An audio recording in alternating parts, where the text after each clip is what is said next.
Yorkshire.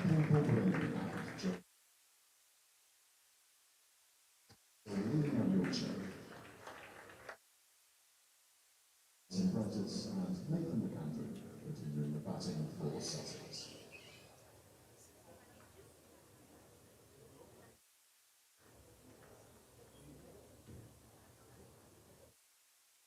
Good morning, welcome along from Headingley, where it's day 2 of Yorkshire versus Sussex in this County Championship Division 2 match. Adrian Harms of BBC Sussex alongside Katie Levick, you'll see in the far corner of the box if you're watching the streaming pictures, and behind us Nasser Hanif once again. So cast of thousands for today's action. I'm Jonathan Deutsch, and just a reminder that we go into day 2 with Sussex on 120 for the loss of 6 wickets. Finn Hudson-Prentice not out 29, Nathan McAndrew not out 25, and the news of the morning as far as this game is concerned is that we have a permanent change in the match, a concussion substitute. You'll remember Yorkshire had that when Finlay Bean replaced Saud Shakeel up at Durham a few weeks ago. Well, in this one, Tom Alsop is missing for Sussex now. He was hit, of course, yesterday by the ball, and he's been replaced by Charlie Tier, a 19-year-old wicketkeeper who I am reliably informed by my colleague would normally bat around about number 8 in the Sussex batting order. Yeah. So permanent change in the match to the Sussex lineup. But no change as far as Yorkshire's opening bowler is concerned here, because Ben Code is going to start play from the Kirkstall Lane end. We do, of course, hope that all is okay with Tom Alsop going forward and there are no long-term effects of that. We think it was a short ball from Matthew Fisher, wasn't it, yesterday, when there was a fair old stoppage. First ball of the day, wide of off stump, and McAndrew leaves. Yes, we found out about it last night. So in terms of Sussex, as you say, Charlie Tier comes into the side. Tom Haynes will take over as captain. So Sussex's third county championship skipper of the season, because Cheteshwar Pujara was the skipper. He's not around at the moment, so replaced by Tom Alsop. And now Tom out of the game. As you say, let's hope he's okay. When there wasn't an obvious injury yesterday, was there, that I recall? No, because he carried on from that point before he got out, didn't he? Code in, wide of off stump, McAndrew leaves. I think it was... Well, Tom Haynes got hit early on the hand, which was a nasty blow, and then they came off for a rain break. Tom Haynes went back out, he hit 3 fours, and then he got out. But I don't recall Tom Alsop getting hit. The one I do remember was a shortish delivery in that final session, which just unsettled him a little bit, and the ball seemed to sort of come up under his grill. But he seemed okay. I mean, the physio certainly didn't come on. And he batted on shortly after that. He got out because Yorkshire put in a short leg as well, didn't they? Yeah, here's Code again. And a good delivery once more. Fourth stump. McAndrew pushing forward. So anyway, Tom Alsop, we hope he will be okay. And he's been replaced by Charlie Tier. That is the factual news that we have for you. 3 slips in place, a point, cover, mid-off, mid-on, mid-wicket. And long leg who's in from the boundary. It looks like Mark Steckety down there, about 10 yards or so in.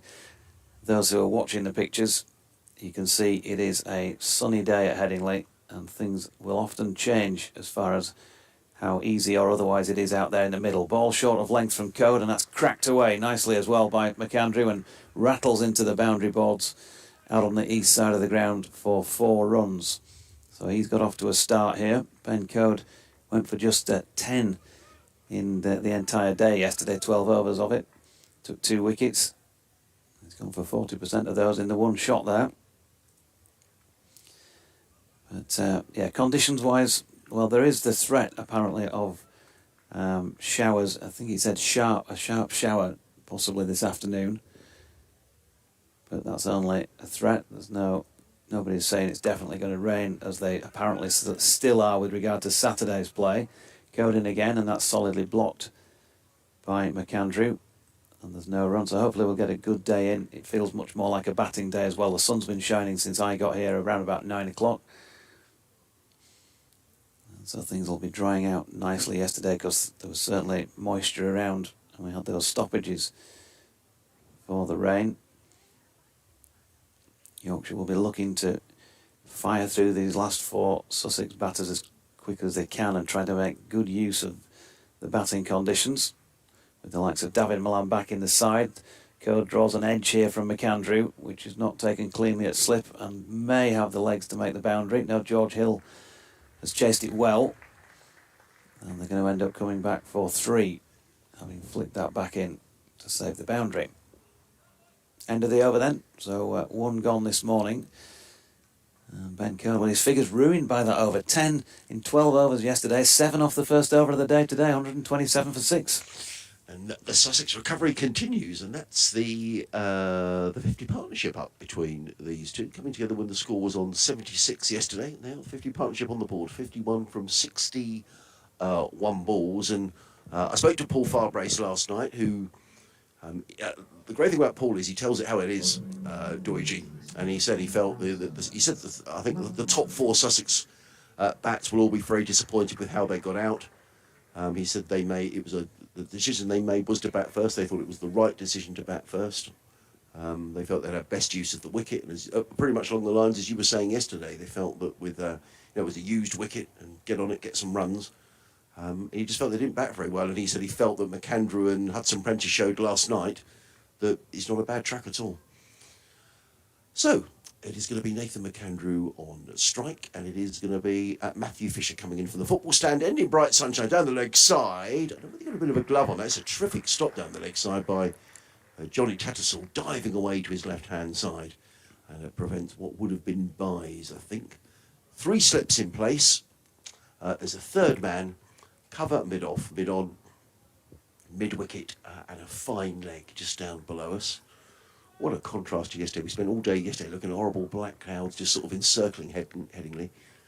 But today there's none of that. Let's hope it stays that way. As Fisher is in, bowls, and forward is McAndrew. Punches to mid-off. There is no run. Didn't interview anybody last night for BBC Radio Leeds, but I know Graham Hardcastle spoke to Matthew Fisher for the Yorkshire County Cricket Club website, and Fish thought that he bowled 2 of his best ever overs yesterday. The over in which he took 2 in 2 balls, Tom Haynes and James Coles, and I think later on as well, I'll try and find the specific quotes for you. Fisher in again, bowls and driven nicely by McAndrew. Fisher sticks out a left hand and prevents it going to mid-off. I don't think there would have been a single anyway. And it's another dot ball. But he bowled beautifully yesterday. Yeah, he said last week he went home really pleased with how he bowled and a bit frustrated that he didn't get what he felt like he deserved. Thinks he's fairly honest with himself. But he said he felt like he really clicked at Worcester last week. But he says, I've still bowled 2 of the best overs I've ever bowled in my career today. One of them was the Ibrahim wicket over. That one was amazing. Fisher in bowls, and McAndrew works this one down to fine leg. Just make sure they did come off the bat. Wait for the umpire's signal. Did it come off the bat? Was it a leg by... No, it came off of Nathan McAndrew's bat. So he goes to 33, and Sussex to 128 for 6. So this is a bit about what's going on behind what you see.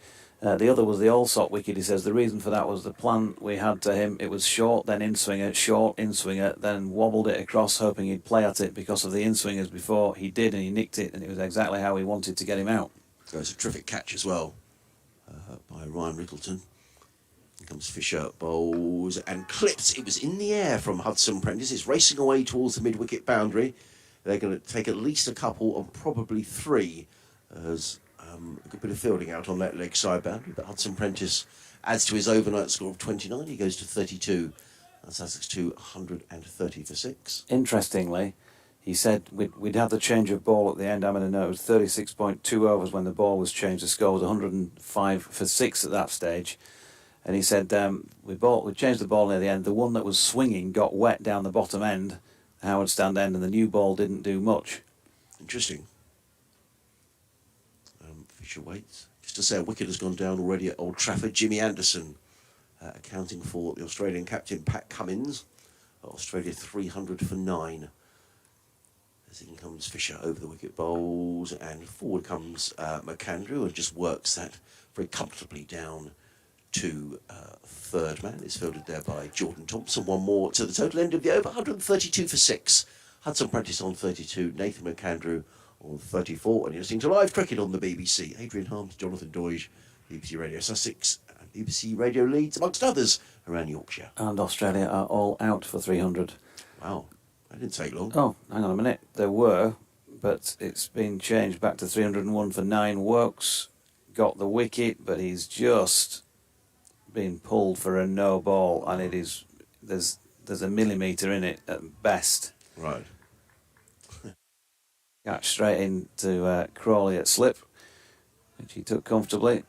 Wokes was celebrating a 5-foot, but won't be able to do that yet, if at all. Ben Code bowling here at Headingley to Nathan McAndrew, right-handed, pushes back down the pitch to Ben Code, and there's no run. So disappointment for Wokes and for England, because they would have loved to have wrapped it up, and if they go get another 30 or 40 now with his last wicket, going to be another real frustration, isn't it? Well, Stark's capable of doing that, isn't he? But I think England would have settled for that, and if they get a full day in Manchester today, I can see England we're looking to score some quick runs. Could be some good baseball today, Doige.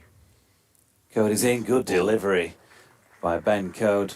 Goes past the outside edge of McAndrew's bat on the rise. Probably as good as we've seen so far in the few deliveries we've seen this morning.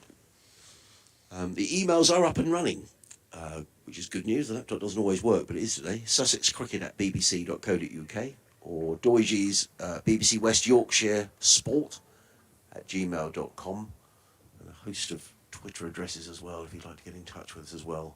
At Jonathan Doige at BBC Sussex Sport. Here's Code again, this time a little straighter. McAndrew's got it away backward of square leg with a little nudge round the corner. Steckerty into field. I struggled with that name yesterday. You did, didn't you? Yeah, I really did. Well, Steckerty. Steckerty. Do we mention the Steckerty. Do we mention the Tattersall? Because you've just nailed Tattersall first that time this morning. I did. Yeah. Well, you told me off. Well, no, because yesterday Shawl, you nailed it to start with, and then you went back to Tattersall, which you remember you were doing at Hove the other year. Yeah. And it was one of those where we just do that, get those that for whatever reason there's a default. Good running. It was nice running. It was Code bowling there to Hudson Prentice, who'd opened the face and run the ball out towards point. They've got a couple, so McAndrew on to 35, very useful 59 added for the 7th wicket here.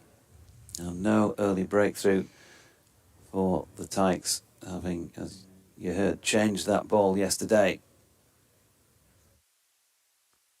This one apparently doing little by comparison to the first one. Back using Dukes, of course, in this match, having used Kookaburras for the last 2 county championship matches, which was not popular with any bowler, I don't think, and not any of the coaches we've spoken to either. Code's latest delivery just worked down to the long leg for 2 more to Hudson Prentice. Bit of cat and mouse between these two as to who has the greatest score on the board. I think he's now past 500 runs for the season, Finn Hudson Prentice, averaging 44 in the championship, 5 half centuries. He's a handy performer to come in at number 7. Yeah, it's a good effort. Last ball of the over. Code in past umpire Middlebrook. Has he got the nick? They're celebrating a wicket, but not given. It's a lovely looking delivery, but that's not going to draw James Middlebrook into putting the finger in the air. So not out, 137 for 6 at the end of the over. Yorkshire lad, good morning to you, says Sussex all out for 180, question mark. Well, possible, but not sure. And Bent Nielsen says, as Charlie Brown would have put it, a new day threatens. Hopefully it will not end in too many good griefs. Go Yorkshire. Well, it's going to be Matthew Fisher who's going to carry on from the football stand-in. Still those 3 slips in place. Third man, cover mid-off, mid-on, mid-wicket, and a fine leg away to our left side. Lovely sunny morning here in Leeds as in comes Fisher, bowls, and McAndrew takes a step away to the leg side and punches that into the covers. And there is no run. And the Sussex batting to come. Jack Carson, who has made a top score of 86 in the championship and is, a more than capable number 9. This season he has, let's have a look at his stats. 292 runs in the championship at 32. In comes Fisher bowls and McAndrew drives without timing to mid-off, and there is no run. But thereafter, you're really into the bowlers, Henry Crocombe, Eric Avelos, both of whom can... I mean, I think everyone can hold a bat these days, can't they? But I think once Yorkshire get down to 10 and 11, they'll probably fancy their chances. Although Cavelos did make a half-century on his debut last year at Lord's. About this time of year as well, it was that very hot week when all sorts of records were broken. In comes Fisher, running towards us, bowls, and McAndrew plays a strange shot. He was going to launch that one away through extra cover, and he got a thick outside edge, and the ball ended up in the hands of third slip on the bounce. Finley Bean doing the fielding, and there is no run. Strange shot, wasn't it? These two have certainly been very aggressive this morning. Starting on 120 for 6, they've added 17 so far. In a partnership worth 61. Everything is on the scoreboard here at Headingley. It's just a case of knowing where to look. As in comes Fisher and bowls, and that's a good delivery. And McAndrew again looking to hammer that one away through the offside. It's beaten outside the off stump, taken by Tattersall, and there is no run. 104 overs today. Provided there's no rain, to try and make up some of the lost time from yesterday. We just had 42 overs yesterday, so we lost 54 in the day. But credit to the ground staff, who did a brilliant job, because when it rained for the third time yesterday mid-afternoon, it absolutely hosed it down. But as we left the field just before 7 o'clock last night, it was beautiful sunshine. But the ground staff did a really good job. Fisher bowls, and McAndrew is very solidly forward, placed to mid-off, and there is no run. Nathan McAndrew, Australian, first season for Sussex. He was at Warwickshire last year, which is, I guess, clearly where he knows Paul Farbrace from. It was his birthday, actually, the other day. I should have noticed that. 14th of July. So he's now 30 years of age, is Nathan McAndrew. All downhill from there, lads. Yeah, it is, yeah. In comes Fisher, bowls, and McAndrew plays on the onside. They think about a single, but it was never really there, and in the end that was the correct call by McAndrew, and the end of a Matthew Fisher. Good over from Fisher, who's now bowled 15 overs, 5 maidens, taken 4 for 58. Sussex are 137 for 6. Hudson Prentice on 36, Nathan McAndrew on 35. And a very good morning, wherever you're listening from, around the ground or down in Sussex, around Yorkshire, around the world, on a lovely sunny day here in Leeds. 302 for 9 Australia over at Old Trafford, where that temporary party stand, which usually when we're there is deserted for championship games or even T20s, never full. It is rammed. They're in it holds 8,000 people. Is it a permanent fixture, or do they sort of take it down? It was down earlier this season when I went. There was just a big void there. As Cody's in, that's punched off the back foot, nicely played by Finn Hudson-Prentice through the covers for 4 runs. Speaking of which, Mitchell Stark has just pulled a 4 at Old Trafford, so it is costing them runs. Is that wicket from a no ball? It's cost them 6 so far. Stark 28, Hazelwood 1, Australia 306 for 9 Old Trafford. Another test match getting underway in the Caribbean, in Port of Spain. I think that's Trinidad, isn't it? Yeah. Let's hope the West Indians make a better fist of it, because that's terribly one-sided, the first test. Yeah, I know. What's happened is good delivery. Hudson-Prentice playing forward into the offside. It ends up at mid-wicket off a thickish inside edge. Jordan Thompson doing the fielding there. The points in this match so far, Yorkshire 2 for bowling. For those 6 wickets, Sussex still 109 runs short of a batting point. Plenty of time in which to try and get there, but it's the wickets column that's a bit of an issue. Code coming in again to Hudson-Prentice, who punches forward firmly to Milan at mid-off. No run. Lunch, by the way, 1:10 today, folks, and tea 4 o'clock. They are fixed, as we're trying to make up those overs that Adrian suggested. 104 set to be played in the day, so at the rate they go at them, although play is scheduled to close at 6:30, then you and I both know that that's going to be 7 o'clock, something like that, possibly after. I think you're right. 3 to come in the over. Code in. Hudson Prentice solidly over the top of that. Milan again brought into play. Similar sort of numbers in the crowd as yesterday. A few smattered around in the Howard stand and the Taverners stand away down the bottom corner. And similarly, over on the east and northeast sides of the ground, the Western Terrace shut. Looks a completely different kettle of fish this morning, doesn't it? Batting. Yeah, Code coming in again. Hudson Prentice solidly behind it. And Rickleton does the fielding this time in the covers. He might be looking forward to having a bat on here. Bit of sunlight on it. Suddenly the middle part of the strip in particular looks much more like a batting deck. Yeah, it does. Than it did yesterday when there was the cloud cover.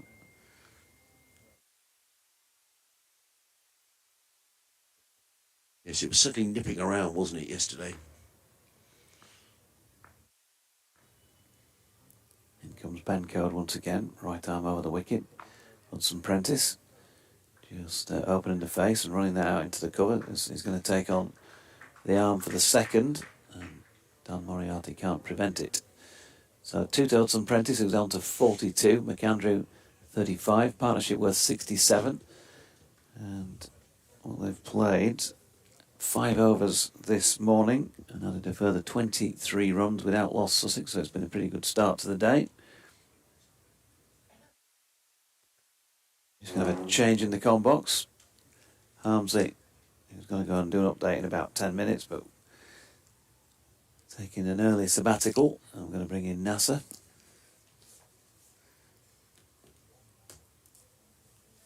Meanwhile, Matthew Fisher is going to continue at the Howard stand end of the ground.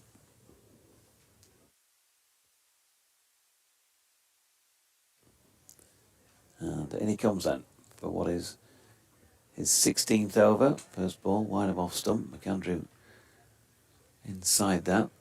Through to Tattersall. And there is no run. Australia have added 13 now since that would-be wicket of Chris Wokes. 313 for 9.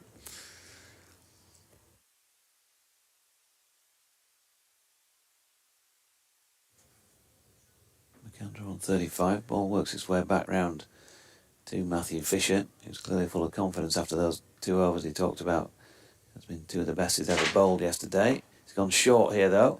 Confidence or no confidence. That is going to go out over mid-wicket. Paul Pollard just checking if it's a 6 or a 4. I lost it, I've got to say. It's gone all the way for 6. So, not the best of Matthew Fisher on this occasion. 4 for 64 now his figures in his 16th over. And McAndrew into the 40s. 41 for him, 149 for 6. Good morning, NASA. Good morning to you, Doji. Lovely morning this morning. Absolutely gorgeous. Yeah, good conditions. There's some white fluffy cloud over the south west side of Leeds. The blue sky around though. Matthew Fisher not happy about the condition of the ball on its return.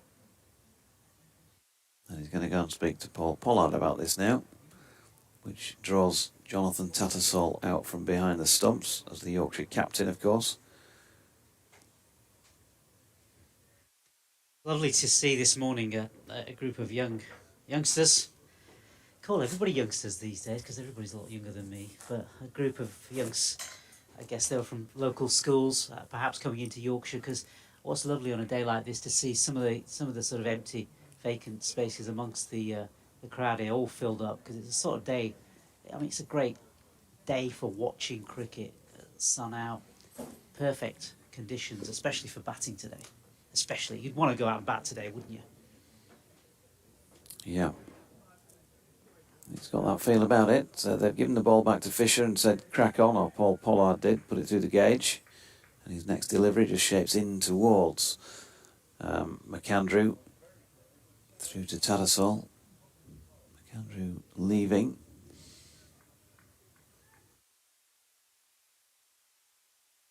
Adam Lythe. Well, he'll be thinking already about having a go on this with the bat. Opening the Yorkshire innings whenever that starts with Finlay Bean, who's alongside him, second and third slip respectively. Fisher in again, wide of off stump. It's not a great delivery. It's going to go for 4 here. Cracked away by McAndrew. And I'm afraid that one got what it deserved, really short and wide. I think the great thing about yesterday was the control that a lot of the Yorkshire bowlers got as well. And seemingly, whether it's the conditions or whether it's just like the last delivery, they don't really want to be giving that away. And letting Sussex come back into this game in some shape or form, you know, add on 50, 100, make it increasingly a more tricky morning and afternoon session for Yorkshire. McAndrew then waits. He's on 45 now. 153 for 6 with that boundary. Better delivery from Fisher. It's full. Roundabout off stump and pushed back to him. You've heard those points of contact from Harmsley. And it's at Jonathan Doidge on Twitter or BBC West Yorkshire Sport at gmail.com, at BBC Sussex Sport or Sussex Cricket at bbc.co.uk.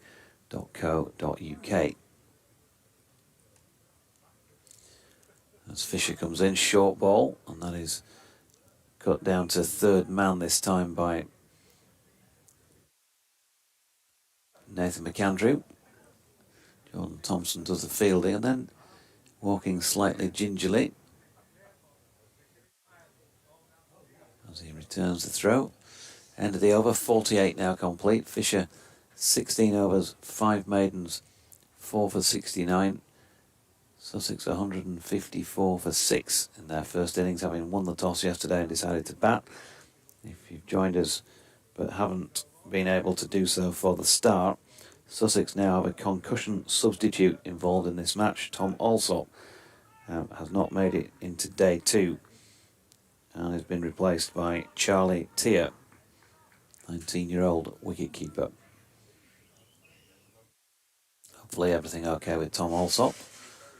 So a change of personnel. It's happened to Yorkshire earlier this season as well when they were up at Durham. Here's Code. Just slides one down the leg side. Talasol with the take.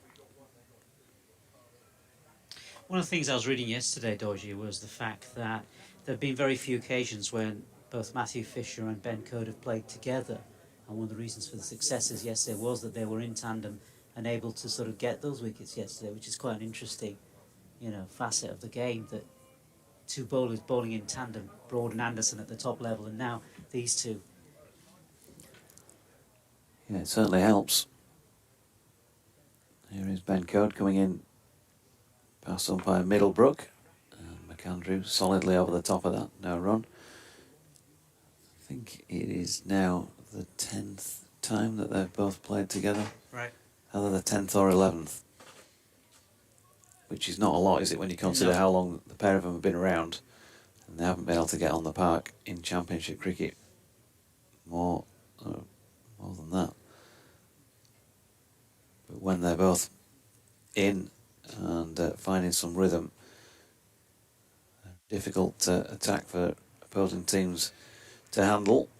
McAndrew flicking this next Code delivery into mid-wicket. Jordan Thompson does the fielding, and of course Jordan was one of those who has done a sterling job with the new ball in the last 2 or 3 seasons, when one or the other of these, or sometimes both, not been fit to play. He's just kept on running in, taken plenty of wickets on the back of it.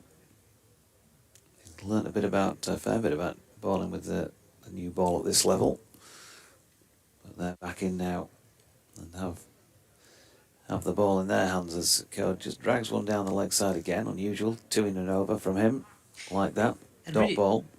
And reading about Fisher as well, somebody was in the England setup, in the England side as well. Didn't obviously make the playing 11, but certainly in the 2022 side to the West Indies. Yeah, well, he did play. He made his Test debut, Yeah, in Barbados in March of last year. Right. Yeah, he's played that just the one Just Test. the one Test, yeah. But unfortunately, having sort of made that debut and been towards the front of the selectors' minds as Coe's latest delivery is pushed into the offside by McAndrew, no run. He couldn't back it up because he came back into county cricket, played the first match of last season against Gloucestershire, and then was out with another long-term injury which kept him out for just about all last season. So he came back for the last couple of championship games. And you know what happened in the summer last year, England doing what they were doing, and it's any time's an unfortunate time to be missing, isn't it, when you want to play international cricket. But certainly with the change of personnel heading things up last year and the way they played, they kind of cemented a new squad together, didn't they, as McAndrew turns that final ball of Codes over into the leg side and there's no run. I guess it's very difficult to break through into this England. I mean, into the England set, nigh on impossible. I mean, we were talking yesterday about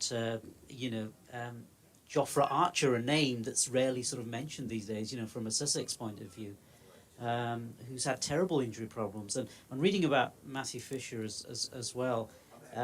He seems to be somebody who's been there quite a while now, hasn't he, in terms of the Yorkshire setup, and it's earmarked in the early days perhaps as being a rising star, but perhaps injuries come in the way with pace bowlers, don't they? That happens. It just, unfortunately, it's the way of the game. Yeah, looks as though England have just had a change of bowling here, by the way. Dan Moriarty coming on, but it looks as though England thought they'd wrapped up the Australia innings, and the Aussies have reviewed a decision that was given as not out. No, must be the other way around. England have reviewed a decision given as not out. And it looks as though, I think I'm right in saying it was umpire's call, and therefore, although it was hitting, has remained as not out. Trying to keep your eye over 2 games. So Moriarty, who bowled just the final over yesterday, is having an earlier go today and does get a little bit of turn with that first delivery, bowling left arm spin, orthodox left arm spin, so that should... his stock ball turning away from the right-hander, as it did then, and Hudson Prentice just pushed it out into the covers, where George Hill does the fielding. He's sweeping out on the Western Terrace boundary, so 1 run there. And also a sweeper square on the wicket on the leg side, as Moriarty's in again. McAndrew pats the ball back to him, mid-on and mid-off are both in place, and around about regulation.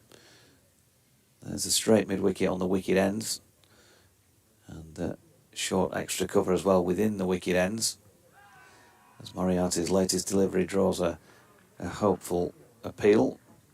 No run. Mark Steckerty it is, who's gone backward of square leg on the 1. This time sweep maybe round the corner. Jordan Thompson is just backward of point on the 1, as Moriarty's latest delivery is pushed back up the pitch by McAndrew once again. He's got his eye on a half-century here, Nathan McAndrew. Fine job this pair have done for Sussex. 79 unbroken for the 7th wicket.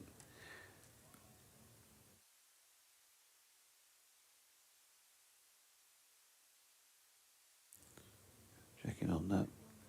McAndrew's stats in terms of the bat.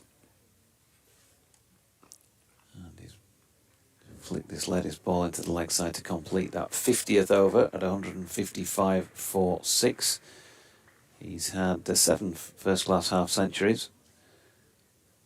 So he's capable, averaging 33.21 with the bat,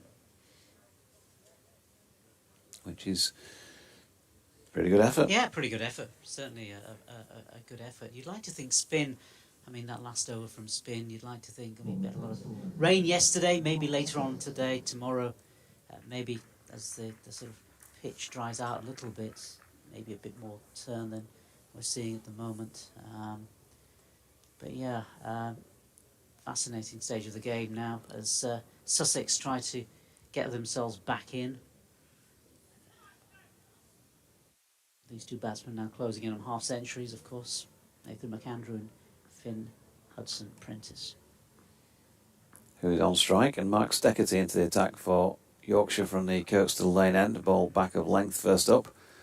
Hudson-Prentice just drops that out into the offside. No run. Finn Hudson-Prentice, Sussex born, 27 years of age. Spent some time with Derbyshire as well. His 40th first class match. 10 half centuries, never a ton at this level, or never a ton yet. Steckerty in and bowling to him, and a bit of pace about that, but also nicely played by Hudson-Prentice, who's just opened the face and almost chopped it away backward of point. To third man, 4 runs. Nobody down there. A little bit of in-swing about the delivery as well. Hudson-Prentice on to 47. 61 for 6 now, Sussex. It looks as though Australia are all out. Yeah, 317. Chris Wokes did eventually get his man, a 5th 5-wicket haul in Test matches. As Hudson-Prentice just pushes into the offside with this latest Steckerty delivery, and there's no run. Looks as though it was Hazelwood, and it was caught by Duckett in the cordon this time. Legitimate delivery.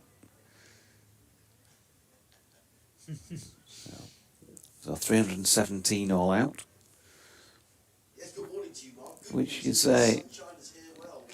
We had a it's great day here yesterday. a reasonable effort with the ball, but I think when you've won the toss and stuck them in, you want to be bowling him out for a fair bit less than 317. Oh, now then he's laced this one away backward of point. There's a dive from Finley Bean to try and reel that one in, but it was going at pace. And Hudson-Prentice, with that boundary, has brought up his half century, as I mentioned.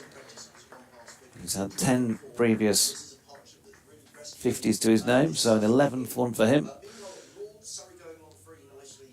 And he's now scored over 1,500 first-class runs in his 65th knock now. It's included 7 fours, and that'll be an 8th one. Steckerty back of a length and just punched away through the covers for another 4. So really starting to get going here, Sussex. Yeah, runs are certainly flowing this morning, leg side, offside, and the conditions are perfect for it. Sussex edging themselves slowly and surely, getting themselves, if they can get themselves to lunch without losing another wicket. You know, suddenly we might have a different game on our hands, but long way to go yet. A really disciplined display with the ball yesterday in the main by Yorkshire. The odd loose over, Matthew Fisher himself admitting that he felt he'd let the team down with that one that went for 15 later on. Steckerty's latest delivery is full and pushed back to him. They've got to stick with this here and try and shoot Sussex out for a relatively low score. They've still got something on the board here now. Interesting as well, because in a quartet of bowlers, you need all of them pretty consistent. Deck seems to have gone for most by the looks of things, and he's not taking any wickets either. In he comes. And at this one, to Hudson-Prentice, he just drops into the covers, and there's no run. You just wonder if he's trying too hard, the pressure of being an overseas international maybe. The half century for Hudson-Prentice from But certainly, runs leaking this morning, the control not there. No, Jordan Thompson just leaving the field. Matthew Revis, who he's come into the side to replace for this match, is going out there as a 12th man. 169 for 6 after 51 overs.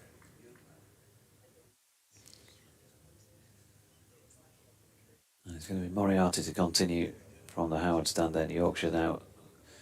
by the looks of things, suddenly searching for wickets. I mean, yesterday, taking them at regular intervals, 93 this partnership is worth. So they've really clocked on this morning, adding, 49 runs in 9.1 overs. That first ball of this Moriarty over was just patted back. McAndrew on strike. Moriarty in again. McAndrew over the top of this one, pushing back to the bowler. I guess Yorkshire will look to Moriarty to perhaps keep control of things at one side, even if runs are leaking from the other side. Yeah, at the very least, some holding overs would be worthwhile, but of course they're looking to bowl them out. Yeah. So you've got to still be prepared to attack. Just the one slip in place and a ring field barring those two outshots square of the wicket either side. McAndrew uses his feet and then flicks this one along the deck to Milan, who's fielding at straight mid-wicket. No run. A double change in the commentary box at the end of the over. Moriarty in, and McAndrew flicking up to mid-on for a single. Might as well make one of those changes now to make that a little bit more smooth. Nas, who's going to step out. We'll bring Lev in, and we'll probably bring Harmsy back in actually first, and then you can come over here, Lev, and take over from me. Cast of thousands today, folks, so a few double changes. And the last ball of the over just turned into the leg side to complete that 52nd of this match, with Sussex on 170 for 6. Finn Hudson-Prentice 55, his 11th first-class half-century. Nathan McAndrew on 47. They're approaching 100 partnership, and Sussex will be very pleased about the morning so far. Yorkshire, after 40 minutes, are wicketless and need to get back involved. I'll say goodbye for now and say hello once again to Hamsey. Hello, Doisy. Yeah, good morning for Sussex so far. You know, just such different conditions than they were yesterday. And when I spoke to Paul Farbrace last night, he was saying, well, you know, he felt the Sussex top four would all be disappointed how they got out, but he was really pleased with the way Nathan McAndrew and Finn Hudson-Prentice had started, and they're closing on 100 partnership. Oh, just as I say that, well, me and my big mouth. And Nathan McAndrew is out, ball outside the off stump, looking to play it through the offside, big inside edge. He's lost his off stump, and the 7th wicket goes down. So no 100 partnership, and Nathan McAndrew on his way for 47, and a wicket there for Mark Sticchetti, and Sussex have lost their 7th wicket. Delighted to be joined in the commentary box by Katie Levick. Hi, Katie. Hello, yeah. Lovely to see you. And we bring a wicket. You can go out again. Yeah, great start for myself. But yeah, it was an interesting first over from Sticchetti. Couldn't quite get his lengths consistent, but that one's a nice ball's come back in, inside edge between bat and pad, and we've seen the stumps going. Yorkshire desperately needed that wicket, needed to break that partnership somehow, as we've said all morning. It's glorious batting conditions so far at Headingley, the sun's out, and those guys were looking dangerous. But a welcome wicket for Yorkshire. Yeah, and just as Sussex seemed to be forcing himself back in now, the new man is Jack Carson, off spinner, making his way out to the middle. Top scorer in the championship of 86, so he can back can Jack, but then beneath that, Henry Crocombe and Eric Oveda. So you'd feel at that stage, Sussex would be into their bowlers at the back of the order. It's the first time we've met, Katie, and first things first, what an amazing week it's been for England's women cricketers with, drawing the Ashes, particularly having lost that test match at Trent Bridge as well, to fight back. I mean, it's just extraordinary. What's your thoughts on that? Yeah, it was a fantastic series, wasn't it? There's lots of talks about probably one of the best series of women's cricket of all time, and England put up such a fight to make it go down to those last couple of games. They kept the hope alive. You thought all was gone after the test match with the way the points are divided between that multi-format series, but to go on the run they did against Australia, who just don't lose games, and they've come out with 2 series wins within that, England, and unfortunately the Ashes are retained for Australia, but I think it's really promising for maybe a little shift in women's cricket that Australia aren't the all-dominating team they have been for so many years. I know it's easy to say after the event, but I just got the feeling after the test match at Trent Bridge, it just seemed it was a lot of points for the Test match as opposed to the one day. And I thought it's going to be really, really difficult for England now. So credit England got back and. But I agree with Heather Knight, who was saying that she thought maybe there should be a change in the point system. Yeah, definitely. Spread offers. Getty is in bowls and over the shoulder of Jack Carson down the leg side. Good take by Johnny Tattersall, and there is no run. Yeah, like you say, the series is almost decided straight away with the Test. It's whether they change the point system, whether they move the Test to the back end of the series, try and keep it open that way. But maybe something does need to be addressed. I thought it was great that this year was the first time they had a 5-day Test, which actually promoted a result. You know, they've been crying out for some 5-day tests and got a result, which maybe England in hindsight would actually would have taken the draw points. It'd have made the series a bit more alive. But how about more tests? But yeah, exactly. You know, I think. Why not? Yeah, there's no reason not to after that display, I think. Getty in again, bowls, and Carson is full to bowl of good length, plays into the offside, no run. But says much about the England side to fight back and and to draw a series, and actually to beat the Aussies in both T20 and 50 over cricket is some achievement. It's just something that's not been done for so many years now. You've forgotten what it's like to see Australia lose, and to do it so consistently back to back. You know, it was always an incredibly tough ask. Every game became a cup final, and England kept pulling out these performances, even in the one they didn't quite get over in the ODI. Natsir Brunt took it to the very last over, and it was great cricket. Comes to Getty again, bowls, and Carson back on his toes and just plays that one down to third man. He's on his way. Is Jack? He's on one. Sussex to 171 for 7. I mean, her batting was just incredible, really. Yeah, she's a sort of once-in-a-generation cricketer, I think, now. Do you really? We've been lucky enough that we've had her up here at the Northern Diamonds. I've played quite a lot of cricket with her over the years, and she just seems to find that extra gear, sort of like a Ben Stokes, and pulls it out of the bag with one of the disciplines when you need it. And to get that many hundreds against Australia of all teams is just a great effort. Well, it's been a terrific week. In comes to Getty getting bowls, and now that's a strange shot by Hudson Prentice. He played really well so far. It's a little shorter, and he looked to me, Katie, like he was trying to pull that one almost over mid-on. It was an ugly sort of smear, really. Yeah, it was sort of a return serve down the ground, that looked like in the end. But I don't think he needs to start thinking that way in his batting so far. Getty, in his first over today, was changing up his lengths quite a bit and gave, Hudson Prentice a cut for 4 and then a drive for 4. He doesn't need to go searching for those runs. I think they will come for him, but obviously now with the wicket, he'll have to have a change of mindset about how he goes about this innings, because it is reliant on him now. Getty in again, bowls, and Prentice drives into the offside, fielded at extra cover by Ryan Rickleton. There is no run. It is the end of the over. 171 for 7. Hudson Prentice on 55. Jack Carson is on 1. And we were nattering away off air because I'm all the way up in Leeds from down south, and you're going all the way from Leeds all the way down to Arundel at the weekend. Yeah. Actually, tomorrow. Yeah, tomorrow. Yeah, I'll be on the coach. I mean, it will be all weekend. I feel like it'll be all weekend travelling. It's quite a distance, but it's a lovely part of the country, and looking forward to getting down there. And that's for a game against the Vipers in the Rachel Hayhoe Flint Trophy. 10:30 start.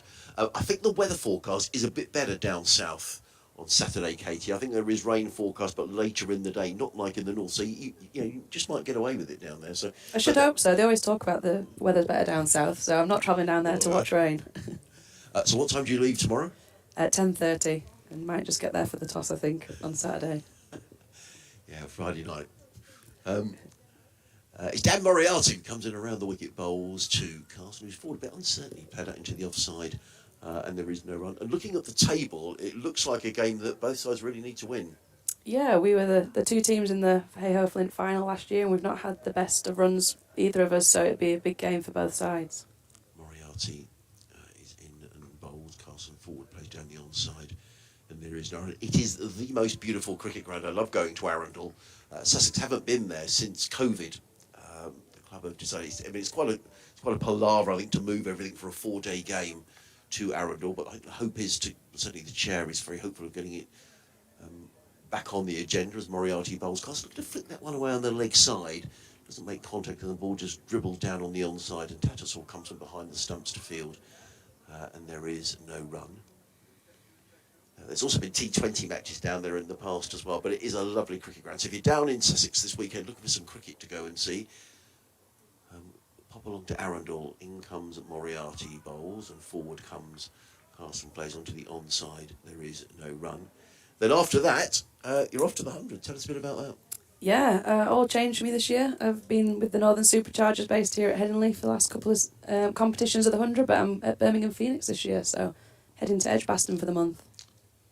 Moriarty in and bowls, and Carson steps away to leg side, plays it back down the offside, and there is no run. How do you feel about that, Katie? I'm really excited, yeah. It was something new for the women's 100 this year. We had a draft, so I was picked up in the draft by another team, and it's a new challenge that I'm excited that I still get at this stage of my career. In comes Moriarty again, Castle forward, plays onto the onside, and there is no run. Maiden over from Dan Moriarty, good over as well. He's bowled 4 overs, 2 maidens, no wicket for 2, Sussex 171 for 7. If you're just joining us, the wicket to go down, that of Nathan McAndrew, who was bowled by Mark Sticchetti for 47 after a partnership between the pair. And I didn't make a note, Katie, which is very bad of me, of when that wicket went down. I think it was 94, but I'll double check that in a moment. Meanwhile, in the Test match, England 6 without loss at Old Trafford after Australia bowled out for 317 earlier on today. It is going to be Sticchetti who's going to carry on. The wicket went down on, oh, look at Doige. He's got all his notes here, 170 for 7 when that wicket went down. So it was indeed a partnership of 94. Thank you for that. Sticchetti in over the wicket, bowls, and Hudson Prentice flicks that one backward of square, well, just forward of square, down to deep square, and picks up a single. Hudson Prentice goes to 56. I mean, there's no need here, and you'll know that Jack Carson is a perfectly presentable number 9. So, you know, the tactics here, he's very happy to take a single, I guess, off the first ball of the over, Katie. Yeah, and that's good to see. You know, you don't want to see Hudson Prentice's tactics change all that much. He's batted beautifully so far this morning, battled away hard last night. You don't want to give it away now, thinking that he's got to do something stupid or it's all on him. He's ably supported by Carson, and so far it's a nice track. You get value for your runs. It races away here at Headingley, so there are still plenty of runs out there.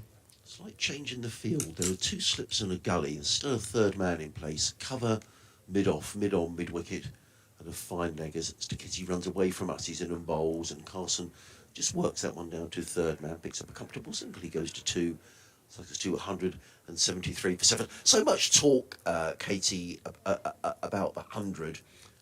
You know, there was a report in the Times this week about, you know, maybe there's some sort of a merger somewhere down the line with the T20 blast as well. But in terms of the women's game as well, you know, it just seems like it's been a huge success in the women's game. Why do you think that's been? Well, I think a lot of factors. I think one of the main ones we can't look away from is the jointness between the men's and the women's. It's one team, it's one venue, and I think that has made it really simple for fans to come along and understand what they're watching on the day.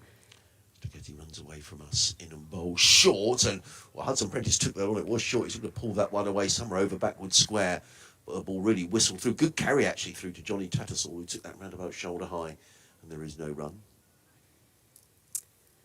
Yeah, and as great as the regional game is for the women's, and it's always improving, I think, you know, we are regions that are an amalgamation of a couple of counties. It can be difficult for people to grasp, but on the 100, you know, you can come and watch a Supercharger men and a Supercharger women on the same day. It's quite easy for a new fan to pick up, and the crowds have really bought into it and loved it, and it's been great to see thousands coming out for our games earlier on in the day, which we haven't seen so far really in the T20 double headers. Sticchetti runs away. Just the one slip in place now. There's another change in the field, another short delivery. This time Hudson Prentice decides not to play at it. Now this field is quite interesting, Katie, because there's a fine leg, there's a deep backward square, there's a deep mid-wicket as well. So this is almost sort of a rerun of the Ashes, where you've got these 3 men sat back on the leg-hand side, and they're just tempting Finn Hudson Prentice here. Well, they've seen him have a go at a couple of pulls so far. He hasn't necessarily connected with either one so far. It looks like he's picking it on length rather than line, and he's looking like he's willing to go for that shot. So I think if Sticchetti can keep challenging that shot, you know, they're hoping for some Ashes tactics, and someone will get one out there in the deep. Now it is short, and Hudson Prentice is almost down on his knees. In fact, he almost ends up on his backside as the ball rattles through into the gloves of Tattersall, and there is no run. He's got a good pace here this morning, though. Yeah, he's getting it to climb through. He's getting a good bit of carry through to Tattersall, as we said. He's taking a couple above his head, getting something out of this pitch with his height, and Hudson Prentice there looked very defiant to say that I'm not going to play you at your game, I'm not going to take on that pull shot now you've got your fielders out. Now, the other thing I should say, Katie, is that I hope you bought in cakes. So it was your birthday the other day. It wasn't. But because it was the other day, all the cakes have gone. He comes to get it over the wicket bowl, short, pulled away by Hudson Prentice. That's a good shot, and he keeps the ball down. It's backward of square. And he picks up another single, fielded way out in the deep. Yes, Adam Lloyd is all the way out there. 174 for 7. Hudson Prentice on to 57. He has pinched the strike. Jack Carson is on 2. You're listening to live cricket on the BBC. BBC Radio Sussex, BBC Radio Leeds, amongst other radio stations around Yorkshire. Adrian Harms and Katie Levick on commentary here. Jonathan Doige and Nasser Hanif, the rest of your commentary team here today. So the cakes are gone. Yeah, Birthday's gone. unfortunately, yeah. I'm not sure it's a good sign if I had 3 days with the cake, especially at the home ground where the staff work. Yeah, I think Doige and I are at the age where you sort of don't really count the birthdays anymore. Well, certainly Doige is anyway. Dan Moriarty is going to carry on from the football stand end, coming into bowl to Finn Hudson Prentice. He's 57 not out. He's in on bowls, and Hudson Prentice down the pitch. He doesn't get all of that, but enough of it to send the ball away towards the long on boundary for 4 runs. Good shot by Finn Hudson Prentice. So he didn't get it all, but it looks like he's decided to go on the attack here. And the ball, the mid-on fielder is up on the single, and he races away for 4. He didn't quite get all of that, Katie. No, good intent from Hudson Prentice. It made mid-on think about it for a bit. I was going to say it's caused a fielder change straight away there, but Moriarty disagrees. Yeah. Brought him back in from long on there. I think just going to float in more of a no man's land region with the way that Hudson connected with that. In comes Moriarty, and in his delivery stride, he didn't let go of the ball, and for some reason he didn't let go. Now, I don't know whether that was because there was another fielding change. I don't think Hudson Prentice pulled out of, was distracted in any way. Anyway, comes Moriarty again from the football stand end bowls, cut away by Hudson Prentice. That's a good shot. They're going to pick up 1 to deep backward point. I think they'll come back for the second. Yes, they will. Hudson Prentice goes to 63. Sussex to 180 for 7. And as a spin bowler, Katie, I have to say I'm being interested to get your take on this. I think the fielder's either on 1 or you're back on the fence. But sometimes that fielder at mid on now seems to always be in no man's land to me. He's not really saving the single. In comes Moriarty, bowls, forward comes Hudson Prentice, plays to extra cover, there is no run. Yeah, it's an interesting one. It seems to have been brought about purely from a mistimed shot, which I'm not a massive fan of following the ball. You'd like to think that's not what you're bowling for, is for the batter making a mistake necessarily, but... Moriarty in bowls, Hudson Prentice is back and cuts this to backward point, there is no run, fielded there by Thompson. You get the feeling there may be a couple of maybe words or looks happening here between Moriarty and Hudson Prentice, the way he pulled out of the ball just a few prior. He was definitely staring down the batter. Moriarty on loan from Surrey, in on bowls, forward comes Hudson Prentice, plays down the onside of the track, and there is no run. Put it this way, Katie, Sussex always like to beat Surrey, so I think if there's any hint of Surrey in the opposition, then the Sussex lads always want to do well. There's a good little southern rivalry happening, a sub-battle. Definitely, no question about that. In comes Moriarty, bowls, and Hudson Prentice works that onto the leg side. He was thinking about a single, it wasn't there. Fully by Milan, there is no run. It is the end of Moriarty's over. He's bowled 5 overs, 2 maidens, no wicket for 8. Sussex are 180 for 7. Hudson Prentice on 63. Jack Carson is on 2. Yeah, usually at Headingley they're quite batter-friendly tracks, and as a spinner, you just have to be committed to being boring and just keeping that line consistent and length consistent and trying to make the batter make a false move, because you do get value for your runs and you can usually trust to play true through the ball. There's not many demons in it. So Moriarty so far keeping it consistent and keeping it reserved, only going for 8 runs so far. So just whether he can keep that temperament to keep doing that for a long period of time. I don't know, Katie, it's probably different in 20 over and 50 over cricket where you have this business of long on, do you keep your mid-off up on the single, but I certainly think in the longer format of a game, if you're a spinner, if you've got someone coming down the wicket to you, you're thinking, well, actually there's a good chance I'm going to get them out anyway. Yeah, you want to see that, you're forcing them to do something a bit different, and you like to see it. That's why I'd like to keep my mid-on, mid-off up, especially for Moriarty at the moment. Getty is in bowls to Jack Carson, who plays very solidly to mid-on, and there is no run. Yeah, I was glad to see him bring in the long on, who seemed to stay out there of his own account, but you certainly want to try and encourage that and force him to do that. There's still a lot of runs to be had out there, so you want to see them making those slightly more risky shot options. The wickets continue to fall at Oakham School. Leicestershire bowled out this morning for 110. Worcestershire now in their second innings, 26 for 1, leading the side who was second in the table, Leicestershire, by 94. Staketty runs away from us. In and bowls, Carson up on his toes, steers that to backward point, and there is no run. There is a game starting today. I'm presuming that's down at Cheltenham College, Gloucestershire against Glamorgan in Division 2. Glamorgan 41 without loss. And the other game in the first division, in the second division I should say, is at Derby, where Derbyshire are 355 for 8. Brooke Guest, the wicket-keeper, still there. He's 161 not out. And in the test match, just keeping you right up to date, England 9 for 1. Give you details of that in a moment, as Staketty is in the cloud. It's suddenly, the sun's suddenly obscured by the cloud as it's played into the offside by Carson. There is no run. The man out, Ben Duckett, caught by Alex Carey off the bowling of Mitchell Stark for a single. It's England 9 for 1 in the test match. England bowling out Australia for 317 this morning. I just wonder whether that's England really getting on. I mean, it's interesting, isn't it? Can you play cricket, by the way? I mean, you've got to go down to Arundel. There is a bad weather forecast for the weekend. I just wonder how you would approach. You've got a 50-over game. You can't play that thinking about the weather, can you, Katie? No, because so often when you do that, then the weather changes and scuppers your plans. The amount of times you've done a toss dependent on the weather, and it always likes to prove you wrong. Getting in bowls to Carson, who flicks that to mid-wicket, and I thought momentarily it was going to be a catch to Jordan Thompson. Now, I don't know what's happened there, but Jordan Thompson has hurt his knee. It was played to mid-on. Now, was that a chance? Because the field here at mid-on, is that Ben Code sort of took his cap off to say, why wasn't that taken? It was flicked in the air. There it goes. He dived forward. I don't know what happened. Let's just see that again. It was flicked by Carson. It was in the air. I think Thompson got a hand to it. Did he catch it and then put it down? I think it must have just bounced short because Thompson's taken it cleanly. Getting in again, bowls to Carson, who plays defensively to mid-wicket, and there is no run. But Jordan Thompson looked annoyed with himself, didn't he? And who's this fielding at mid-on? I don't know if he's just exasperated the catch wasn't taken, but either way. Ben Code is Ben Code. Yeah, either way, much ado about nothing. So we're going to see that again, actually. He's clipped in it. It's definitely in the air. Just short. Just bounced, yeah. Just short. But Thompson's one of the better fielders you want in there. I think that's just more of an exasperated groan from himself for not getting there.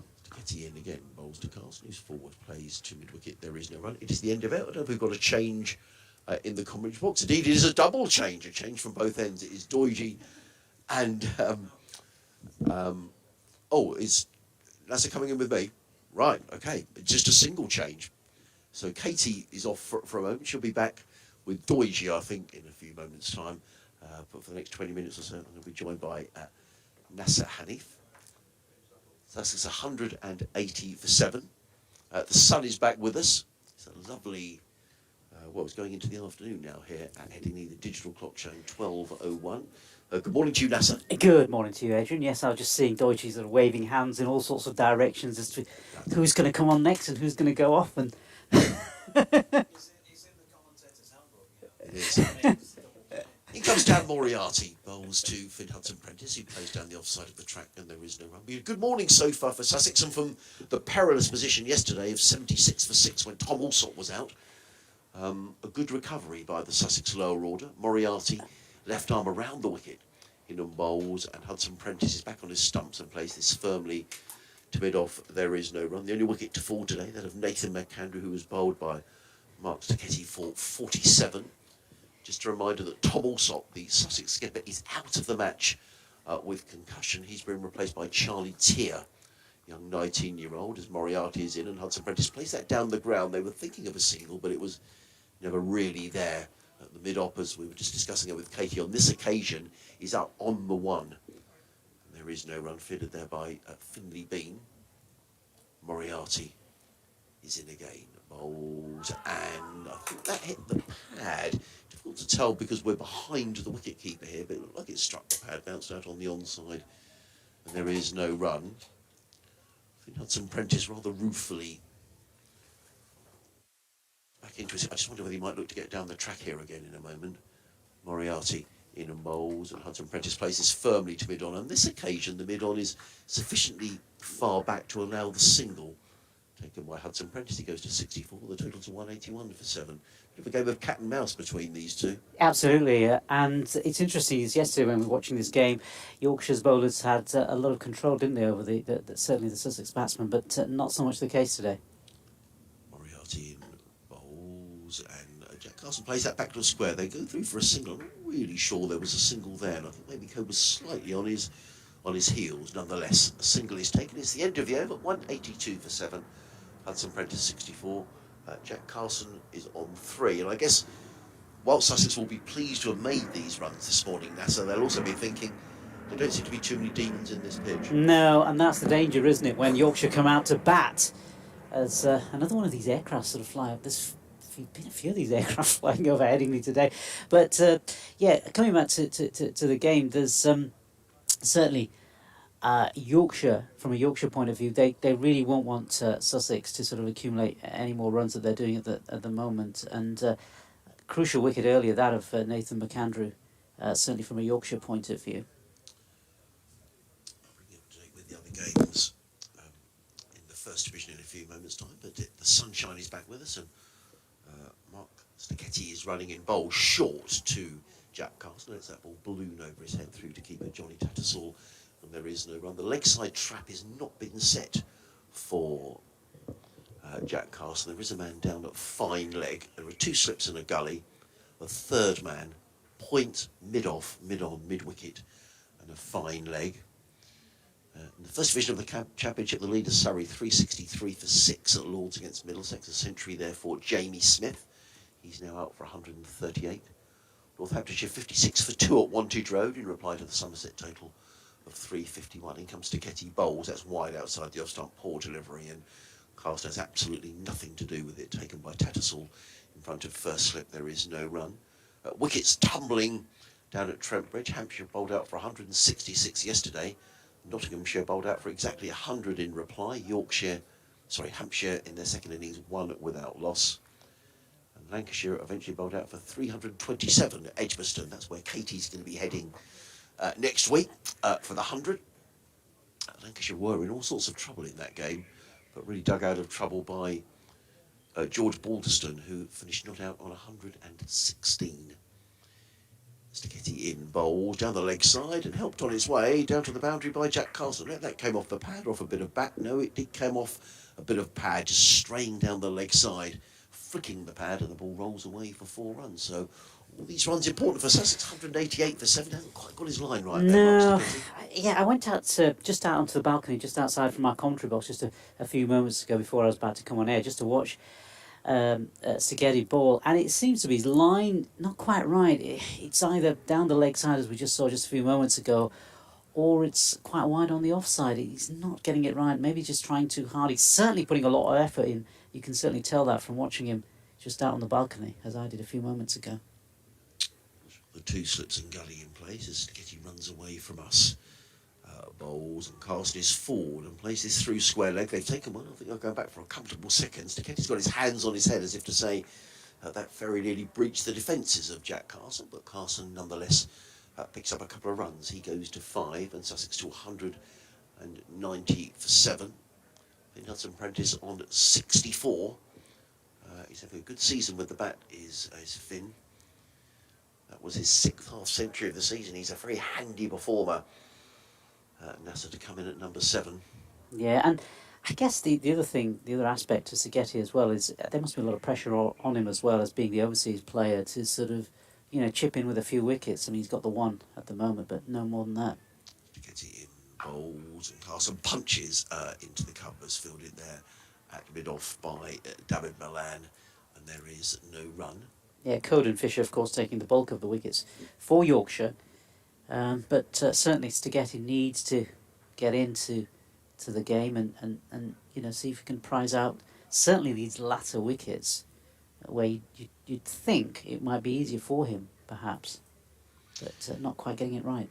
So often in the county championship over the last few seasons that we've seen sides, 40 for 4, 70 for 5, end up scoring 350, 400. Get softer. In comes Getty bowls, and that's hammered away, and that's 4 runs to Jack Carson wide outside the off stump, and he absolutely belted that away through the covers. I don't know how far it was from the fielder in the covers. We'll see a replay in a moment. I just thought for a moment that it was well short. It was belted away, and that's a good shot by Carson. He goes to 9, and Sussex to 194 for 7. It was a good shot, but it was a poor delivery as well, wasn't Yes, it? it was a poor delivery, yeah. Because it seemed to come right out of the middle of the bat. Absolutely. No change to the field, still those 2 slips in place. Jack Carson, top score of 75 this season, so averaging 33 in the championship, so he's certainly no mug with the bat. Is the Sussex off spinner. Sticketti in bowls to Carson, who covers up to a ball of good length, plays it down the onside of the track, footed by Ben Code. It is the end of Sticketti's over, who's now bowled 12 overs, 4 maidens, relatively expensive. He's taken 1 for 46. Sussex 194 for 7. Hudson Prentice is on 64. Jack Carson is on 9. You're listening to live commentary on the BBC. Every ball of every game of every match, right throughout the county championship, the 50 over, the T20, the 100 coming up as well, here on the BBC. I'm Adrian Harms, delighted to be joined by Nasser Hanif, Katie Levick, also a member of our commentary team today, and Jonathan Doige. If you'd like to get in touch, please do so. You can email us sussexcricket@bbc.co.uk. You can tweet us at BBC Sussex Sport, or at Jonathan Doige, or at BBC Sussex Sport. And Steve Mitchell has done exactly that, or Stephen Mitchell, I should say, who's a Sussex exile living in the Fens, which I think, Nasser, is Cambridgeshire. Cambridgeshire, I think, isn't it? Yeah. He says, I'm listening to your coverage whilst working from home. Yeah, right, there's another working from home. We've had quite a lot of these. Here comes Moriarty, round the wicket, bowls to Hudson Prentice, who sweeps down to fine legger, picks up a single, does Hudson Prentice. He goes to 65. We were laughing about this, about people working from home. And I'm sure you are working hard, Stephen, but I don't know, I don't have too much discipline to work from home. There's too many other things to do, to be honest, like walk the dog or, I don't know, cut a little bit of grass I've got or whatever. But anyway, thank you for getting in touch. I'll read your email in a moment. You don't get much time between Dan Moriarty's deliveries. He comes in off a short run in a bowls to Carson, and the ball is down the leg side. They've taken 1. I suspect that came off the pad. We'll wait for umpire Baldwin's signal, and indeed they are signalled as leg byes. 197 for 7. Stephen goes on to say, I'm a Sussex fan now based in the east of England, enjoying the commentary, which keeps me up to date with the team. Now I can no longer make it to Hove regularly. Moriarty bowls, forward comes. Carson plays down the onside, no run. He says, very impressive with the bat from Hudson Prentice this season, but also nice contributions from Carson, Shipley, McAndrew. We don't always have the most consistent top order, but we must have the strongest lower order in the division. It's a real help that everyone can bat competently. In comes Moriarty, bowls to Carson. Looks to thrash that one away on the onside, but doesn't time it. All goes into the covers. And there is no run. Yes, and this will be the last game for... Well, Henry Shipley isn't playing in this game. He was due to play, but has a sore back. He'll be going back to New Zealand after this, and it'll be the last game that Nathan McAndrew plays, as well as forward comes Carson, plays onto the onside. Sussex then with 4 championship games in September. I think Sussex just waiting to sort of juggle the resources for those final 4 games. Maybe Ollie Robinson might be back for some of them. Who knows?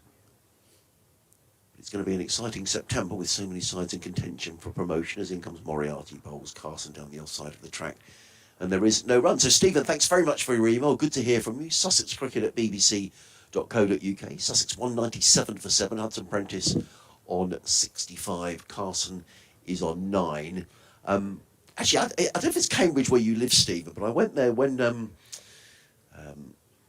it was during the period of COVID, but when we were at least allowed to travel a little bit. I hadn't been to Cambridge for many years. We decided to go to Cambridge for a day out, And it's really complicated driving around Cambridge, and didn't really know where we were going. Ended up driving in a bus lane, got a ticket, and I wrote a pathetic letter to the council saying I didn't know the town. I came to the town. I was supporting the economy, buying a cup of coffee and some sandwiches, and it was just nice to get out as we hadn't been able to very much, and they let me off the fine. Did they? They did. Yeah, That's incredible. Yeah, I've done that, but I've done it in Sunderland and Newcastle. But I never wrote to the council. I just accepted the fine and paid it. Yeah. Jordan Thompson runs away from us. Over the wicket, New Zealand bowls, and forward comes Hudson Prentice, plays that to mid-on, picks up a single fielded by Code. Hudson Prentice goes to 66. And Sussex to 198 for 7. Yeah, I just felt that it was Stephen may or may not back me up there. I thought it was quite a complicated town to drive around. Hadn't been there for years, and you just drive along, and it's the same in Cardiff. Cardiff is a nightmare of a place to drive around. And or perhaps it's just me. Perhaps I just should look where I'm going. But anyway, I got a ticket and they let me off. So thank you very much, Cambridge Council. In comes Thompson, bowls to Carson, who's solidly forward,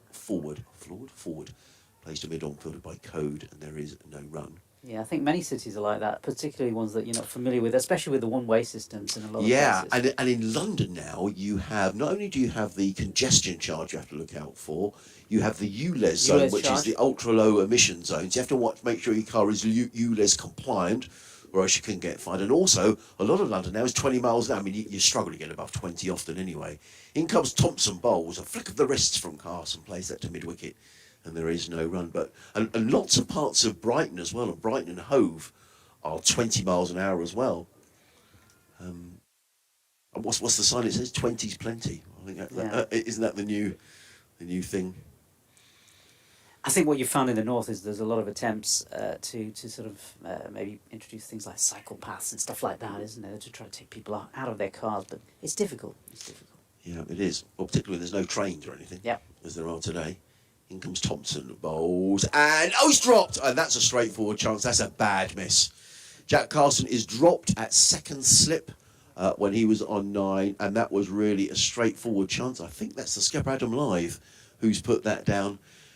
Straightforward chance, an edge from Carson, and at this level, I think at club level, really, that's a straightforward catch. It's in and out, and Carson gets a reprieve. Yeah, as far as chances goes, that was... It actually went straight into the midriff as well, so you have the extra support, I would guess, to cling on to it, but it just went in and out. So late for Jack Carson. Here comes Thompson, bowls down the leg side, taken by Tattersall, and there is no run. Hopefully Yorkshire won't rue that chance. Well, it was certainly an Adam Lyth, the skipper, I'm sure, will be cursing himself there at first slip. Elsewhere, just keeping you right up to date with the Test match. England 18 for 1 at Old Trafford. Zach Crawley on 11, Moeen Ali on 6. As we were saying earlier, the man up, Ben Duckett, who was caught by Alex Carey, who spent some time at Sussex 2 or 3 seasons ago, off the bowling of Stark for just a single. That wicket going down when the score was 9. In comes Thompson, bowls to Carson, plays it onto the onside. They take a single through mid-wicket. Does Jack Carson. He goes into double figures. Sussex now 199 for 7. It's the end of Jordan Thompson's over. He was bowled 6 overs, 1 maiden, no wicket for 29. Good applause around the ground. I'm not really sure why. Perhaps I should know. It's not the 50 partnership. It's not the 200 up. 199 for 7. Maybe it was just for a good over for Jordan Thompson. Yeah. I thought I missed something really important there, Katie. But don't think you missed anything there. But it's going to be Dan Moriarty who's going to carry on from the football stand end of the ground. These two coming together when Sussex were 170 for 7 when Nathan McAndrew was bowled by Arthur Duckett for 47. Sussex at one stage yesterday 76 for 6. So this has been a good recovery. It's going to be Dan Moriarty who comes in around the wicket bowling to Carson, who's forward and plays defensively to short extra cover. There is no run. The field, there's a slip and a short leg, a backward point to cover, a short extra cover, a mid-off who's probably allowing Carson the one, a mid-on, mid-wicket and a deep backward square. As in comes Moriarty, bowls to Carson, who hammers that down the ground. Not completely in control of the shot, it's played to mid-on, and the applause this time is for the Sussex 200. Sporting applause from the Yorkshire crowd. Jack Carson goes to 11. and Sussex 2, 200 for 7. A strange shot, really, wasn't it? It didn't seem to be totally in control of the shot. And now that mid-on, who was allowing the signal, has gone even deeper, almost 3/4 of the way to the boundary. As Moriarty in again bowls, and Hudson Prentice uses his feet, places. Oh, there's going to be a run out here.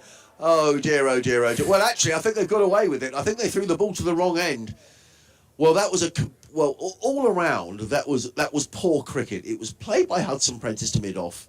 He called for the single. Jack Carson responded. He was 3/4 of the way down the pitch.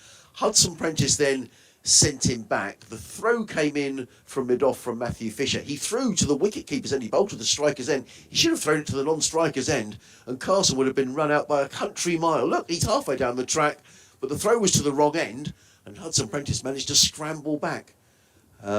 Just madness all round. Well, it was madness all round. As I say, if the ball had been thrown to the bowler's end, Carson would have been run out by yards. That was the key there, wasn't it? That was the key. Anyway, what you do about nothing. Moriarty in, bowls. Hudson Prentice is 4, plays back down the track. That was far more sedate, and there is no run. Doidge back with us at the end of the over, I think.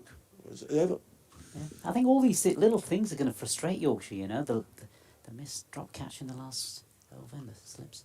Moriarty in, Hudson Prentice using his feet, drills the ball down the ground. On this occasion, decides there's not a single. A good stop by Moriarty, actually, of his own bowling, took all the pace off of the ball. There is no run. Hudson Prentice on 66. He waits as Moriarty is in and bowls. And Hudson Prentice plays this down too. Long on, and there's a comfortable single on this occasion. Finn Hudson Prentice goes to 67. It is the end of Dan Moriarty's over. He has bowled 8 overs, 2 maidens, has taken no wicket for 30. Doidge is back with us. I'm not sure whether I'm staying on. You're It's looking good on. fun, this. You're looking on like a dog at its owner. Am I supposed to be here or not? You're not a dog, obviously. No. Well, Well. not much of the time, anyway. No. No, Lev's going to come on as well. She's just Okay. nipped out, but Is she'll she? be back in a minute. So she can take pick over. up from you. Yeah. Bad miss, wasn't that, by Adam Lyre? That he'll be very, very cross with himself. Because it was a straightforward chance, Yeah. really. If there are, I'm well aware, it's all very, very easy from up here, but he will be disappointed. Yeah, he will. As will Jordan Thompson, who got the opportunity with his delivery, and that one first ball of the over is played by Carson down to third man. But yeah, absolutely spot on, I think, with your assessment of the run out there. Matthew Fisher just throwing to the wrong end because Hudson Prentice wasn't quite as far down as Carson had come. He was probably a stride further on and had to turn and get back, and it was a shorter distance for the ball to travel to get to the stump. So on all counts, it should have gone to the bowler's end. But as we know, anybody who's played club cricket for just a few matches, there'll be something like that happens. So Thompson is in. That's flicked off the legs by Carson. Fisher round from long leg to do the fielding. They're back for 206 for 7. But you'd have to play cricket for long anyway, at whatever level. And one of those situations will come up. And, you know, I don't know, it's hard to put it in terms of a ratio, but 1 in 5, 1 in 4, something like that, might even be greater than that, where somebody will throw it at the wrong end. They just will, because it's all happening very quickly. The brain might have engaged first with the fact that the batter left the keeper's end. There's obviously people who always say throw it to the keeper's end anyway, because he's got the gloves on, as Thompson bowls one that goes past the inside edge, I think, possibly of Carson's bat. No run. So No, absolutely. There's a lot going on in a very short space of time. You've got to make a quick assessment, and I think it just chose the wrong end on that occasion. Well, Sussex will at least feel they've given them something to bowl at here. I mean, they're still dreadfully undercooked, and Paul Farbrace said last night that they felt it was the right decision to bat first, and it's been vindicated. Thompson in, Oh, good delivery, that's a the good big shout. appeal for LBW. It looks like he's doing a fair bit, legs stumpish or outside, and maybe James Middlebrook concurs. There's a smile on the face of Jordan Thompson as he comes back past the umpire, so... Let's go down the leg side. Yeah, well, doubtless for those of us who are watching the streaming rather than just seeing listening to the audio service. We'll get a replay, and I can tell you on the audio service that that's going down. So a good decision by James Middlebrook. It was worth a shout, but it looks like it's going down. We're changing the com box at the end of the over with Lev to come in to replace Harmsy, although nobody, of course, can replace Adrian. And that's pushed out square on the offside by Carson, and there is no run. Well, Katie's off Katie's to you can Arundel. get off and don't come back after those comments about my age earlier on. I heard those harms. Yeah, Katie will be in Arundel tomorrow. Have you been to Arundel, Doige? No. Oh, it's a lovely town. And the cricket ground is right at the top of the hill, and you can wander down into the town. There's a couple of nice, probably shouldn't say this, but there's a couple of nice pubs and some nice restaurants. Katie can't do that tomorrow night, but anyway, it is a lovely town. Thompson into Carson, who's punching into the offside. It's misfielded at cover by Rickleton, but it's not going to cost them a run. 204 for 7 at the end of the over. Yeah, it's one of those slight bugbears that, I don't know why, but when you're Yorkshire, you tend these days not to get the outgrounds when you go on away trips, apart from the ones you don't want. So, for example, I'd love to commentate at Lords. We're playing Middlesex for the first time in 5 years doing the job this August in the 50-over competition.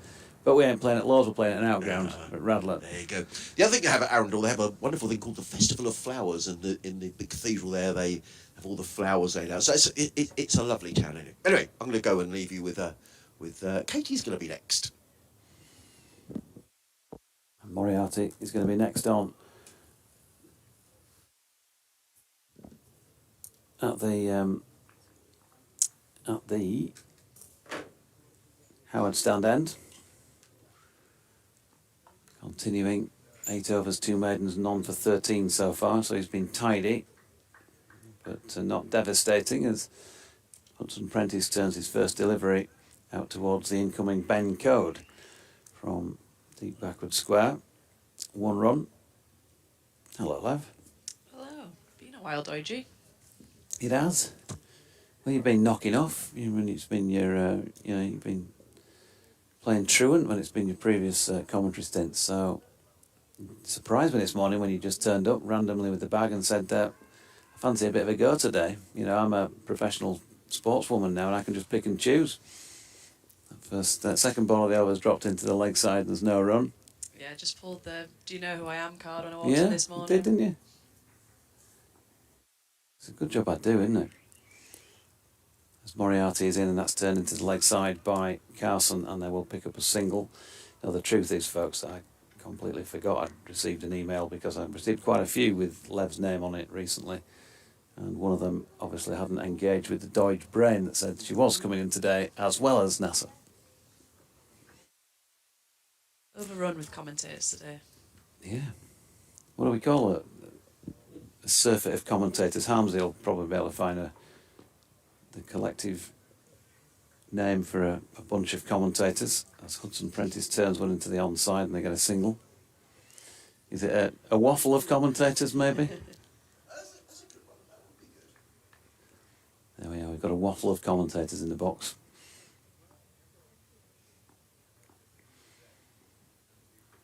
Here we go with Moriarty again to Carson, no run. I was being asked yesterday whether or not I thought the Diamonds were robbed by the weather on Saturday in the match here against Central Sparks, or if they just didn't play well enough. Didn't get a chance to answer the email.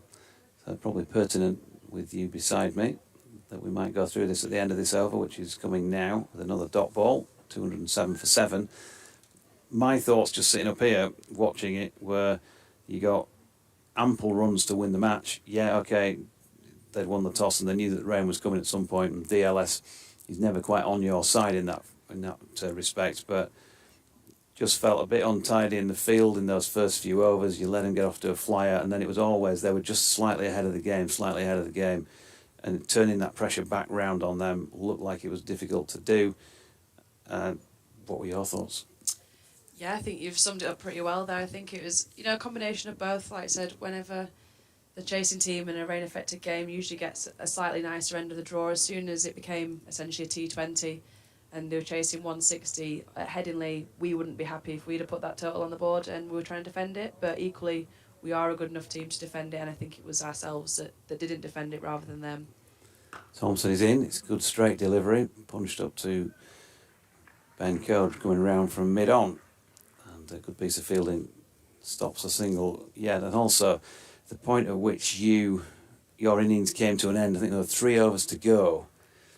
And, you got a couple of players in there who could have got significantly kicked things on. They already were doing that anyway. So it was a bad time, wasn't it, to lose those 3 overs. Yeah, it was disappointing. It was just getting to party time. We had Bess Heath and Chloe Tryon at the crease. That's exactly when you want them there. Thompson is in. Bit of in-duck on Hudson Prentice, who's able to push that back to the bowler. No run. Yeah, shame was that, because there were... Bess had come in and done what she does.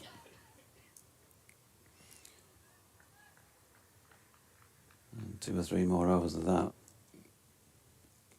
Could have brought about a different result. I'm disappointed for you all, because I think you'd set up the game and given yourselves a winning opportunity. Yorkshire trying to do that here. Jordan Thompson with a diving stop off his own bowling. Good stuff from him. The usual wholehearted effort. Hasn't taken a wicket in this innings. Should have, of course, had a wicket not too long ago. Yeah. Another drop catch going down in the slip cordon. Just a little period of sloppiness from Yorkshire there. Run out, missed, followed it. And it's those little 1%ers in the game that can really have a dramatic effect on it. And Sussex will be hoping to capitalise on both those 2 errors. Thompson coming in again past Middlebrook. Ball short of length and cut out to the sweeper. Backward of point. 1 run. Yeah, they've been better recently in terms of taking opportunities. They were good last week at Worcestershire in the field. But that's one that Adam Lyth would want to have another go at. Where is he at the moment? He's not out there, is he? Unless he's been dispatched down to 3rd man because he dropped the catch. Don't think that's the case. It looks like he's off the field. Certainly not him at 2nd. Thompson is in. And that is punched into the deck and fielded by Finlay Bean in the covers. No run. So it looks as though it's George Hill at 1st and probably Ryan Rickleton at 2nd.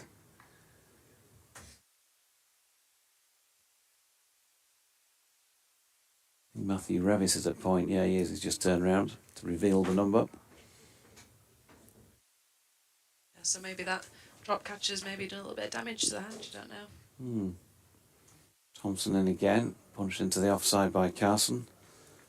No run. England 30 for 1 now. Crawley on 17 and Moeen Ali on 9. And Duckett the man out early. So end of that 65th over. 15 from another new ball if they want stroke need it. They'll be hoping they don't get there. But those predictions this morning of bowling them out for fewer than 200 I thought were... That's not impossible, were they? But you've still got to bowl well on here, which is generally speaking a good deck when the sun is shining, and it just makes a fairly significant difference what's going on overhead. Yeah, certainly does, and especially with a nice dry outfield due to that sun coverage this morning. Like Ben Code showed straight away, one of his balls went away for 4 when yesterday all he'd managed to go for all day was 10 runs, and they're really cashing in here and getting value for all their shots. It was optimistic to try and finish it quickly, but credit to Sussex, they're digging in, especially Hudson Prentice. Yeah, on strike there and pushing one back to Moriarty. Good afternoon to you, Rosemary Hoppett, who says, pile of ironing, Ashes on TV, you on the iPad, then cake making. All tasks today take place to maximise cricket watching. Good to hear from you. Good luck with all of those, as Hudson Prentice uses his feet and drives into the offside. Matthew Fisher, I think, lost his footing as he was going to field that, but fortunately he was in line with it, and they get just the 1.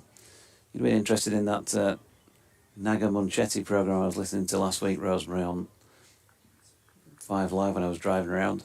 The mental load. Who's contributing at home and all of that. With all those household tasks to do. Moriarty in, and that's turned to leg by Jack Carson. No run. Malcolm Palmer feels that Yorkshire bowled poorly this morning. As Moriarty is in. And Carson quite firm with his hands there, pushing at it. Silly mid-off brought in here. And then Malcolm follows up by, as soon as I've sent that message, Steckety does the trick. Ball short of length, bit of width to work with for Carson. Cuts it out to Steckety at point, no run.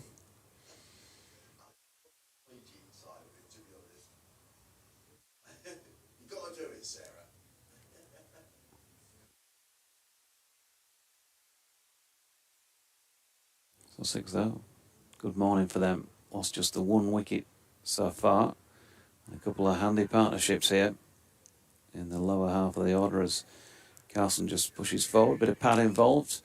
No runs, 66 overs complete then. 209 for 7, 104 overs to be bowled today. 1:10 for lunch and 4 o'clock for tea are the set times. Just sit back and enjoy yourself, why don't you? How many games have you got left now? Is it 5 or 4 in the RHF in the group stages? I want to say 5. We've Yeah. got one more before we break off for that 100 block throughout August.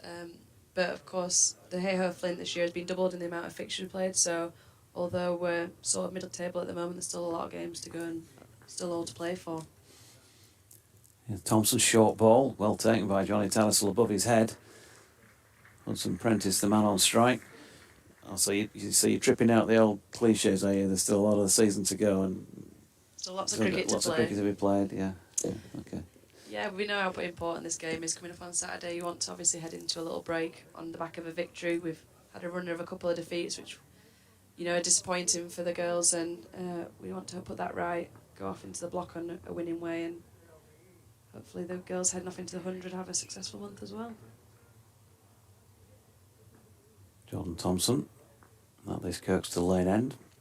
Bowling to Hudson Prentice again, straightens things up this time with a fuller length delivery, pushed to Code at mid-on, no run. Yeah, I think you've got the nucleus of a good side going forward still. I mean, you've shown that you're a good side when you hit your straps as it stands, but some of the younger players who are coming in, the Grace Halls of this world, so it augurs well for the next few seasons. Yeah, it's probably a cliche to say, but we felt like we're in a bit of a transitional phase. We've got a seam attack with about an average age of 19, so it's all learning opportunities for them this season. Thompson in again, Hudson Prentice with a solid block.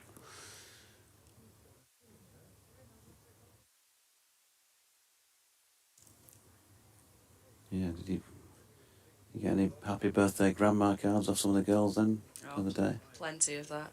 It's a good job the rest of the bowling attack is 19. It brings our average age down. Helps me out. What was that then the other day? Oh no, you're not supposed to ask a lady her age, are you? I'm not ashamed to say I've reached the ripe old age of 32. 32. Vaguely remember those days. Here's Thompson. Oh, good Yorker attempt this time, right up there. And well played also by Hudson Prentice. He's got a single out of it into the offside. 210 for 7. Who's next down in the age pecking order? Lauren Winfield? Lauren's Hill? actually older than me. I'm Oh, taking she older than yeah, you? she's a year above me, Oh. so she's a year older. So I enjoy it when she comes back from England duty because it makes me not the oldest in the team anymore. She toned down the footwear a bit, hasn't she? I noticed she was wearing some pale blue rather than the bright orange one she was wearing earlier in the season. The other day, Thompson in again, ball shaping in towards Carson, who pushes back to him in his follow through. No run. Yeah, she's not short of a shoe, Loz. She's got plenty of those knocking around. I think a new fresh pair comes out pretty much every game. She's doing a bit of commentary on TV the other day as well, wasn't she? Yeah, she was. She's been covering the women's Ashes. I thought she's done very well. Got her a day off of training as well, so, you know, well played by her, I think.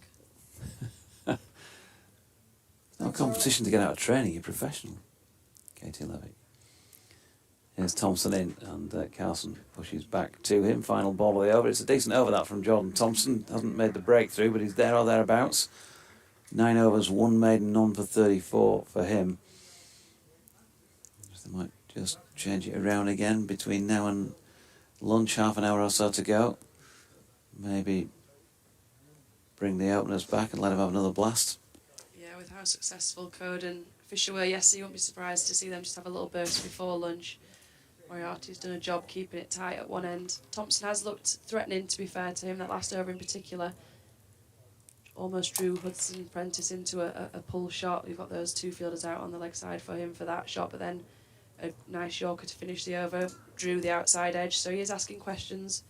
Of course, also got that chance where he drew a chance to second slip, which unfortunately went down, so he is doing a job. Moriarty is in. And Hudson Prentice has got underneath this. There is a fielder out there to try and take the catch, and does. Matthew Revis watched that very, very well. That is an excellent catch out towards the long-on boundary. Showed good balance, good pair of hands, and that's the end of Hudson Prentice for a very well played 73. Sussex 210 for 8. That's a very good catch from the substitute fielder Revis. That's just in the area we've talked about earlier. Moriarty had a guy not all the way out at long on, more of a floating sort of no man's land, because he's tried to draw that shot from Hudson Prentice a couple of times, and this time he gets the reward and gets the wicket. Didn't get hold of all of it, and he's bitterly disappointed he walks off there, but it's a good bit of fielding. It's a great catch. That boundary line came into play. And that's a good bit of cricket from Yorkshire. They needed that after missing a chance at second slip off Thompson and then a run out. They needed to try and bring the fortune back in their favour just before lunch. That's a big wicket for Yorkshire. Moriarty among the wickets then, 1 for 17 from 10 overs and 1 delivery. Hudson Prentice 73, they ain't got the figures on the board yet in terms of how many he faced. Let's just have a quick check-in for those who like such info. I think it would have been his 105th delivery that he was out on. Yep, that's confirmed. 9 fours involved, and he batted there for going on for 3 hours, 176 minutes. So it's an excellent job. And the next man in, number 36, Ari Cavelas is next man in.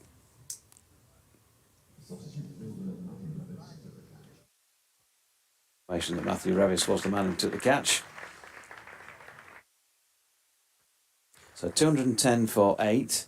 Just gives them an opportunity to try and wrap things up before lunch now, with Hudson Prentice gone.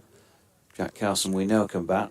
I think he's shown that against Yorkshire previously, and he's already got 14 to his name and played nicely out there for what, the best part of an hour himself.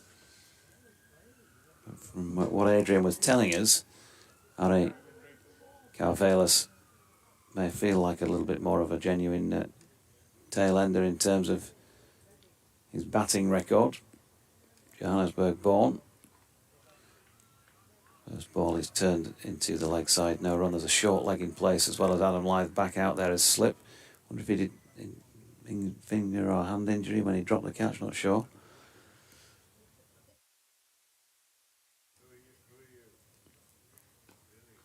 Moriarty in again, pushed into the offside this time by Carvelas.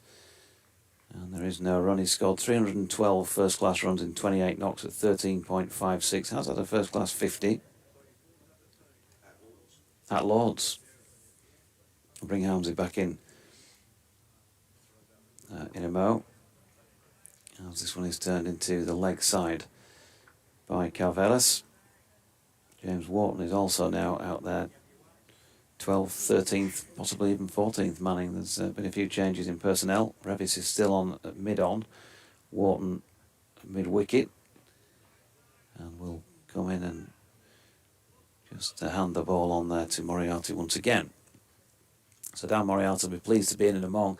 What they have had from him in, I think, each spell he's bowled so far is some control. He's certainly been able to hold an end, even if not running through the opposition, which, as you well know, is not easy to do here. That's pushed into the offside by Carvelas, a final ball of the 68th, so 210 for 8. Well, you get it to turn here, obviously, but I mean, few do. Yeah, my record here probably doesn't give credit to how good a batting track it usually is here. I keep trying to tell our girls, certainly, that it's not easy to be a bowler on this pitch, and it's all about keeping that discipline and control for who can hold their skill the longest. And Moriarty so far this morning has certainly done that. He said it's just got to be prepared to just be boring and just keep putting it in the same areas and something will happen. And he certainly did that with the last over, getting that wicket. But Sussex now 8 down. You wouldn't be surprised if we do see Curd or Fisher or even both return just for a little blast before the lunch interval. Jordan Thompson, though, is continuing at the Kirkstall Lane end, still in search of his first wicket of the innings, and wasn't too far away from getting that with a short ball to Carson that he didn't particularly time with his pull shot. He's got a single wide of mid-on. He's on to 15, 211 for 8. Trying to look after this ball that they changed late on yesterday. It's not been as successful as the previous one was. Or at least they've not been as successful with it. I don't think they bowled as well as they could do either in the early part today. Thompson is in, and evidence of a bit of swinging towards the right-handed Carvelis, who's turned it out into the leg side. Dot ball. I think we just got to just keep plugging away at this really at the moment. Try and keep it tight. Yeah, the pressure will build. Although it's been a very good fight back from Sussex, they still know that 211 won't be where they want to finish up in this first innings. They want to try and stay out there as long as possible. Still got their eye on a batting point. Now then, this has ballooned up in the air off the pad. There's a stifled appeal. So may have been contact with both bat and pad. Yeah, got Thompson interested. He came running forward to try and take maybe that catch as it ballooned up, but so far it's proved to be a good single off the first ball of the over to get Carvelis on strike and try and have as many as you can at him. Unsettle him in this little period. A little bit of cloud cover's just come over now, so it's a big period of play now for Yorkshire. Try and capitalise on the fresh batter at the crease. Slightly crouched stance, waving his bat behind him as Thompson comes in to bowl. He wouldn't have much of bat and pad together in playing that one, but he watched it well enough to play it back to Jordan Thompson. Still just those 2 bowling points for Yorkshire. Sussex will still want to try and get to a batting point at the very least. They've got loads of time in which to do that. 39 runs still needed from this last pair, last 2 wickets, I should say.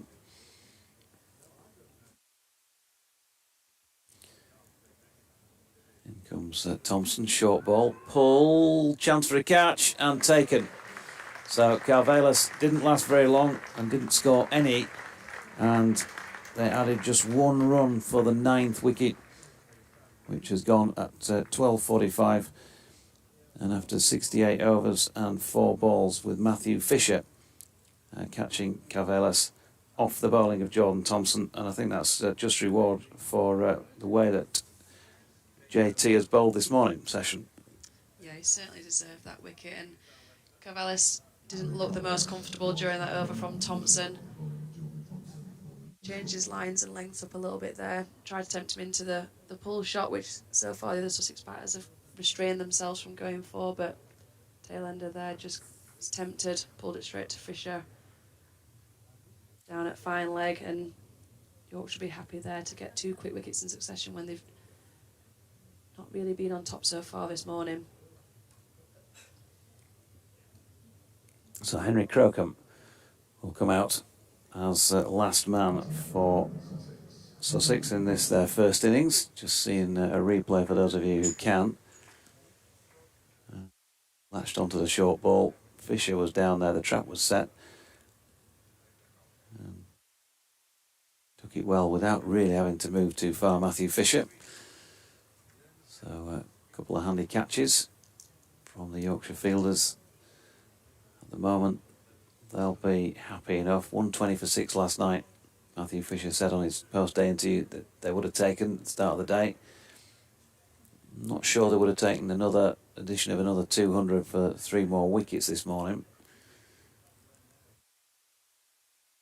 That's maybe a reflection of, well, both partly a reflection of how they bowled by comparison to yesterday, just been a little bit more loose, but also conditions have definitely been significantly better for those with bat in hand. Get Harmsy back in after this delivery. Take us through until lunch. Good delivery from Jordan Thompson's, an appeal for LBW not given by James Middlebrook. So end of the over, 211 for 5.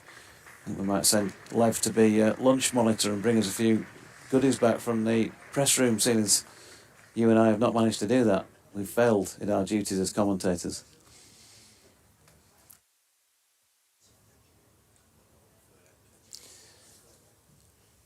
Carson on 15, Crocombe yet to score.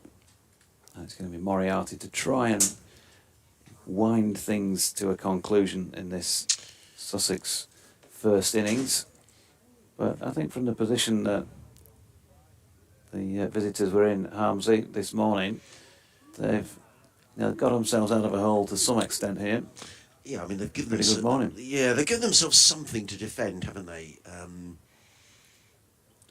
I think I said earlier on today that Paul Farbrace was disappointed with the way the top 4 batted yesterday. He felt it was still the right thing to do to bat. In comes Moriarty, bowls, and Carson plays to short leg. There is no run. We had an email in from Clive Jacobs. Hello, Clive, Sussex Cricket at bbc.co.uk, and he said, I know you're the Sussex cricket commentator, but could you please refrain from losing Sussex wickets? I'll read that in a moment. I think I rather talked out Nathan McAndrew. In comes Moriarty. Carson plays into the offside. There is no run, and I did it with Ali Orr in the first game of the season as well. So sorry about that.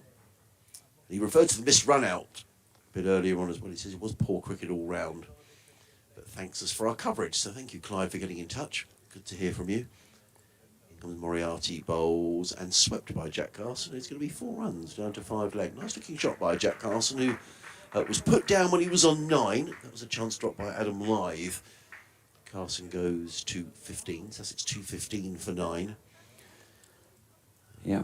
Sussex still haven't got a point in this game. They need another 35 runs if they're going to get a batting bonus point. Yorkshire with 3 points securely tucked in the bank. In comes Moriarty. Round the wicket, bowls, and Carson leans back and cuts firmly through the offside. Picks up a single to the sweeper on the cover boundary. He goes to 19. Sussex to 20, my apologies. 216 for 9. Martin Rowe says we should be called a drivel of commentators. Very good. Like that. Wino Revis, well, as mentioned earlier, he just rested for this match. Jordan Thompson brought back in. He was rested 2 matches ago and then just didn't make the cut for the 11 at Worcestershire last week. Moriarty in again. Crocombe is caught at slip, or is he giving out LBW? Either way, the umpire's fingers up, and Henry Crocombe is on his way. So the Sussex innings rather dissolves. Having at one stage been 210 for 7, they're bowled out for 216. Jack Carson remains undefeated on 20. Henry Crocombe will wait for that. My feeling was that the umpire probably gave it for LBW in the end, although the ball was caught at slip. Maybe it was pad. LBW. So a second wicket for Daniel Moriarty, and it does mean that Yorkshire could have to bat sort of an awkward 10 minutes before lunch. Yes, there we are. Yeah. In fact, the ball bounced in front of the fielder at slip anyway, so he was given LBW. I think it looks like pretty good call, isn't it, as well? So Jack Carson finishes not out on 20. Sussex lose their last 3 wickets for just 6 runs. Yep, Moriarty finishes with 2 for 22 from 11 overs and 5 balls, so it's a handy return from him again. And all you could do when you're on loan is to try and impress. And as I say, he did that effectively, didn't he? Sort of holding an end as well. he did. So, as you said, Carson 20 not out from 58 deliveries. So good effort. Yeah, it was. Jack Carson once again, but unfortunately he can't keep going for his teammates either, and he's run out of partners. Moriarty was out. Sorry, Crocombe was out without scoring. Second ball to Moriarty, LBW. So, bowling figures from Yorkshire's point of view, Ben Code was largely excellent, certainly yesterday, a little bit more loose this morning, but nonetheless still got superb figures of 16 overs, 8 maidens, 2 for 28. Matthew Fisher, 16 overs, 5 maidens, 4 for 69, was a little bit more expensive, but certainly leading the way as far as taking wickets is concerned. Steckerty, 12 overs, 4 maidens, 1 for 46. George Hill, 4 overs, 2 maidens, none for 7. Jordan Thompson, 10 overs, 1 maiden, 1 for 35. And Dan Moriarty, 11.5 overs, 2 maidens, 2 for 22. Don't forget, Charlie Tier has replaced Tom Alsop in the Sussex lineup. Didn't bat in that first innings, but can do so in the second. And, well, we're just about done for the Sussex first innings, which has come to an end at 216 in 69 overs and 5 balls. Yorkshire, 3 bonus points, of course. They got to that mark with the 9th wicket, so they'll be happy enough having lost the toss yesterday to have bowled the opposition out for that sort of score. And I think on the pitches these days, and whatever anybody said yesterday, just from seeing so much cricket here, that is below par, and it should be significantly below par, really, Adrian, on a batting day. The one thing I suppose that Sussex can look at in the Yorkshire lineup is that given the way that those players at the back end of the innings have played this year, largely speaking, it could be a long tail. It may wag, and some days it does, and they can get plenty of runs from that tail, but on other days, not necessarily so. So they'll be looking at that thinking, yeah, okay, they've not got quite as much batting in maybe as they sometimes have, and that might be a way back into the match, but they're going to have to bowl well at the top order. Well, they are, and Sussex will be disappointed, no question about that. I mean, the fact that they were 76 for 6 to get to 216 is something of a recovery, but certainly Paul Farbrace and the coaching team will be bitterly disappointed. You win the toss and you're bowled out for 216. The damage was really done yesterday, wasn't it, with the top order and the lower order giving something, at least something for Sussex to bowl at. But it's a quick outfield. It's getting quicker all the time. It looks a good track to bat on, and Sussex are definitely undercooked here, no question about that. Tom Haynes will skipper Sussex in the absence of Tom Alsop, who's, as Doidge was saying, out with concussion. That won't affect the Sussex bowling attack because Tom is not a bowler. No Henry Shipley in the Sussex seam attack. He's been replaced by Henry Crocombe. So but there'll be work to be done by the main bowlers will be Crocombe, Carvelos, Hudson Prentice, Nathan McAndrews. Spin options from Jack Carson and from James Coles, but it looks a good track, and Sussex with much work to do on what looks a good batting day as well. Elsewhere in the County Championship, let's bring you right up to date with events in Division 2. Down at Derby, Derbyshire, eventually out for 443. Brooke Guest, very fine innings from him, the wicket-keeper batsman, out for 197. Matthew Pott taking a couple of wickets there, 3 for Ben Rain, and 4 wickets there in the end for Scott Borthwick, the skipper. So Durham, the leaders of Division 2, about to start their reply. Elsewhere, plenty of wickets tumbling at Oakham School. Worcestershire, in their second innings, are 76 for 3, leading Leicestershire by 144. Leicestershire bowled out earlier for just 110. I think Stuart Broad went to Oakham School, didn't he? Playing in the Test match. The other game is in the first day down at Cheltenham College. I don't know if you've been there, Doidge. It's a lovely cricket ground. Glamorgan on 94 without loss. So it looks like a good batting surface down at Cheltenham College. David Lloyd, who's off to Derbyshire next season, I think he is 59 not out. In the first division of the County Championship, Essex 176 for 4, trailing Kent by 31 at Chelmsford.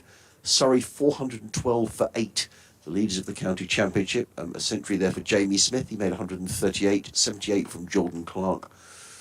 4 wickets for Tom Helm, so Surrey in control of the London derby at Lords.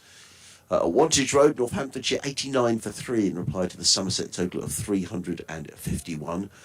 Wickets continue to tumble at Trent Bridge. Hampshire 31 for 2, leading Notts by 97. Nottinghamshire bowled out for just 100 earlier on today. Looking all the wickets there. were really shared around. Holland taking 4-3 for Mohamed Abbas, who's such a fine bowler.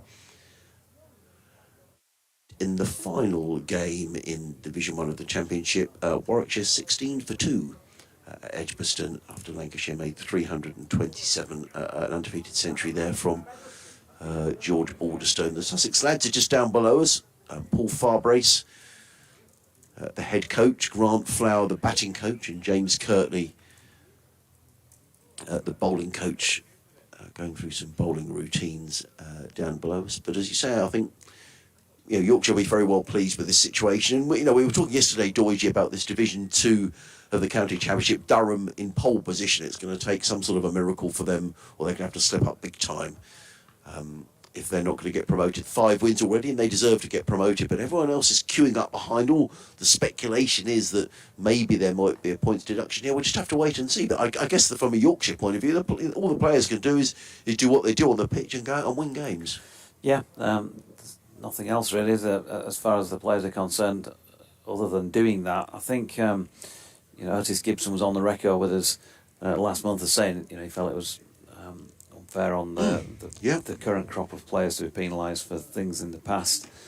But it looks as though that's going to be the case. Obviously, the county have been arguing their corner, if you like, in response to those suggested. And that's what they were proposed, weren't they? Sanctions. Nothing has yet been rubber stamped. It should be, I think, this week. So I don't quite know what it achieves. No, if I'm being honest. No. I'm just talking as an independent person. You're deducting a county. We all know what's happened here at Yorkshire and the report that's been made, but I don't really quite see what deducting points does. However. We'll wait to hear that decision. But this second division is so close, and going into Yorkshire, going to Scarborough next week to play leaders, the leaders Durham, and then we go into September with every county with 4 games to play, and it's really tight. It could be a really exciting September. Yeah, it could. So see what happens in terms of this county. Speaking, sort of from Yorkshire's point of view. They've just got to pick up as many points as they can. I hope that deduction is as small as it is, and maybe. But I think it's still, given the position they're in at the moment, it'd be a remarkable effort if they did manage to nick that second spot. I think it's probably the best way to put it. Yeah. Sorry. Adam Lyth and Finlay Bean will be trying to get them off to a good start and give them an opportunity to do that here. I reckon, given also that we've seen the forecast is poor for Saturday. Yeah, it is. And we already lost a fair bit of time yesterday. It could end up being more like a 3-day game, this. And I think they'll have their eyes on, with, generally speaking, good conditions to bat in today. They'll have their eye on trying to bat once here and really, put on a big first innings score and hope that they don't have to bat again. Yeah. And do what they can around the weather to try and win it that way. I think that may be option A, but we'll see how they fare. They could be 15 for 3 at lunch.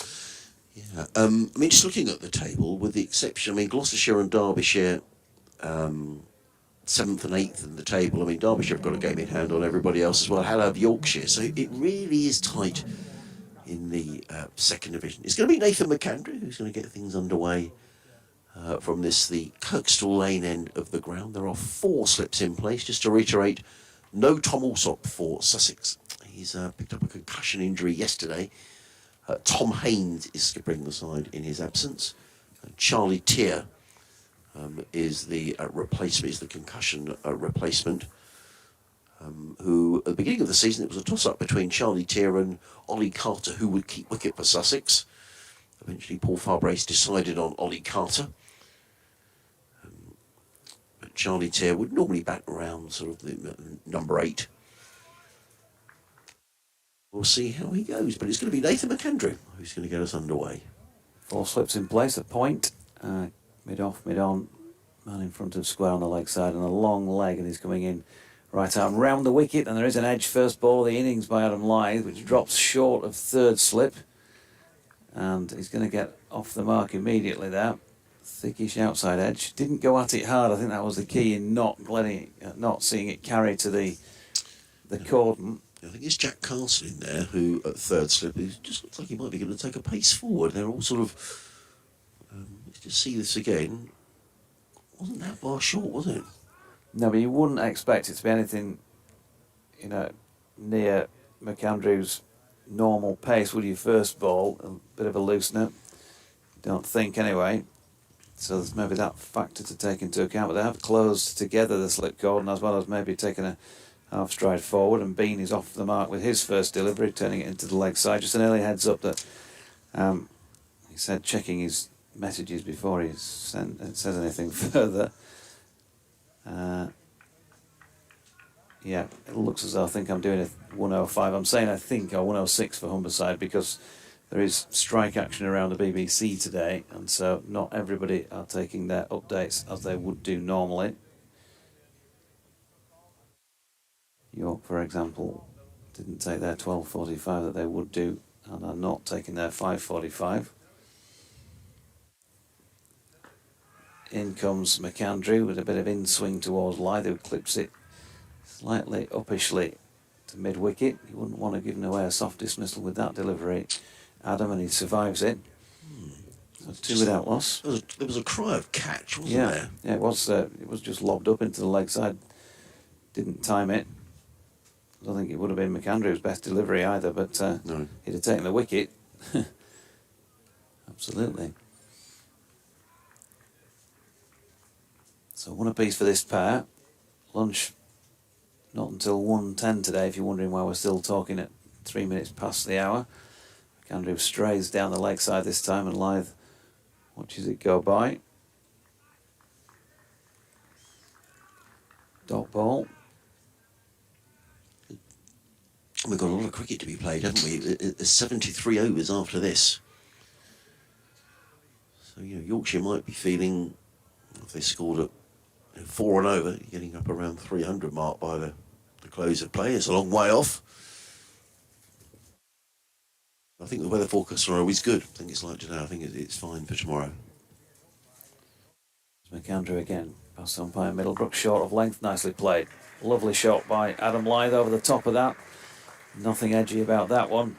And cut away backward of point for the first boundary of Yorkshire's first innings. 6 without loss. Yeah, that wasn't a great delivery, was it? I mean, it was a good shot, but it was wide of the off stump, and it was beautifully played by Adam Lythe, but probably the delivery got, in fairness, what it deserved. Last ball of this opening over. Just a tricky little spell, this, isn't it? Everything to lose here with 5 minutes to go until lunch.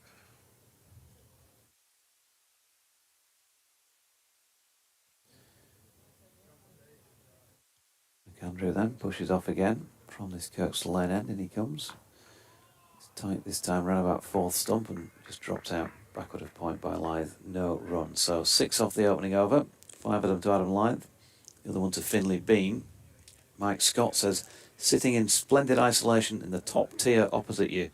Your comms are a ball or 30 seconds behind reality, and I'm struggling to try pause real time to synchronise you.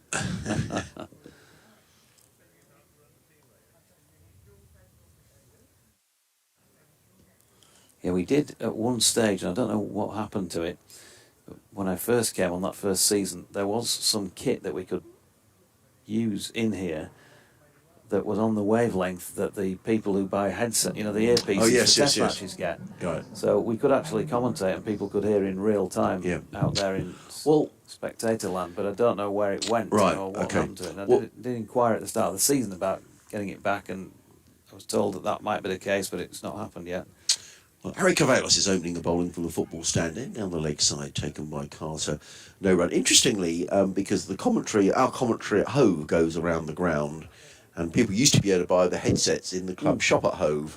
But I was told early season that the problem is that the quantity of headsets you have to order from the suppliers as such, it made it unviable for Sussex. You have to order many hundreds, maybe even 1,000. It was too many for the club to do.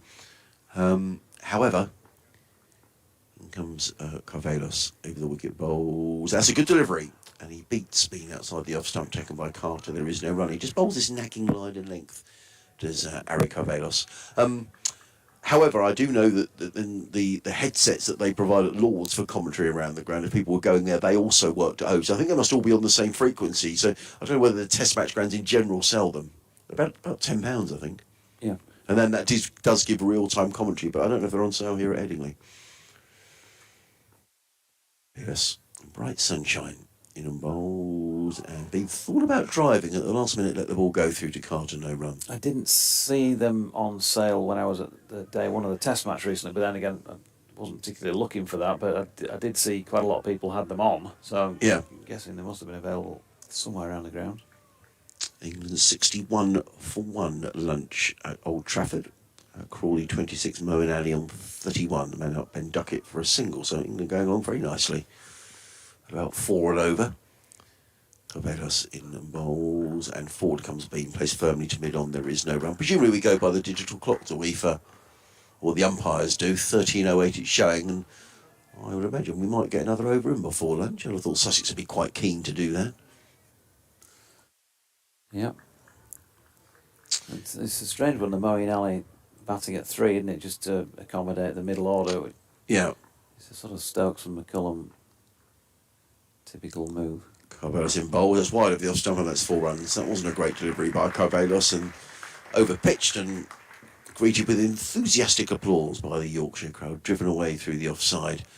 Nice shot by Bean. He goes to 5, and Yorkshire to 10 without loss. Just looking at Ari Carvelos's stats for this season, he's taken 24 wickets at 23 per wicket. He just bowls this nagging line and length, Ari Carvelos. He just pitched the ball up, so he's likely to get driven. He's in and bowls, and Bean eases this one. He can pick up another boundary. Past the outstretched hands of Tom Haynes at full slip, the ball rolls away for 4 runs. So 8 off the over, and Yorkshire are 14 without loss after a couple of overs here at Headingley. We are going to get another over in before lunch. The clock says 13:09. The umpires are in position, and the last over of the morning session will be bowled by Nathan McAndrew. Yeah, nice to play that by Finlay Bean. Actually, the cordon is fairly well stacked, and he angled the bat to get it just away past the fourth of the slips. Nobody wide enough in a defensive position to reel that ball in. So 5 to Adam Lyth, 9 now to Finlay Bean. And here is McAndrew bowling to Lyth, who leans on this one. That's going to be 4. That'll pick up some pace across the practice strips and bobbles over the boundary rope. So just a little bit loose. Sussex here offering Yorkshire a few opportunities in the early part of their innings. Finlay Bean is building up to be becoming a very useful player for Yorkshire. 20 years of age. He's got 3 tons to his name this season. He was still challenged to come out with a bigger score. He made his career best last week, 135. I think there were a few words as to the effect of why did he not get 200, having got himself so well in. Not that I don't think it would have mattered to the outcome as it turned out. As Lyth opens the face and pushes to point, no run. So that's something that Finlay will want to work on. He's a good player when he's got a bit of width to work with, as we've seen with that push through the covers already. And of course, well, few better exemplars of how to open the batting in the last decade and more in county championship cricket than the man who's out there with him at the moment, Adam Lyth. 13,000 first-class runs. Here's McAndrew, and Lyth leaving this latest delivery through to Ollie Carter, no run.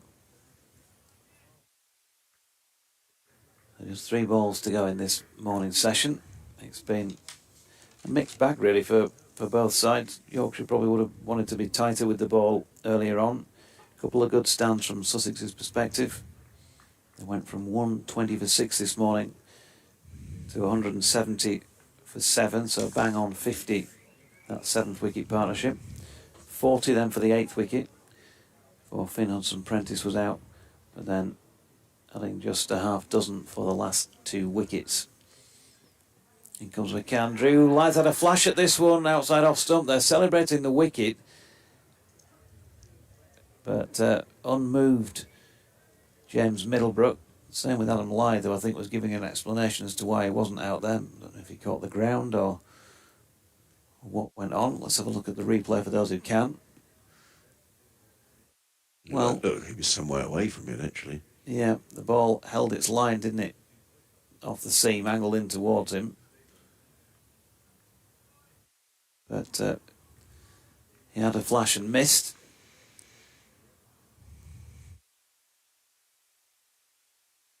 He didn't look too perturbed and didn't look back, did he either, which is often the telltale sign.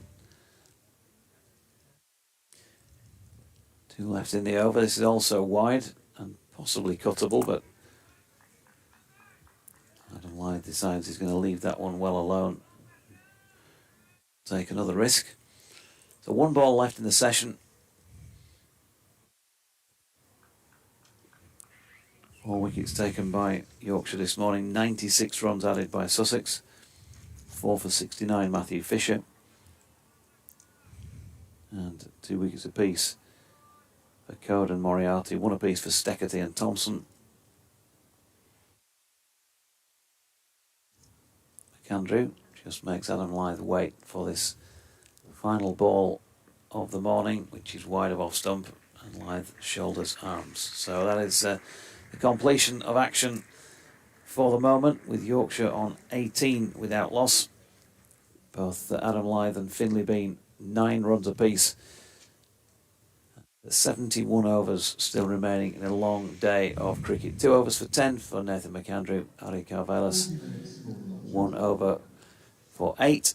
Hamza and myself, along with Nasser and Lev, will take our lunch break just like the players. I will be back with you in around about 40 minutes' time.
Harry Carvelis to the new from the Howard stand.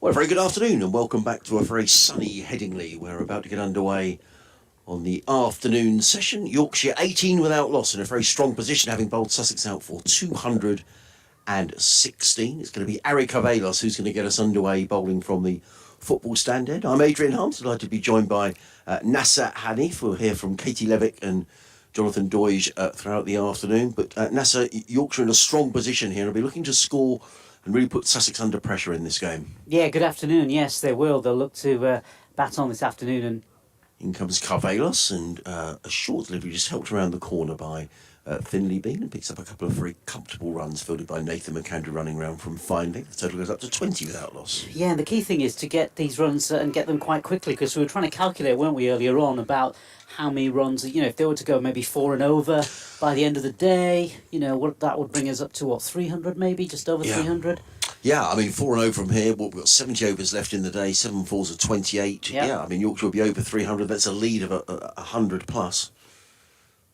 Carvelis in and bowls, and that's a good delivery, and it beats Bean outside the off stump. He does bowl this nagging line and length, Ari Carvelis. It pitches the ball around about middle and off, and that was just going away from the left-handed Bean and taken behind by Carter. There is no run, but you're right, and we were discussing with Katie earlier about you can't play a game of cricket dependent on the weather. No. It doesn't look great for Saturday. No. So on that basis, you'd have thought Yorkshire will be looking to score reasonably quickly anyway, and try and put Sussex under some pressure tomorrow. Carvelis bowls right up in the block hole, good delivery, and Bean is forward, plays to mid on.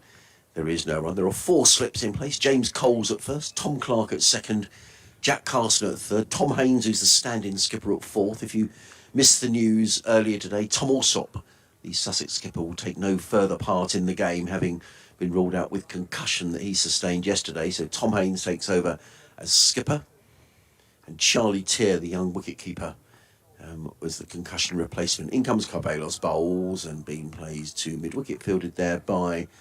Now that looks like Bertie Foreman, who is the official Sussex 12th man. Well, if Bertie Foreman is on, then someone else is off. So we'll see if we can just keep an eye on that.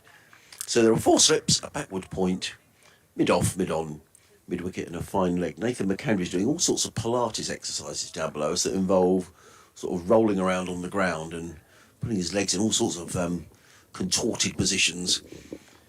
Down at fine leg, as in comes Carvelis bowls. Oh, that's a really good delivery from Ari Carvelis. And Finley Bean played at that outside of the off stump. It was a really good delivery. Just moved away a fraction from the left-hander, and he was beaten all ends up. And, Yeah, good opening over from Carvelis after lunch. Yeah, moved quite considerably, that last delivery. If you want to get in touch with us, it'd be good to have you throughout the day. Sussex Cricket at bbc.co.uk. Sussex Cricket at bbc.co.uk. You could tweet us at BBC Sussex Sport or at Jonathan Doige, Doidge. In comes Carvelis bowls. Again, right on the money is Ari Carvelis, and Bean defends onto the onside. So a good start for Carvelis after lunch. But Yorkshire in a very powerful position. 20 without loss. Lythe is on 9. Bean is on 11. Sussex bowled out for 216 this morning. Finn Hudson-Prentice top scoring with 73. He shared a partnership for the 7th wicket of 94 with Nathan McAndrew, who made 47. But the Sussex tail really didn't wag at all, the last 3 wickets going down for just 6 runs. No, I was looking into Carvelis. Interesting background, isn't he? Born in Johannesburg, but unable to play for Greece as well. Can represent Greece, because I was looking at the name. It sort of sounded a bit Greek in a sense, but yeah, interesting background. Played in South Africa. Yeah. Came to Sussex last year. Had a knee injury at the end of last year. Bowled very well in the 50 over competition, but they picked up this knee injury, so it's done well to come back from that. In comes McAndrew bowls. That's a good delivery, and Lythe is caught behind. No, he's not. The slips are all up. Keeper Carter was up. That is almost a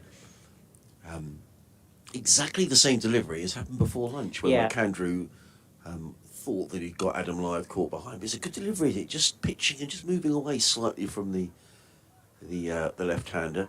And Doige was saying, you can see Adam Lythe shaking his head George, you were saying often the key is you know, when the batter looks behind to the keeper, and he didn't do that, Adam Lyth. He was immediately shaking his head as if to say, no, I didn't get a nick on that. And umpire Middlebrook agreed. McAndrew, 4 slips go down, running in from the Kirkstall lane and bowls to Lyth. Is he caught? No, it just bounces just in front of Finn Hudson-Prentice, who's fielding at point.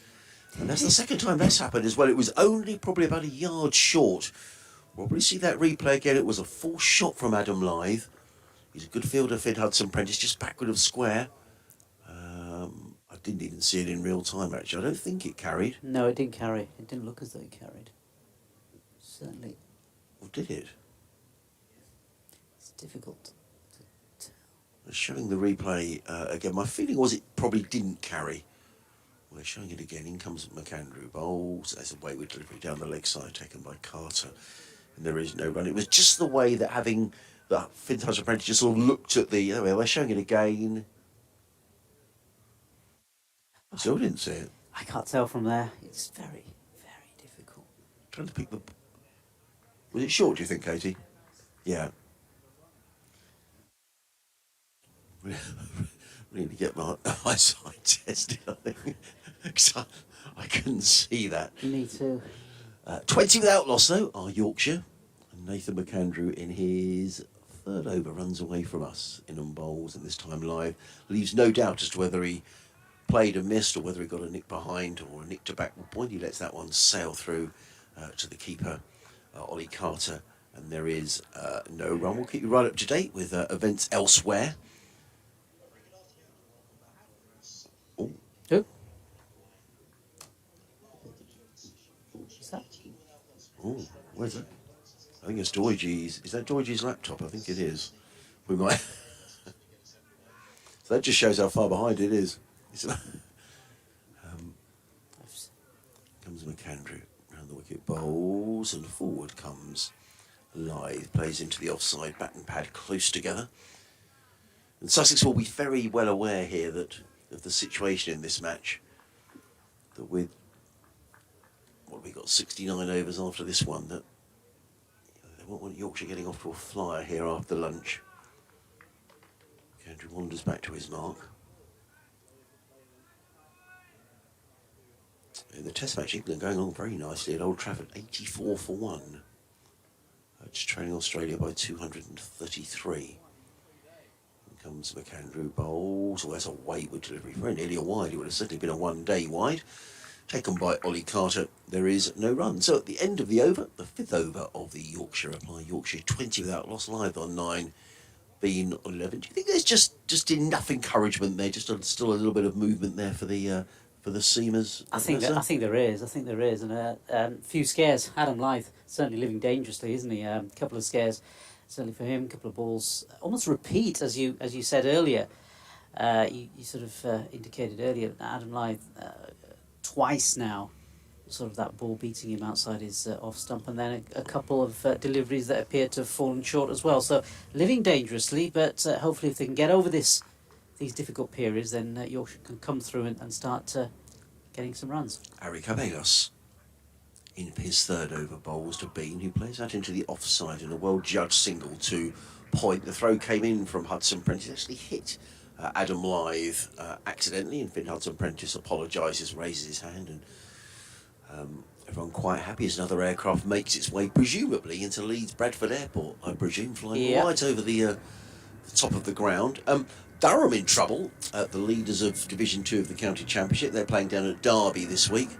Derbyshire making 443. Durham in reply 9 for 2. Michael Jones and Scott Borthwick, the men out, both victims of Sam Connors. In comes Cabelos, bowls, another good delivery by Ari Cabelos, and he beats Lyth outside the off stump. He could have had a couple of wickets here since lunch. Ari Cabelos, as I say, he's not express pace, but he just bowls this very nagging line and length. They were pitching around about middle and off, and just leaving the left-hander, taken by Carter, and there is no run. Connors, who played his first game, I think, since May, down at Hove last week. But picked up over 50 wickets in the Championship last season. That's bowls, and this time Lythe turns the ball onto the leg side, fielded there by, that might well be Charlie Tier in there, mid-wicket. And there is no run. He looks like a wicket-keeper, doesn't he? In terms of stature. Yeah. 21 without loss are Yorkshire. Don't know what it is about wicketkeepers. They all the best ones seem to be shorter than rather than tall. Although Gilchrist, perhaps one of the few in recent times, taller batsmen. Carvelos in bowls, driven away by Adam Lythe, and that's slightly overpitched by Ari Carvelos, and Adam Lythe had been waiting for that and drilled the ball through the covers for 4 runs. Nice shot. But I think the Sussex bowling coach will be pleased that Carvelos is pitching the ball up and giving it a chance. That was just a little too wide, and Lythe, far too good a player to miss out on an opportunity like that, drills the ball through the covers. 4 runs. He goes to 13 and Yorkshire to 25 without loss. Tom Haynes, the acting Sussex skipper, keeping the field as it was. Keeping those 4 slips in play because Sussex need wickets here. Carvelos in, bowls, and looking to tuck that one down the leg side. There was a stifled appeal from a couple of the slips, notably Jack Carson. But that was always missing the leg stump. The ball just bounced down to the leg side. And there is no run. So apart from those 4 slips, there's a point who's Hudson Prentice, Daniel Ibrahim at mid-off. Looks like Henry Crocombe at mid-on. Charlie Tier at mid-wicket. And then all the way down there at fine leg is Carvelos. In comes... is Nathan McAndrew. Carvelos bowls, left outside the off-stump by Adam Lythe. End of the over, 25 for no wicket. Lythe on 13, Bean is on 12. A couple of plays and misses, but nothing too alarming for these Yorkshire openers. We're just looking to fuel their way back into things after lunch and try to consolidate this very good position that Yorkshire find themselves in. I think so, Adrian. I think also see if they can get some of this shine off this new ball. If they can do that, a couple more overs, perhaps, especially with this hard outfield and stuff, that'll certainly help the Yorkshire cause. As another aircraft makes its way across the ground, and Nathan McAndrew is running away for us. The 4 slips go down. He's in on bowls, and forward comes Bean and plays to mid-off. And there is no run. There's probably more aeroplanes than trains today. All sorts of strikes around the country, and A lot of strikes. Doctor's strike, I understand. yeah, Strike at the BBC. Yeah. Amongst other things. it's almost sort of like striking Thursday, isn't it? Yeah. 3 by-elections. Yes, that's right. Yeah, it's all happening today. In the Test match, it's all happening as well because England are now 96 for 1. Zach Crawley on 49, Moeen Ali on 43. And England rattling along at best part of 5 and over now. In comes McAndrew, bowls, and he's rather squared up. My feeling was he got a bit of bat on that, did Finley Bean. I thought I heard a noise. Anyway, I think I heard a noise there as well. I think I heard a second noise.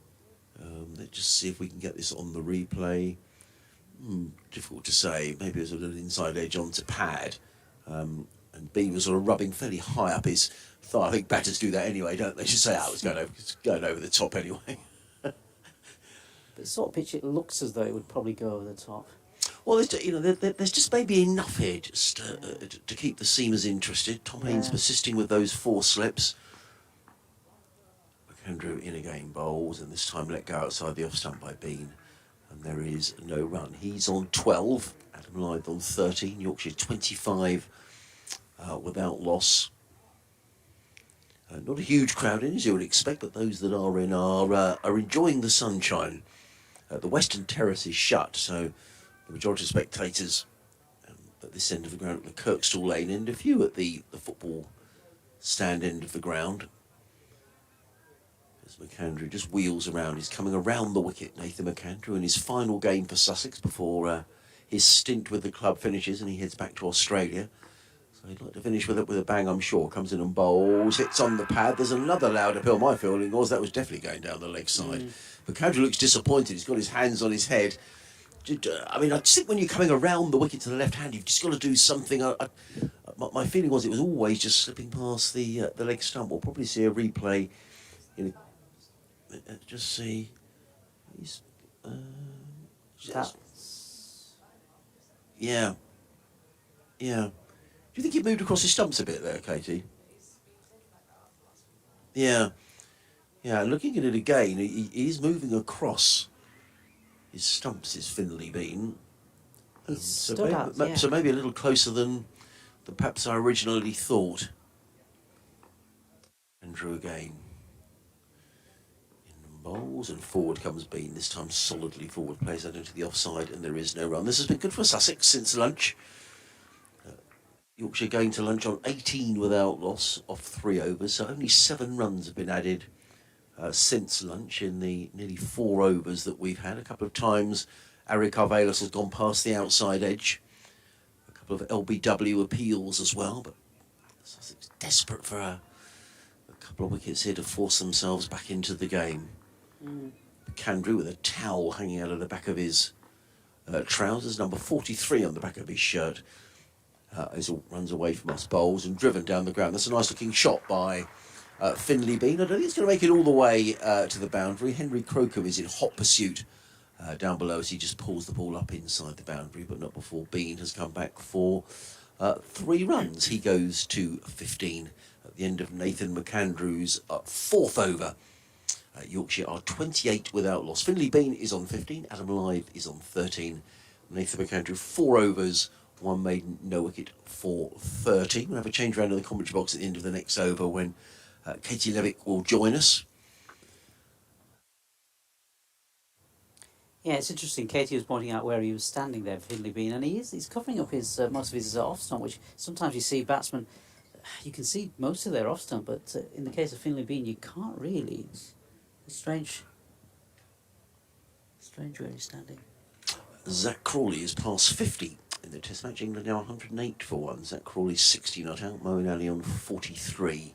What can Ari Carvelos do in the Yorkshire sunshine? Runs in towards us and bowls to Hydus.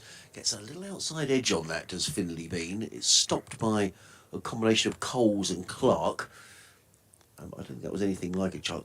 No. Tom Clark is just wringing his fingers in there at second slip. Let's just see this again. But it's a typical Carvelos slip. No, the ball pitch is probably a yard short of Tom Clark, who's a very fine fielder for Sussex. Pretty much anywhere in the field. He's in at second slip today. Carvelos just nagging away here outside of the left-handers off stump. Carvelos in the bowls, and this time Bean lets that one go through, taken by Ollie Carter, and there is no run. And the general feeling is with the Duke's ball, that as with all balls, that you know they do go soft after a while, and batting does become considerably easier. And Sussex will be well aware of the fact. Now I'm just looking here because umpire Baldwin is just looking at the line that Ari Carvelos is running down. That's never a good sign, is it? No, it's not. So he needs to be careful about not running on the pitch here, does Carvelos. He's in again, bowls, and forward comes Bean, plays to mid-on, and there is no run. And of course that area may come into play later in the game. Yeah, absolutely. Particularly with the off-spin of Jack Carson. He does bowl quite close to the stumps, but then many do. We'll just have to keep an eye on that. I thought umpire Baldwin made a point there of sort of, really looking quite hard at where Carvelos is following through. He's on his way again. Bowls and Bean up on his toes, steers that 2 mid-wicket fielded by Charlie Tier. It is Charlie Tier in there, the replacement for Tom Alsop, and everybody wishes Tom well. I'm not sure whether he's still up here in Yorkshire or whether he's made his way, arrangements have been made for him to go back to Sussex. But the Sussex skipper will play no further part in the game. Sussex without a game next week in the county championship. The next action will be in the 50-over competition, so hopefully enough time for Tom to recover and get well again. In comes Carvelos, bowls, and Bean is forward, plays back to Carvelos. And again, there is no run. Yeah, it's a strange period, this end of July period, because suddenly a lot of the squads are switching, aren't they, to either the 100 or the 50 overs. So they have this break. We were talking about it yesterday almost. Suddenly you've got to switch into a completely different format. So you could almost argue a completely different game. Carvelos. Final ball of his fourth over is in over the wicket bowls, and forward comes Bean, and that's a nice looking shot. Drills the ball down the ground, 3 mid off. Daniel Ibrahim in hot pursuit, so is Henry Croker, but neither of them will get there. That was nicely timed by Findlay Bean. He picks up a boundary. He goes to 19, and Yorkshire off to a good start here. 32 without loss, live on 13, Bean on 90. We'd have a quick change in the commentary box. Yep. And Nasser is going to leave us, and Katie Levick is going to come in for the next 20 minutes or so. We have got a rota. It's all very well organised by Jonathan Doyle. I'm not entirely sure how he's doing it, but we're just doing what he says. And hoping that we get it right. So I think we've got it right. Katie is back with us. George, he did sort of explain the rota, didn't he? He explained that he wasn't doing anything for the first 40 minutes, so it is a very well organised It is. rota. I'm impressed, actually. I'm impressed. Yeah. Yorkshire off to a good start here, Katie. Yeah, but I think there is a little something out there for the Sussex bowlers. In comes McAndrew, bowls, let go outside the off stump by Adam Lythe, and there is no run. So much is made of ball jump, particularly this Duke's ball, that you've really got to make inroads in the first 25, 30 overs or so. Then batting does get a lot easier. Yeah, certainly, and Lythe and Bean will know that they need to try and dig out this period, as yesterday showed Sussex. Put their lower order in a difficult position. They did very well to get back to what they did today, but it takes a lot of grit and battle. And I think, there are a few little outside edges just taking place at the moment. I think Bean was lucky with the LBW shout in a couple of hours ago. In comes McAndrew, bowls, and covering up his live, plays that into the offside, fielded by Ibrahim. And there is no run. Just talk us through that, because I said I think it's going down the leg side, and you said, well, I'm not so sure. Well, I was just watching a couple of balls prior, and Bean seemed to take an off-stump guard, and he's standing very far over. Whether that's to help him with his leaves, maybe outside, because I've found the outside edge a couple of times, and he's trying to counteract that by knowing where his off-stump is. But then I think it did bring in that he stepped over quite a bit, and it was a great shout. And just re-showing it there, and I'd be disappointed if I was a Sussex bowler, to be honest with that. Do you think if we had a review system, would you have reviewed that? I think I certainly would have, yeah. I think the Sussex team liked it as well. In comes McAndrew, bowls, and the forward comes live, plays it down the offside of the track, and there is no run. I think the only thing that could have also put maybe a doubt in the umpire's mind was there was a shout a few balls earlier that was a bit higher, and he just seemed to be outside the line, I thought, of that one. So whether it was a bit of a, you're asking a lot here, lads, stop going up for everything. But that one was certainly a good shout, and I think Bean's lucky to still be there, so he needs to try and counteract on that bit of luck now and get through this difficult period for Yorkshire. Yeah, I think Sussex have bowled pretty well since lunch, to be fair. 32 without loss are Yorkshire. McAndrew. The sun has disappeared, bowls outside the off-stump, taken by Carter, and there is no run. Nasser was talking about people going off to do different things. You're going off to the 100. When you get to Edgbaston, you'd know most of the players you're playing with anyway, but some of them you may not know that well. So what happens? Is it a case of everyone getting to know each other and some practice, or is there fitness training? How does it all work out, Katie? Yeah, well, it'll be an interesting one for me, 'cause it's the first time I'll be at a franchise that's not based at Headingley. So during the Super League days and the 100 days, I've always been based here, so it's my biggest change personally, but it's about how quickly you can gel as a team in those sort of franchise competitions. People come from all over, and I think it's a team that does manage to gel as a unit. McAndrew in bowls, and Lythe is forward, plays down the track, there is no run. Quickly learns that they have a new role within this team and understands what their place is. Often benefits the most because the games come sharp at you, they come thick and fast over a little period of time, and it's just about hitting the ground running as fast as you can in terms of training and team ethos, I think. Who's your coach? It's a guy called Ben Sawyer, who's an Australian. He's currently in charge of the New Zealand women's cricket team. Have you worked with him before, or...? I haven't, no. I've had discussions with him, obviously, but I've not worked with him, so it'd be nice to have a different set of eyes for a month. Yeah, definitely. In comes McAndrew, bowls, and played into the offside by Adam Lythe. Picks up a single down by Ibrahim, tumbling away to his right hand side. A well-taken single by Lythe. He goes to 14, and Yorkshire to 33 without loss. We've had 9 overs of the innings so far, 65 overs remaining today. And, everyone learns every day, but what might be interesting as well, you got new coach, new people around you, learning new things, new skills, etc., etc. Yeah, certainly. It's what you want to always do as a cricketer and as an athlete. You're always wanting to try and get the most you can, and it's just sometimes maybe a change of environment for a little bit can just revitalise you. Yeah. We saw. You nervous? Yeah, actually, yeah, but it's nice. That's quite good, It's isn't it? nice to have nerves. It's nice Yeah. to have a new experience. You know, like I said earlier in the week, I turned 32, and I've got a whole new experience to get to go and have, which, you know, you don't often get in the latter part of your career. So I can't wait for a new environment, a new scenario, and hopefully come back here and win at Headingley. It's fantastic. In comes Carvelos, bowls to live, who lets that one go outside the off stump, taken by Ollie Carter, and there is no run. I wonder whether the pitches at Edgbaston would favour you as well, Katie, more than here. What do you think? Well, we played there earlier on in the year in a T20 competition. I got a couple of wickets, but it seemed to play very much similar. It was nice batting track. You got value for your runs. Yeah. But I'm just really looking forward to playing in front of that Hollies crowd that everyone talks about. Oh, mad. Bit nice to be on the home side of it for once. In comes Carvelos, bowls live, plays it down the ground. There is no run. They might think of a song for you. Oh, can only hope. Yeah. That'd be the And best, if not, wouldn't I'll it? start my own songs. I'm up for getting a crowd going. I'm That- usually at third man. I'm close enough to them to get That'd going. be fantastic. Like the Katie Levy, so that would be really, really good. Yeah, I mean, I have sat in there a few years ago with a group from our cricket club. Went up to see a Day of the Ashes actually, and it is mad in there. It really is. It looks like an 100 evening. In comes Carvelos, bowls and Lithe. Looks to tuck that on the leg side. In the end, he does very helpfully just passes the ball with the bottom of his bat to Tom Haynes, and there is no run. I mean, it's almost got. I think the Western Terrace here and the Hollies stand have got that reputation now, haven't they? Have been the big stands in, and I guess the temporary stand they have at Old Trafford as well for the Test matches. Yeah, they've become infamous, haven't they? Yeah, they have. That's the word I was looking for. The sun has momentarily disappeared as in comes Carvelos over the wicket, bowls and Lithe again plays this to backward point fielded by Hudson Prentice, and there is no run. Still those 4 slips in place. Tom Haynes is just trying to keep as much pressure. I mean, Sussex need wickets here, Katie. I mean, he's got to keep fielders in catching positions here. I guess the ball hasn't actually gone around the park too much since lunch. Yeah, certainly. And whilst there's still any hint of swing, you've got to try and keep as attacking as you possibly can.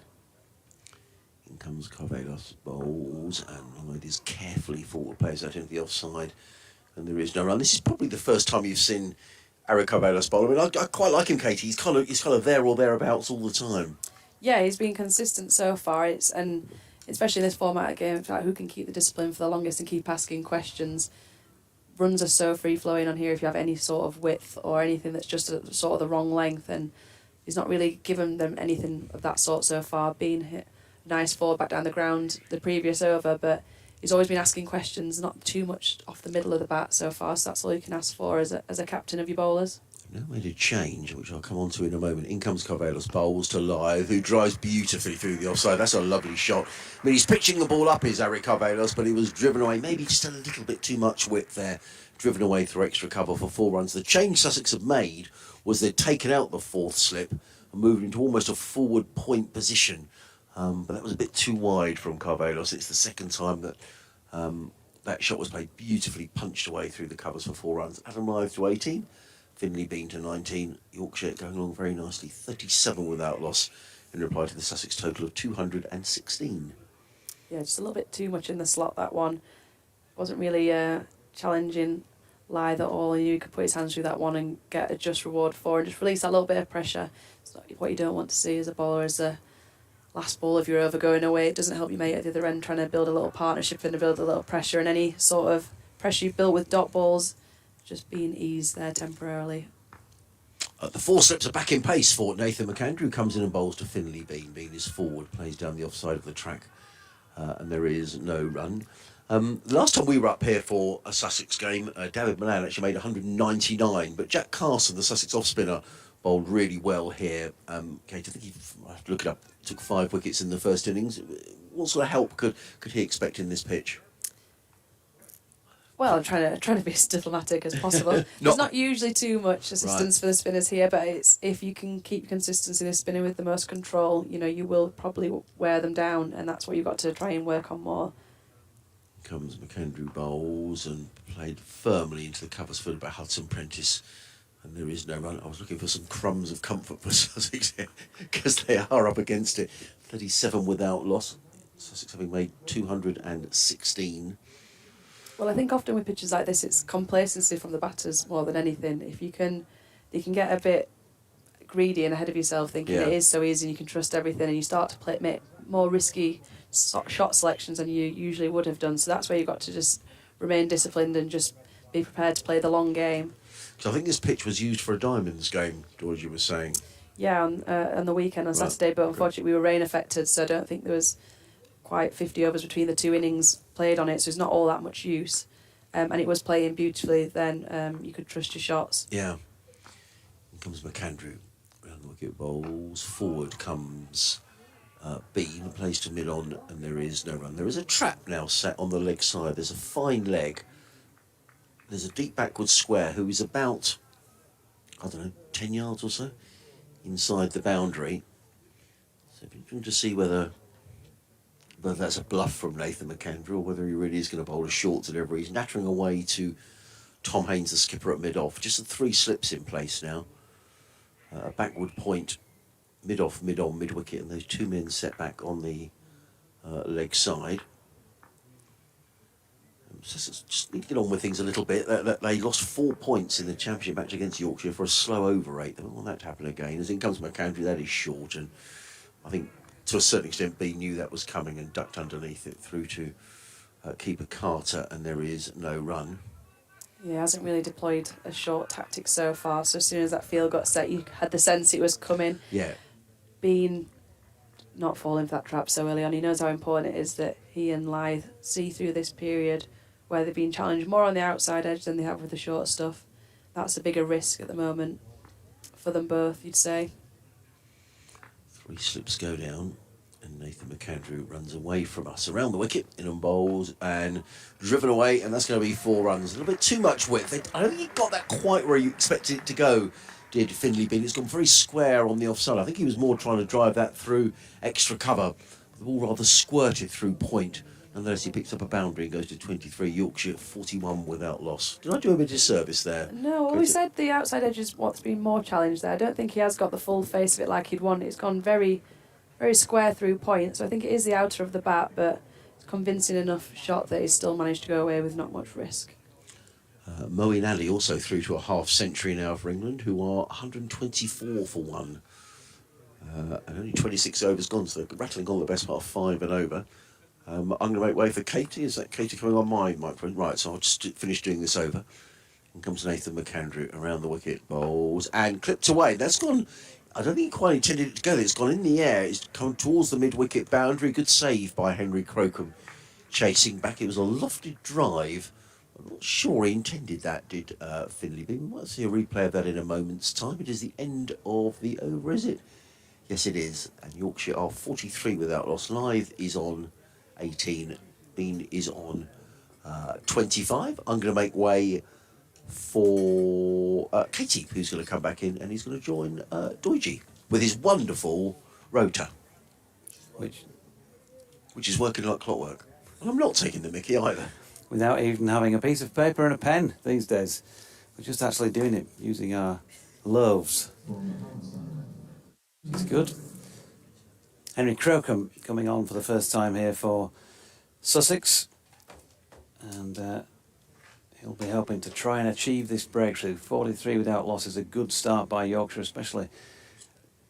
Also with just a little nudge on from the rate at which Sussex was scoring, just shy of 4 and over. Lyth with his back to us then. 3 slips. Backward point. Cover. Who's fairly central. There's a man in front of square on the leg side. Mid on, mid off. And long leg is, for some reason, about 5 in from the boundary.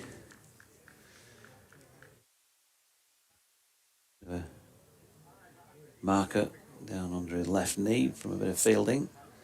In a muck. Oh, it's a beautiful shot.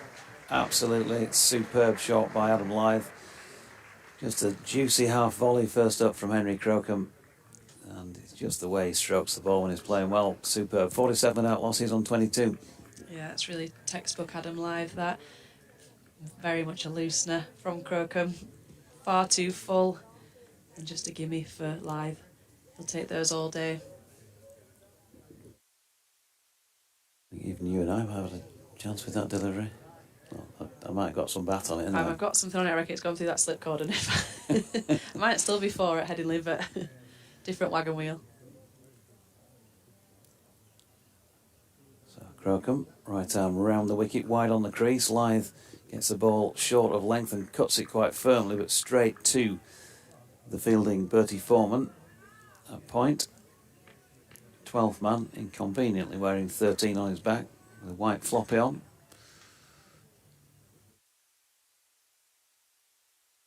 Have you got floppies available to wear in Diamonds matches? I can't. There actually are floppies this Are year, there? yeah. Lauren Winfield's got one. Lyth leaving this next Crocombe delivery. It's a good leave too, through to Carter, no run. I'm trying to think if I've seen that. I can't remember. It must have been in games where I've not been commentating, where they've been. I don't think anyone's actually wore one in a game Oh yet. right, I say. It's a warm-up game hat only, along with the bucket hats.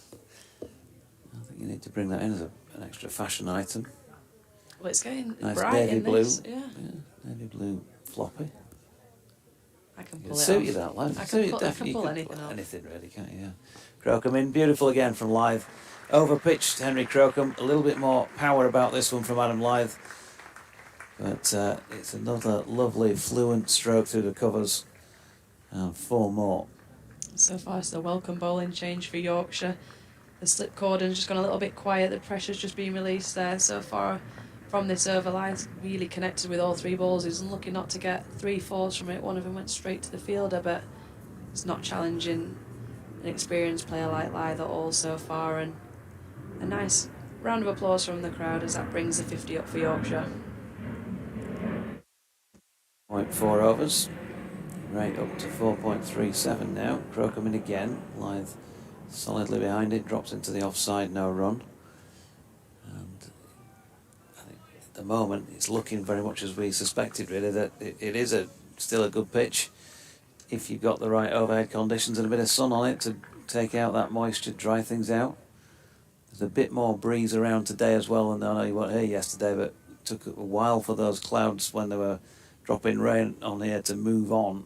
There wasn't a lot of breeze, but there is more today, so that'll be helping to dry things out all the time, as well as this sunshine, which has been just about throughout the day. Lyth driving again through the offside, so Henry Crocombe's getting the ball up there, trying to get it to swing maybe. On this occasion, dot ball with Lyth pushing into the offside. So 8 off Crocombe's first over, 51 without loss. And there's been a wicket by the looks of things at Old Trafford. Mitchell Stark, the bowler. Looks as though it could be Moeen Ali who's been caught at mid-wicket.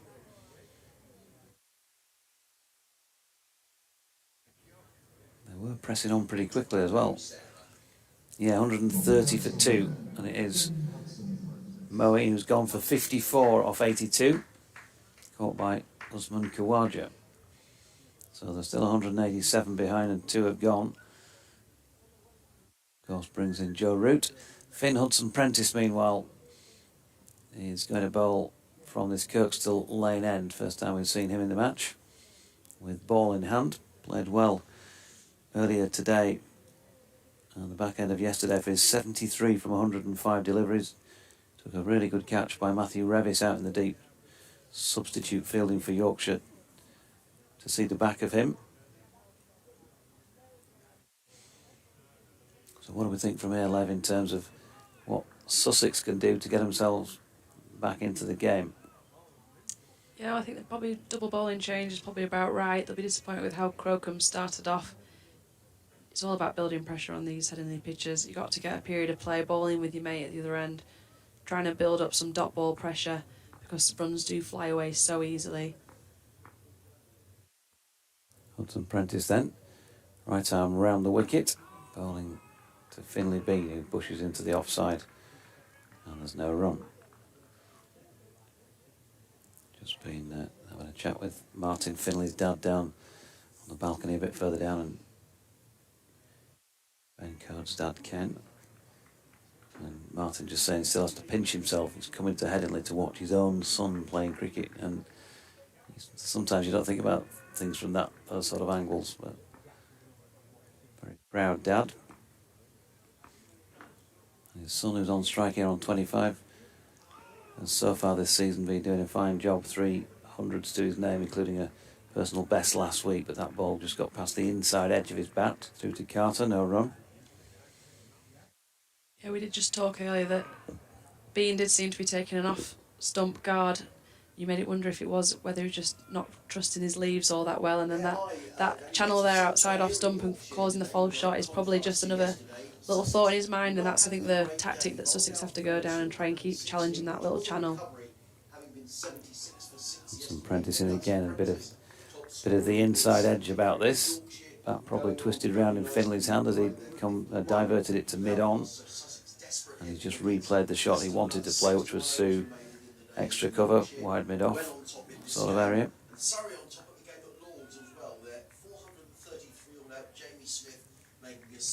Hudson Prentice.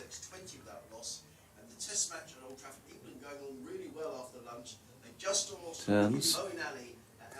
In he comes then, and that's up there wide.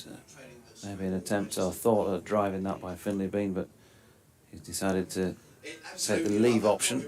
Hudson Prentice, 27 years of age, his first-class bowling career has seen him take 64 wickets with a best of 5 for 68 and an 8-wicket match, 8 for 76. He's had 4 4-wicket innings and 1 5-wicket innings. Goes at just about 3 1/4 and over, and he's averaging just shy of 33 for his wickets so far. His latest delivery wide of off stump and swinging away slightly, just gentle away swing from the right arm medium pacer, and Finley Bean leaves it well alone. Yeah, a little bit of late movement there, which is promising for Hudson Prentice, but he does need to just tighten up those lines, get more of off stump in play and start getting into that corridor of uncertainty for Bean. Final ball of the over. And again, it's a good length delivery, a little bit of offering of swing about it. Bean pushes into the onside, and there's no run. Completion of 13 overs then of this Yorkshire first innings. ABC Radio Leeds not taking any updates either today, by the looks of things. Oh, easy day for you then, Doji. Very. About time. The graft I put in. Bringing that brush on a morning sweep up after you lot, you come in, you third voices, crumbs everywhere, spillages on desks. Don't know you're born. We are a messy bunch. Don't know you're born.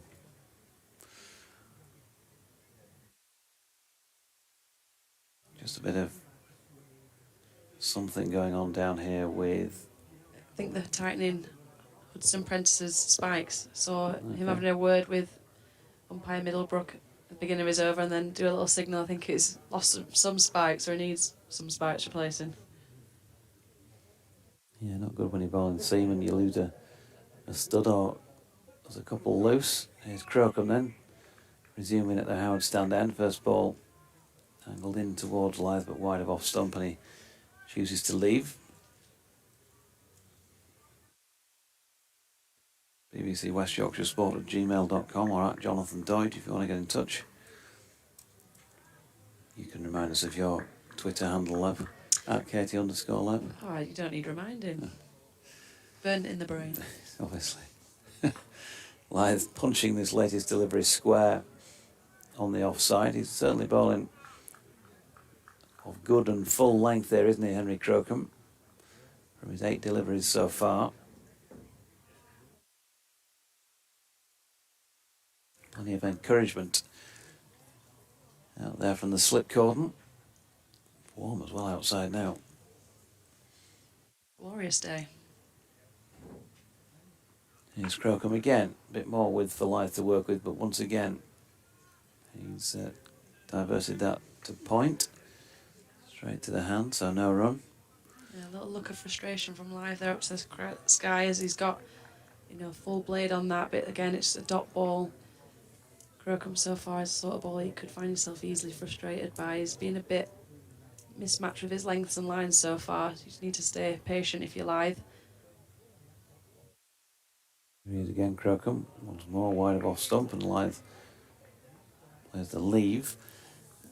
Outfield still with some of these boundaries we've seen since lunch. Still feels a little bit on the slow side by comparison to the same pitch a couple of weeks ago in the Test match, which was like glass, wasn't it? Yeah, I was saying earlier off air that it's pretty much like concrete during the height of the summer here when we had some baking hot weeks in the middle of the year, and it was just rapid outfield. Welcome bit of rain the last couple of weeks. Crocombe in again, lovely shot. Once more from Adam Lythe. Again, width to work with. It was the length this time though. He's just dragged that a little bit further back down the pitch towards himself as Henry Crocombe, and that allowed Adam Lythe to play it from the crease. And he's just punched it away in front of square on the offside. 4 runs. Yeah, that's what we talked about with Crocombe so far. Not being ball in a consistent area, and he has just been giving you the so far at least a ball and over where you can get it away for 4. And on the outfield, like we said, it's pretty much squares all the way across the length of Headingley now. So if you can get it in that area, it is still going to fly away, despite the rain that we saw around yesterday. So 55 without loss is the latest Crocombe delivery. Final ball of the over thuds into Adam Lythe's pad. Going down leg. There was a stifled appeal. Not out, says Paul Pollard. So end of 14. 55 without loss. Lythe on 30 and Bean on 25. And so far, so good. Yeah, they're battling hard, these Yorkshire openers. They know how important it is to try and see off the main threat when this ball's swinging around, because then once you're in at Headingley, you're usually seeing it nicely and you're going to get just rewards for your shots.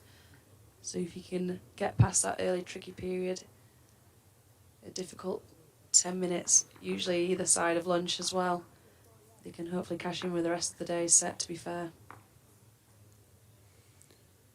Here he comes again. And he's pushed out into the offside by Finlay Bean.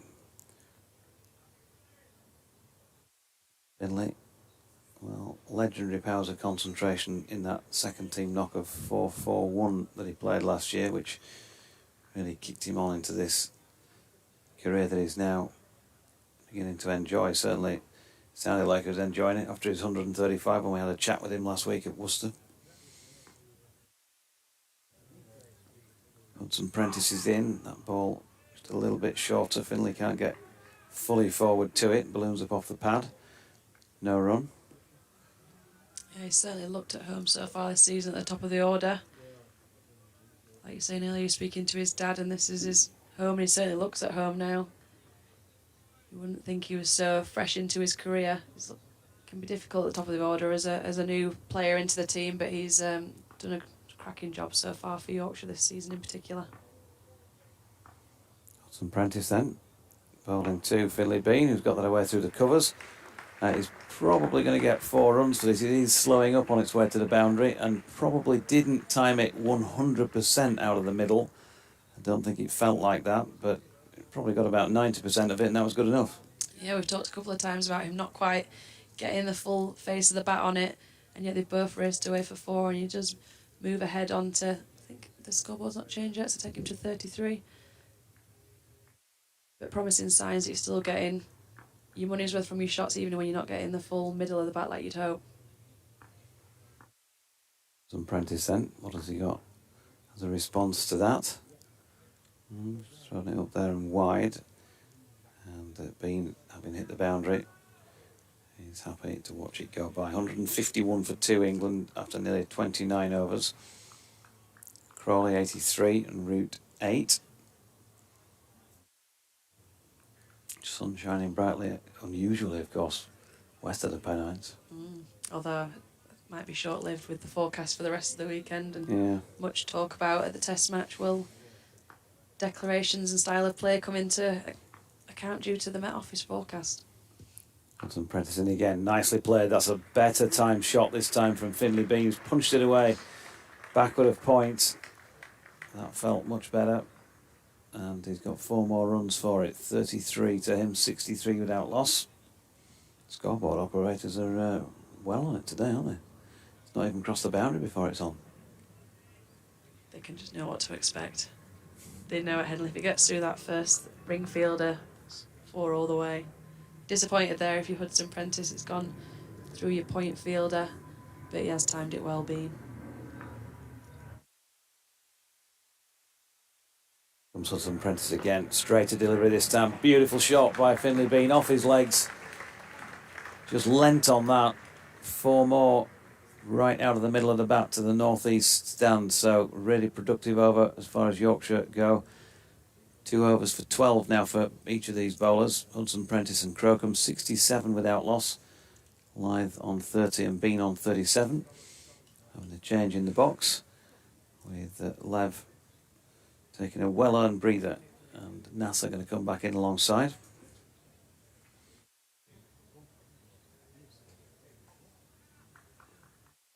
Crocombe, by the looks of things, continuing at the Howard stand end of the ground. So it's been a positive start for Yorkshire. Bearing in mind, of course, that at this point in their innings, Sussex were already 5 down, 57 for 5, in fact, at one stage. And Crocombe has switched to bowling over the wicket here to Adam Lyth, and he's going to go for 4 runs with the first ball of the over. Too much width and half volley length with an open face. Lyth has just dismissively dispatched that one back at a point. Another super shot. These two at the moment are being able to play their shots. They've been offered opportunities by the Sussex bowlers. I'm very much taking them now. Yeah, afternoon, Doja. Yeah, I've been watching it from the other room, and certainly Adam Lyth, a shot he played just in the, I think it was just the last over prior to this one, right in the V, beautiful, absolutely pristine, right where you'd want to play it, and he's playing some incredible shots this afternoon. 71 without loss. Crocombe in again, that's better. Tighter, and Lyth can do nothing more than just ease the ball out into the offside, and there's no run.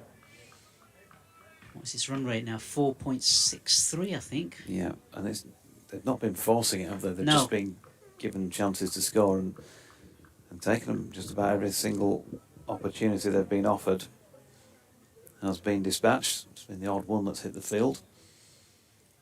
Crocombe in again. 4 more. Absolutely beautiful shot by Adam Lyth once again. Half volley, round about 4th stump. And he's just pushed at that, nothing more. Right out of the meat of the bat, 4 through extra cover. Just checked the drive, didn't he? It's great to watch, isn't it? That elbow high, full face of the blade. He's a really attractive player to watch when he's in this sort of mood. Adam Lyth, 38. 75 without loss. Sussex going for a few here, and I've got to try and find a way to counter it. Haven't taken a wicket and can't tie up either end seemingly at this stage. Crocombe in again. Oh, now then. There you go. They've fashioned an opportunity and it's been put down at first slip. Adam Lyth, he's really annoyed with himself. It's James Coles who's dropped the catch.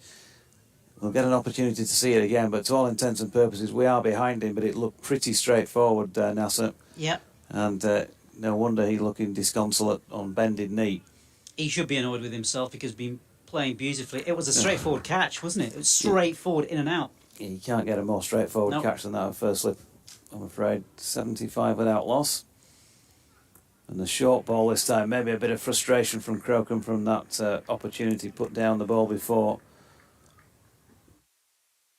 We're going to see it again for those who have got the streaming, and it was just tight to off stump, maybe about 3.5 stumps really. It was on the rise.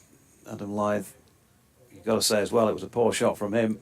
We praised him for all the stuff he's been producing, but he had a little nibble at it, but he's got away with it, and he's going to get away from this end as well with the final ball of the 16th over with a single. 76 without loss. Presumably that's why he was so angry after he'd played that shot. Because he's been playing absolutely beautiful. There's absolutely no need for that whatsoever, because Yorkshire definitely need him in, and they definitely need him in this sort of form, because he's been really cracking some beautiful boundaries this afternoon. So, yeah, he needs to hang around, and perhaps some of the others can bat around him and see if they can really continue on with this really healthy run rate now, 4.75. No control at all from the Sussex bowlers so far this afternoon. Certainly conditions favouring the batsman and Adam Lyth. Apart from that very bizarre shot in the last over, has been playing absolutely beautifully. Yeah, sometimes you've got to try and concentrate on your every single delivery wherever you're fielding. Goes without saying, I suppose. So Hudson Prentice is going to continue at the Kirkstall lane end. Good delivery. Adam Lyth falling over. That slightly stifled appeal. Not going to be given out. You'd have to think height might have been an issue, let alone direction. He's hit him above the pad flap. Probably might have hit him outside the line even as well. Possibly hit him outside off stump. Either way, James Middlebrook not interested. So 76 without loss. Hudson Prentice in again. It's up there to drive, and he's hit that very firmly, Adam Lyth, but unfortunately for him, straight to the man at cover. So no run. Definitely boundary bound otherwise. But just going back to the slip chance, and he's still ruining it now, isn't it? James Coles, you can tell at first slip he's got double teapot on, he's staring at the ground. Only happened at the back end of the previous over. It's a golden opportunity to get a player who's striking the ball so well out there in Adam Lyth. It's that concentration thing. I think if you're out there for a while after lunch, hot and sunny, you've seen the ball dispatched to several parts of Headingley as Lyth pushes one here to mid-off, and there's no run. And all that's going on, and maybe just in your mind you're relaxing without wanting to, thinking, well, they're in here, there's going to be more runs scored. You're not expecting that opportunity to come next ball, and of course we're all taught, aren't we, by our coaches when we're juniors and all that, you expect every ball to come to you. But it's not easy to always apply that all the time, even at this level. We're talking fractions, aren't we? Yeah, and it should have been taken, no doubt about that. Hudson Prentice in, and Lyth flicks that square on the leg side. McAndrew doing the fielding. Yeah, Lady Luck playing its hand, and Yorkshire will need a lot more of that this afternoon, I'm sure. Although they're playing absolutely beautiful, Adam Lyth. And Finlay Bean, let's not forget him on the other side. In good, healthy strike rate from him. 7 fours so far. Good stuff from the pair of them. Hudson Prentice in again. Lyth smothering that. It's a good delivery. Played it well, carefully. So he's had a chance. Can he make it count? The pair of them, of course, on the back of Yorkshire's best opening partnership in 6 years last week at Worcester. 177 they put on for the first wicket. Eclipsing the 162 that Tom Kohler-Cadmore and Sean Marsh had made at the Oval in September of 2017. So almost 6 years. Hudson Prentice in again, and Lyth doesn't quite time this one perfectly up to mid-off, but it will complete that over with a dot. 17 now gone, still 57 overs remaining on day 2. We're nearly at 3 o'clock. Lyth on 39, Bean on 37. 76 without loss. Hudson Prentice 3 overs, 2 maidens, none for 12. Yeah, a lot of cricket to play today, Doji. A lot of overs to play. Yorkshire, see if by the end of play, if they can somehow get their noses in front, a lead, that would be really useful. And then push on tomorrow. Well, the Henry Crocombe experiment didn't last long. He was pretty loose, wasn't he, there? And to be fair to him, he did create an opportunity that was put down. But Tom Haynes is coming on, bringing himself on, of course. Stepped in as captain in the absence now of Tom Alsop. And if you have joined us this afternoon and maybe weren't aware, Tom Alsop, Sussex captain, stood down here as a concussion substitute. And he's been replaced by Charlie Tier, who didn't bat in the Sussex first innings because Alsop already had, but can bat in the second.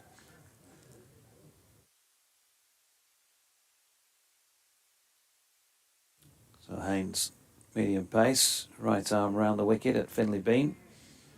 Pushes into the offside, there's no run. 2 slips in place now. Backward point, cover. There's a short extra cover. He'll be in a catching position, only about 2.5 strips from where Finley Bean is placed, and probably no more than 15 yards from the bat, maybe slightly less. Mid on, mid off, mid wicket and long leg. As Bean punches one square on the offside, played that really nicely again. It is going to be reeled in, and they'll only get the one. Good piece of fielding, good chase into the outfield there.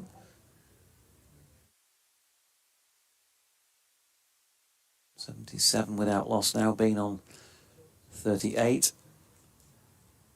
2 balls into the 18th, and Adam Lyth just wanders down the pitch to have a word with Finley Bean and a glove punch. Maybe just checking on what Finley thinks those first couple of deliveries have been doing.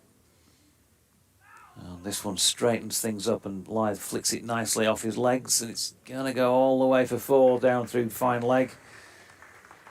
There was a chase round from long leg there by Nathan McAndrew, but he's a couple of yards short of picking that up. So another boundary for Lyth. He's on to 43.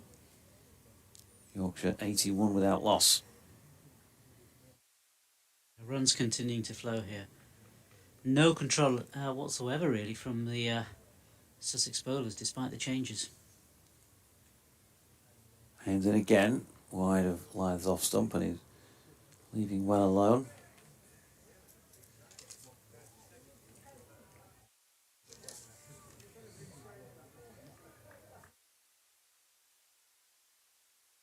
Checking back on what happened between the sides when Tom Haynes bowled at Hove. He bowled just 3 overs for 8. In the Yorkshire first innings down there, and he's bowled a loose one here. Now it's been hammered away off the back foot by Adam Lyth through the covers for another 4. 47 to him now and 85 without loss. Yeah, certainly.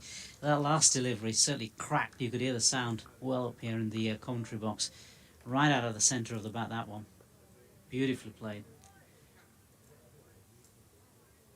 He's really looking in good nick, is Adam Lyth this afternoon. What has Haynes got as a response then? Very wide on the crease again. Lyth drops the ball out square on the offside, but then thinks better of taking on the field. End of the over then, 18 complete. That Haynes over going for 9. So whether it's Crocombe or Haynes from that end in recent overs, they've all been going for runs. 85 without loss. Tea, by the way, folks, today is being taken at 4 o'clock. Thought I was right in saying that. So 20-minute tea break, of course, and then we'll have a 2-hour 10, well, theoretically a 2-hour 10 final session. With 56 overs remaining, it's probably going to end up being a good half hour more than that. St Prentice, 3 overs, 2 maidens, none for 12. Went for 3 boundaries in 1 over. Finley Bean beaten, I think, past the inside edge with the first ball of this one. No run.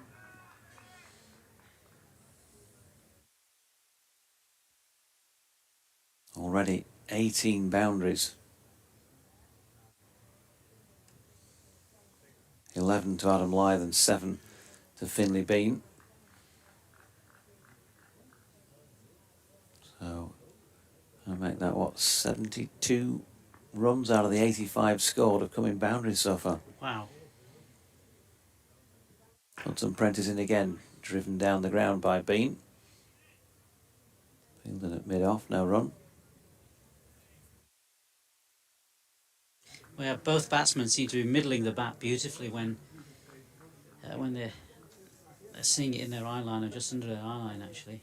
So, yeah, some very good omens for Yorkshire this afternoon if they can push on from this brilliant opening stand so far. Here's Hudson Prentice again, passes umpire Middlebrook. Not quite as wide on the crease, a little bit more central this time, and Bean dropped it out square on the offside, and there's no run. James Middlebrook is just making a point about the front line there. Maybe suggesting that Hudson Prentice might have been close to no ball in.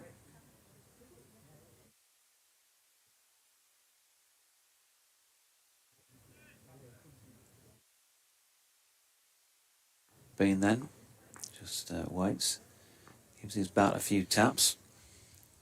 And in once again comes Hudson Prentice, nicely clipped off the legs by Finlay Bean. He's going to get 4 more, races away down to the Howard stand end of the ground. There is a fine leg in place, wouldn't be that fine, but he's not quite as wide as what I'd call a long leg rather than a fine leg. And it's gone to his left, disappears over the boundary rope in the shadow of the Howard stand.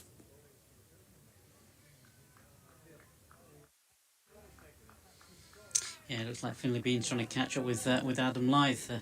Strike rates, just about the same, roughly speaking, although Finlay Bean's got fewer boundaries than Adam Lyth so far. 2 to Bean, 89 without loss, 2 to come in the 19th. Hudson Prentice in again, flicked off the legs this time by Bean.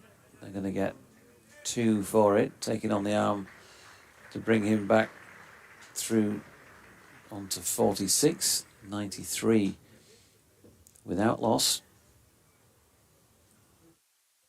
And 77 for 2 England, so they're past the halfway mark of rubbing off those Australian runs with just 2 down. They're off for rain at Edgbaston, where Lancashire made 327, Warwickshire a 43 for 2. Trentbridge, Hampshire 98 for 4, second time around, leading by 164. Looks like it's been a short game at Trentbridge, doesn't it? Wickets continuing to tumble. Hudson Prentice is in and stopping on that Finlay Bean, pushing to Haynes at mid-off. That's the end of the 19th. 91 without loss. At Lords, Surrey 433 in their first innings. Middlesex 41 for 1 in response. At Chelmsford, Division 1 matches, these of course, Kent 207, Essex 248 for 5, a lead of 41 with those 5 first innings wickets in hand. At Northampton, also in Division 1, Somerset 351 all out, Northamptonshire in trouble at 169 for 9, 182 behind. Staring down the barrel there, you would have thought, with a couple of days to go. At Derby, in this division, Derbyshire 443, Durham 94 for 2. I've got work to do, the table toppers. As we're going to see Haynes continue, and then not make it through to his delivery stride. See, the wicketkeeper's come right up to the stumps, hasn't he? Interesting. Change of the disc as well from which Haynes is bowling. So maybe coming in a bit tighter to the stumps. He has been bowling it from fairly wide. No, still going to bowl it from wide. Adam Lyth is pushing into the covers and will pick up a single. It was a full-length ball. Also in this division at Oakham, Worcestershire 178, Leicestershire 110. 29 wickets have fallen now in the match, and we're only midway through day 2. Worcestershire 158 for 9, 226 in front. The way that's going, they're looking fairly nailed on for a win with scores that have been made so far. As Haynes is in, that's pushed into the offside by Bean, no run. And then at Cheltenham, they're off for rain, where Glamorgan are 120 for 1. It's day 1, of course, of that match, as opposed to day 2 elsewhere. So you're up to date with what's going on around the grounds.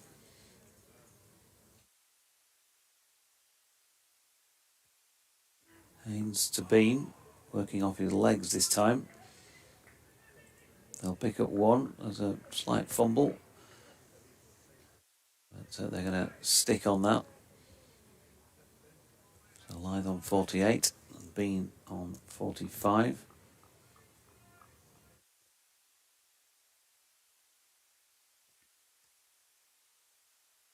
Can they find a way in here, Sussex? Haynes in again. Lyth drops into the offside, no run. It does look a good pitch at the moment by comparison to what we were seeing out there yesterday.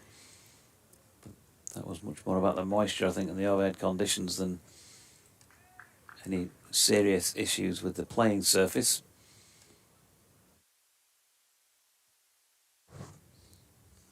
got to take your opportunities when you get them, and Yorkshire did that with the ball yesterday in particular, a bit more, just a little bit looser at times this morning, but also better batting conditions. Another dot there, Lyth just pushing into the onside.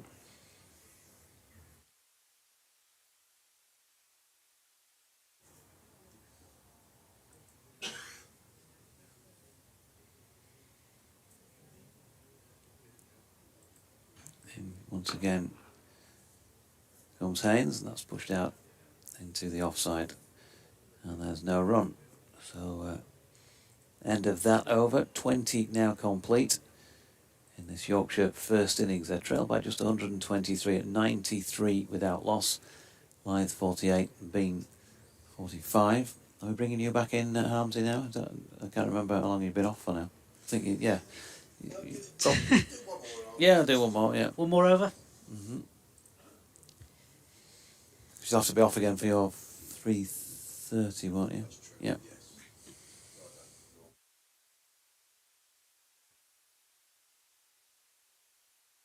It's that mental load, you see, that Naga was talking about the other day on 5 Live. The mental load. Read about it. The mental load.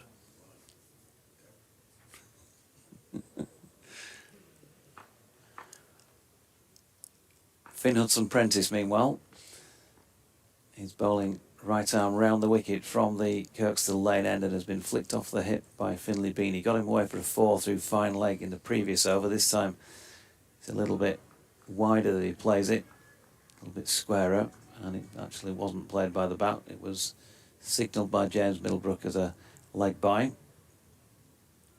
First extra of this Yorkshire first innings.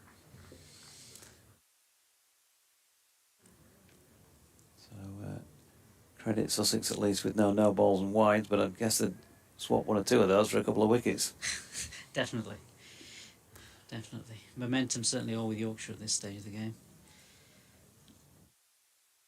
Hudson-Prentice in again, Lyth watchful, just pushes out into the offside.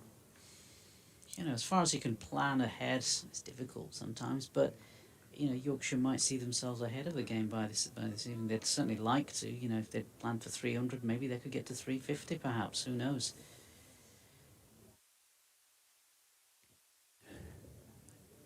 Well, you certainly say that if they carry on at this sort of rate, 300 plus would be on. Yeah. If they get the full overs in. I haven't seen any sign of the potential for a shower. There's an appeal for LBW here. Lyth falling over a ball that looked like it was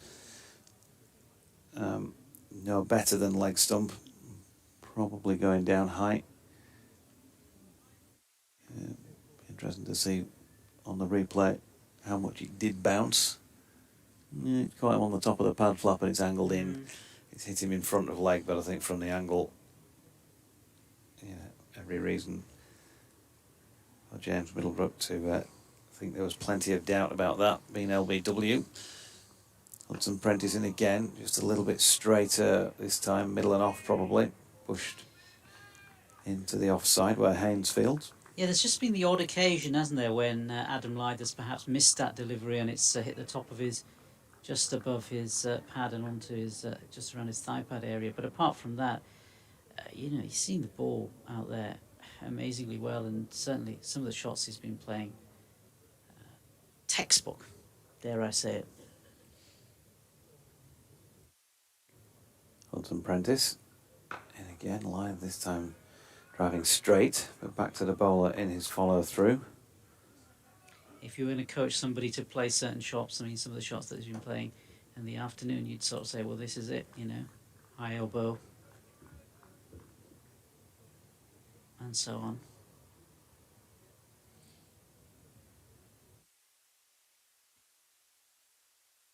Tapping his bat, going through his usual routine as he waits for the bowler to come in, then his little back and across trigger movement, and then a shouldering of arms to the final delivery of that 21st over then, with Lyth on 48 and Bean on 45. We'll do that change then. We'll bring Harmsy back in.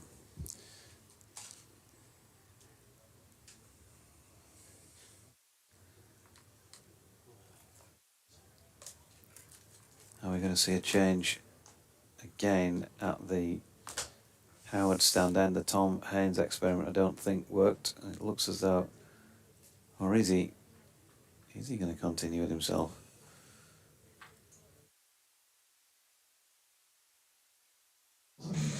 Well, I think, to be honest, Georgie, nothing has really worked here for Sussex so far, is it? Tom Haynes has tried his seamers.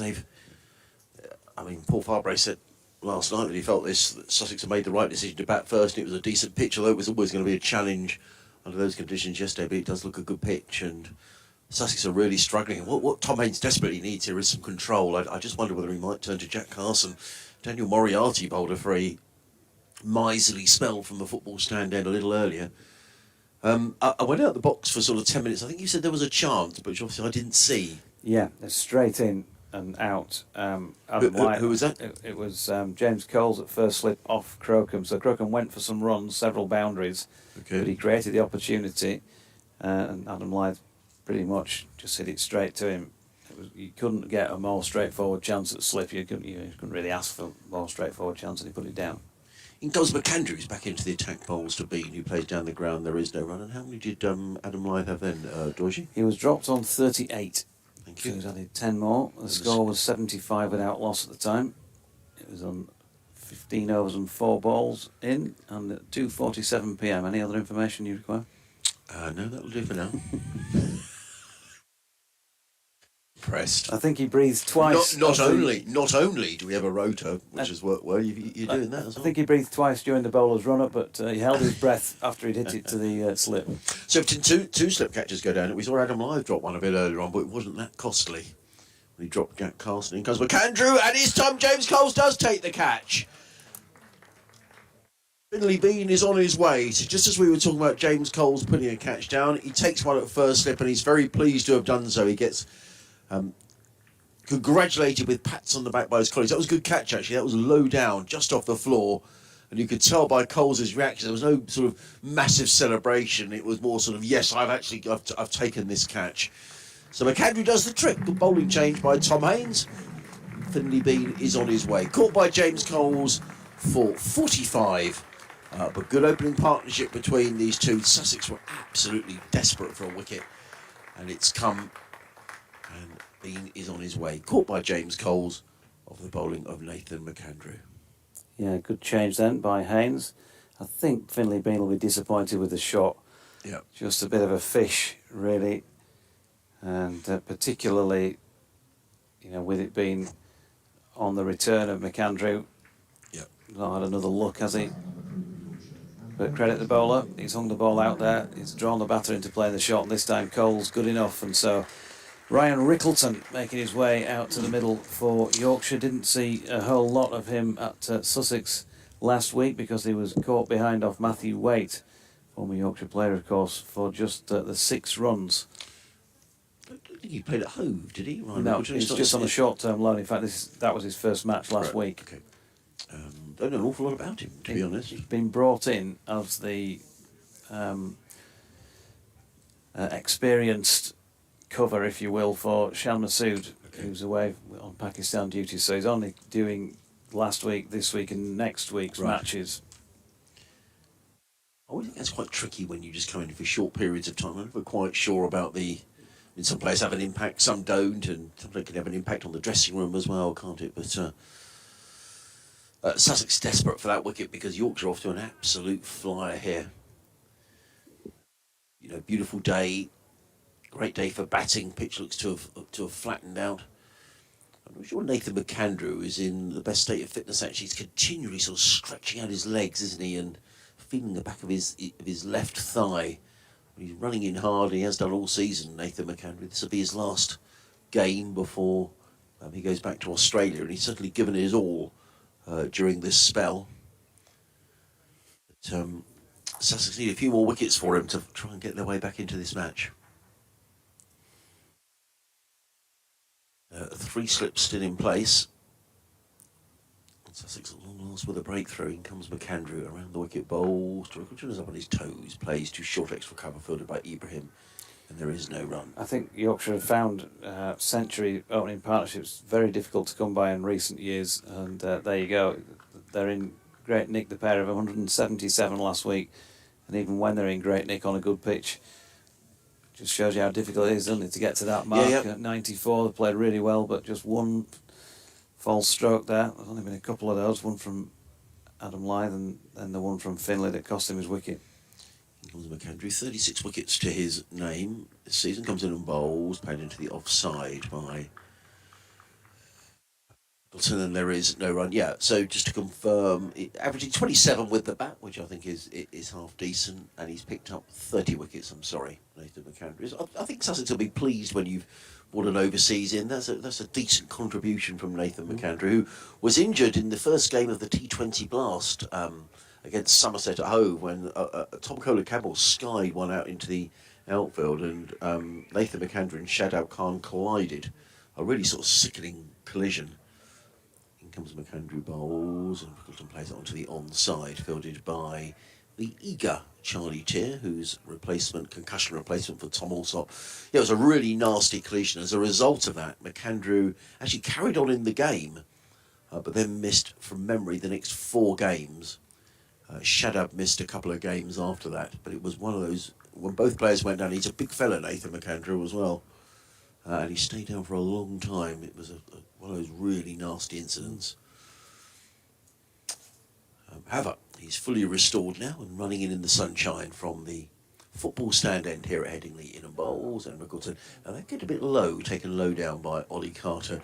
There is no run. So the end of a wicket taking over from Nathan McAndrew, who's bowled 7 overs, 2 maidens, taken 1 for 20. Yorkshire on 94 for 1, Lyth on 48. Rickleton yet to score. Yeah, that 1 wicket, if you're just joining us, Finlay Bean. Just a couple of, in fact, that last over, I should say, second ball of it, caught by James Coles at first slip off McAndrew for 45 from 57 deliveries. It was a good knock from Finlay, but he'll know he's probably missed out on an opportunity to go big again there. I think disappointment about that was that he was playing so well and he just played a bit of a nothing shot really at that delivery. Yeah. Didn't commit himself to anything in terms of what he was trying to do. Was he trying to cut? Was he trying to drive? Was he trying to defend? Just sort of hung the bat out at it a bit, didn't he? And I think that'll be, when he looks back at it, the thing that probably is the most disappointing aspect of it. But he's learning his trade and he's doing a fine job this year at the top of the order for Yorkshire. Just not to be today that he's got a half century to his name. Big shout for LBW here. Oh, crumbs, I thought that was out. That was a good shout. That's probably the best shout I think I've had for LBW. That was very straight. He does bowl wicket to wicket, Henry Crocombe. Yeah, Adam Lyth falling over it, but I was thinking line. No, oh, that's a good shout. That. It is a good shout, actually. It's hit him in front of about middle and leg, maybe leg. We could superimpose. Yeah, probably hit him in front of the leg. There's not. You would be surprised if that was given out. No, I agree. That's a really good shout. Yeah, he's had perhaps a bit of a result there, Adam Lyth. I think on another day he could have been given out for that. He does, particularly with Crocombe, because he does bowl very straight. And he's just pushing this latest delivery with an open face out backward of point, getting himself away from strike. Bit of the old pro in him there. Get away from this end for a minute too. I've survived that one. So it was Henry Crocombe who had him dropped. I think you said it was. Yes, from the other end, yeah. So he's England's steaming along in the cricket. Zach Crawley's made 100. 198 for 2 in only 35 overs, Doigi. So there. Yeah, you were right about the bounce ball thing today, weren't you? Yeah. Crocombe over the wicket, it's full. That's a lovely shot. That really is a lovely shot by Ryan Rickleton, who meets it just on the half volley and did nothing more than lean on it, and he's got it away square on the offside for 4. It's a way to get off the mark. Yes, he does tend to go for a few, Henry Crocombe, but he's by far the quickest, I think, of the Sussex seamers. Just probably feel a little. He needs to put that LBW sort of behind him, doesn't he, Henry, and forget about it. Hasn't been given. Yeah, I mean, you can get into that mode some days where you think the luck's all against you. No, I agree. Drop catch, LBW shout, 1 from each end, and that's a better delivery, which is on the climb as it passes the outside edge of Rickleton's angled bat. He's got away with it this time. Hasn't played a lot of championship cricket this season. This is just his 6th match, so of the 10 matches he's played in just over half of them. Picked up 14 wickets, 31, best figures of 6 for 104. He seems to turn out against Yorkshire every time. He must maybe saving himself for the Yorkies. Yeah. Likes a trip up to this part of the world. Here he is again. Wide of off stump this time, no run. He didn't last long at the other end, Harmsy. I think I'm right in saying it was only 2 overs or 3. How many has he bowled now? This is his 4th. So it must have been... Yeah, I don't 3 know. overs. 3 overs at the other end, was Yeah. it? And so sometimes some bowlers do find it more difficult to find a rhythm at one end than they do the other. Here he is again, and that's Rickleton solidly behind it, back to the bowler, no run. I know that Matthew Fisher and Ben Code, for example, I think both prefer to bowl at this end, but Ben Code gets the nod. He is the senior bowler, and he wants this end first, so Fish usually has to start at the bottom end. Obviously, as we know, they ain't been on the field too many times together anyway. Only 10 matches. But Yorkshire will feel here, 99 for 1, 51 overs. If Yorkshire are already going along at what? Well over 4 and over. If they carry on going up 4 and over for the next 50 overs, they're going to be over 300 at the close of play, which is, a lead of 100. And a chance, tomorrow to put some pressure on Sussex. Let me hear you. Yes, you. Dathan McAndrew from the football stand end of the ground in bowls and let go by Lythe through to keeper Carter. There is no run. 3 slips in place. Coles, Clark and Carson. There's a deep backward point, almost a third man, but I'm going to call him deep backward point. A shortish extra cover. Mid-off, mid-on, mid-wicket. And a fine leg down below us. Ari Carvelos with his hands on his hips. It's sort of sun hat weather. James Coles with a sun hat on at first slip. Ari Carvelos with one at fine leg. And Nathan McAndrew did have a sun hat on, but he's now bowling as he runs towards us to bowl to Adam Lythe, who's 49 not out. Bowls and Lythe defends into the offside. There is no run. Fielded in there at short extra cover by Finn Hudson-Prentice. And it's a dot ball. If you're only just joining us, very good afternoon. Sussex bowled out for 216. An improvement from where they were yesterday, at one stage 76 for 6, but a partnership of 94 between Finn Hudson-Prentice, who top scored with 73, and Nathan McAndrew made 47, restored an element of respectability for Sussex, but the tail rather fell away. Final 3 wickets going down for just 6 runs, leaving Jack Carson not out on 20. And Yorkshire off to a flyer in reply. In comes McAndrew, bowls, and Lythe plays elegantly into extra cover fielded by Hudson-Prentice. There is no run. McAndrew bowled pretty well down at Hove as well in that match early in the season. Got a wicket in the second innings, 2 in the first. And he just has the feel that with no Ollie Robinson around because of his England duties and injuries that he would be leading the line for you. Yeah, for sure. Feel about his bowling. Yeah. With some of the other younger players around. That was very much the view that was taken. That they desperately needed someone of that sort of ilk. In comes McAndrew, bowls, and Lythe gets his half century, plays it nicely down to deep backward point, and a half century for Adam Lythe, and a fine innings it's been as well. Also takes Yorkshire to 100 for 1.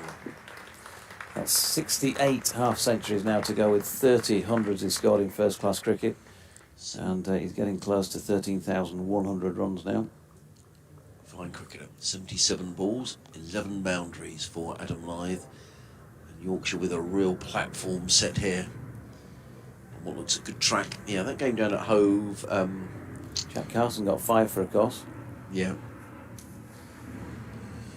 Wonder how long, as you said earlier, Well, it will be before we see him. I was quite, 5 for 79 he got down at Hove. In comes McAndrew and bowls. Pacey delivery let go by Rickleton outside the off stump, taken by Carson. 21 overs, 2 maidens, 5 for 79, Jack Carson. He's a good cricketer. Yeah. He's one of those players who you'd expect another nearby county, to be coming and sniffing around at some point, possibly. Every time he's played in matches that I've watched with you, he's impressed in one way or another. Yeah. Bat or ball or both. and so much talk around spinners, or rather the lack of spinners around the county championship. McAndrew in again bowls, and Wilkinson digs that out. He gets a single through backward square leg, fielded there by a tumbling Charlie Tier. One more to Ricklin, he goes to 101 for one. I cited him the week actually. Somebody was asking during all the injury situation with regard to Jack Leach and who's around in county cricket. Do you think?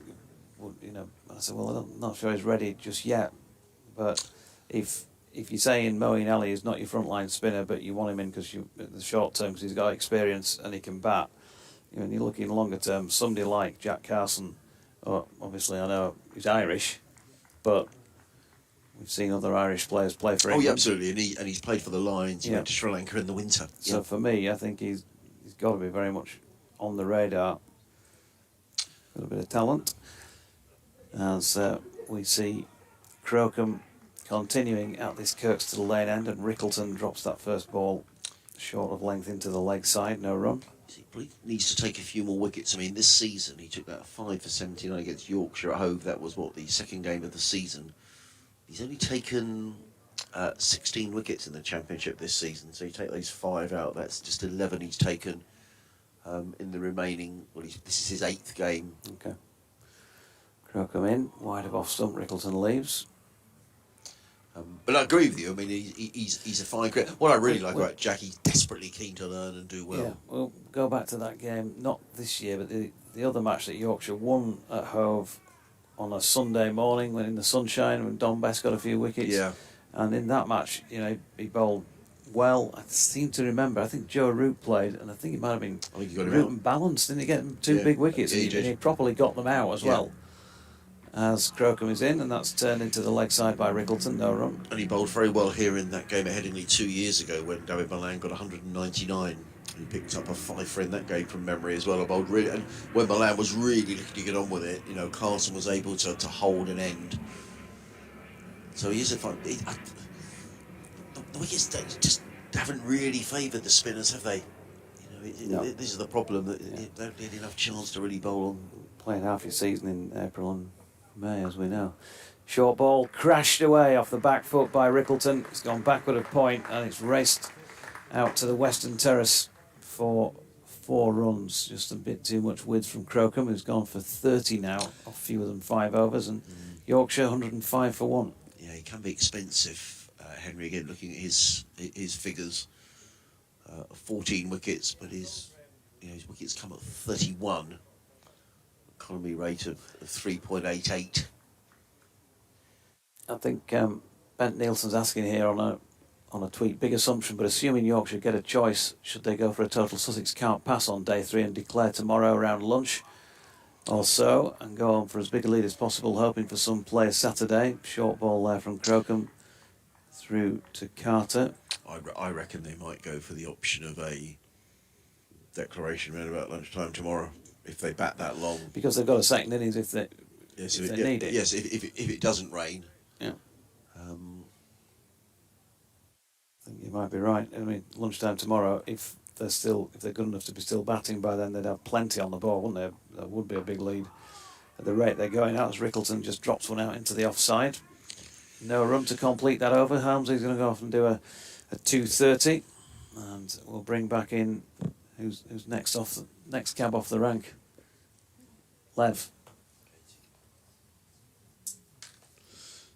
And Harmsy, do you want to come back in after your 2:30, and then we'll bring Lev in for a bit, and then Nasser in for a bit as well before the tea break. You got a rotor in action, and a microphone in action as well, Lev. I hope so. Cardinal sin. You've not cut the micro. Go to the back of the class and sharpen the pencils. McAndrew from the Howard stand end. That's pushed into the offside by Lyth and fielded at cover. And there is no run. How are the ticket sales going for the Leven Doige Roadshow, by the way, this winter? Oh, mind you, you'll be probably getting some offers from abroad now to go to big bash and all sorts of stuff now. That I mean, yeah, that'd be the dream to go play somewhere this winter, but I'm sure we could do an overseas tour as well. Take you with me, Doiji. Lev and Doiji do Australasia. Yeah, sounds good. I'm sure we'll sell out a few phone boxes between us as Lyth drops that latest delivery out into the offside, and no run. Hudson Prentice doing the fielding. Any observations from sitting inside? Well, you've caught me out here, Doiji. I just went off to get a brew and I got You got caught chatting back and, on. Oh, you right. know, changing the world from behind the scenes. Okay. My work never stops. Looks lovely out there, though. Bean's not there anymore.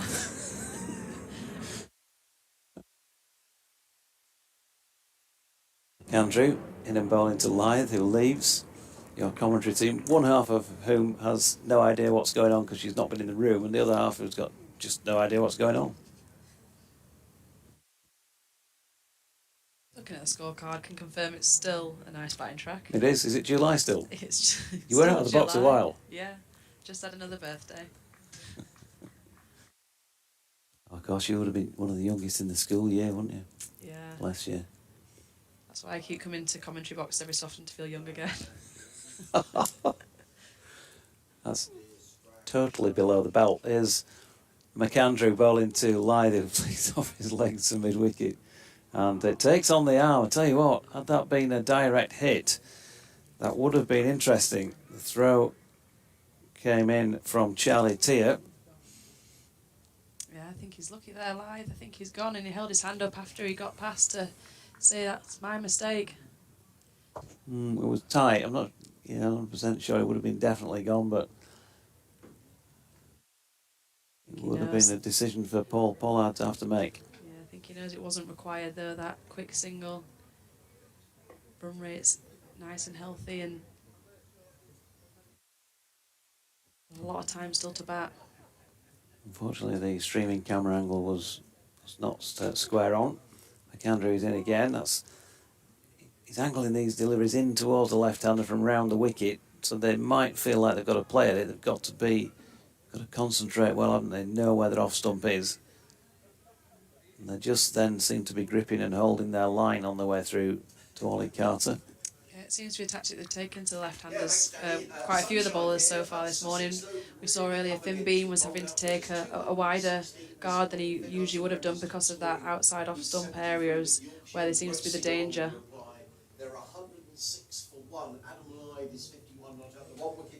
Rickleton on strike and drops his latest delivery into the offside, and there is no run to complete the 26th over, 106 for 1. So, I mean, have you been kind of renting out sunbeds or something out there? I mean, you went out this morning, you came in this morning looking, a little bit. You were looking fair-skinned when you walked in this morning, but you're looking a lot darker now. You've been out there with a bit of sun oil on, and it's a wonderful day. Nice, isn't it? Yeah. Making the most of the glorious Headingley sunshine. I don't see it all that often. We've been rained off and indoors the last 2 days of Diamonds. I felt like I've been in the basement, but it's nice to see some sunshine back again. It's been hit and miss lately, this weather, hasn't it? Yeah, so Crocombe going to continue at this coastal lane end. Adam Lyth will also want to continue. He's 51 not out. We've still got just shy of half an hour to go before the tea break. England 223 for 2 now. Crawley 122, Roop 40. And Lyth punching this latest short of length Crocombe delivery square on the offside. And they get a single.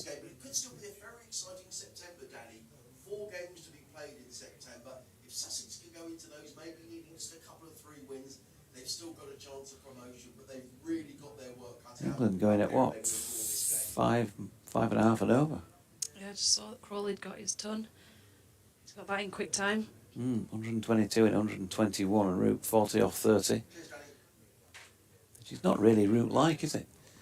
As this is pushed up to mid-off by Rickleton, no run. Not that he's a slow player, but probably one of the more resistant to the Bazball era. He was the more we'll bat around Root and everyone else can have their own fun and games.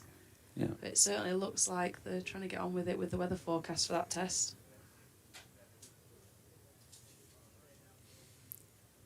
Crocombe to Rickleton, short, pulled, well in front of square, through mid-wicket really. It's going to be 4 out towards the north-east stand. Not sure he fully got that, but got enough of it to get the boundary. Just to answer Bent Nielsen's tweet before I disappear, yeah, I think if Yorkshire got the choice, they would just want to bat one, say, build up as big a lead as they can, hope to bowl out Sussex without having to bat again. That would be the ideal. Yeah, certainly.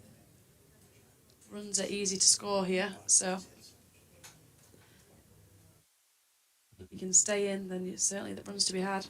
Crocombe to Rickleton, who's pushing out into the offside, and Tom Haynes does the fielding. They get a single. Rickleton on to 14, 112 for one. Harmsley will come back in another seamless change. It really is just, it's an exemplar of all commentary box changes. I've never known a commentary box to be so organised, Dorji. It's just magnificent. If they had a smooth changeover in commentary boxes, top 10, I think we would we'd be top of the charts for weeks. You would be getting the award. For seconds. Crocombe is coming in again, and Lythe just drops that into the leg side this time. There's no run. Shall I just one more ball, so it's a nice neat changeover at the end of the over? Sure. Is that all right with you? Yeah, absolutely. Are we okay with that? Yeah. Take a vote in the... Oh, there we go. We're going to take a vote.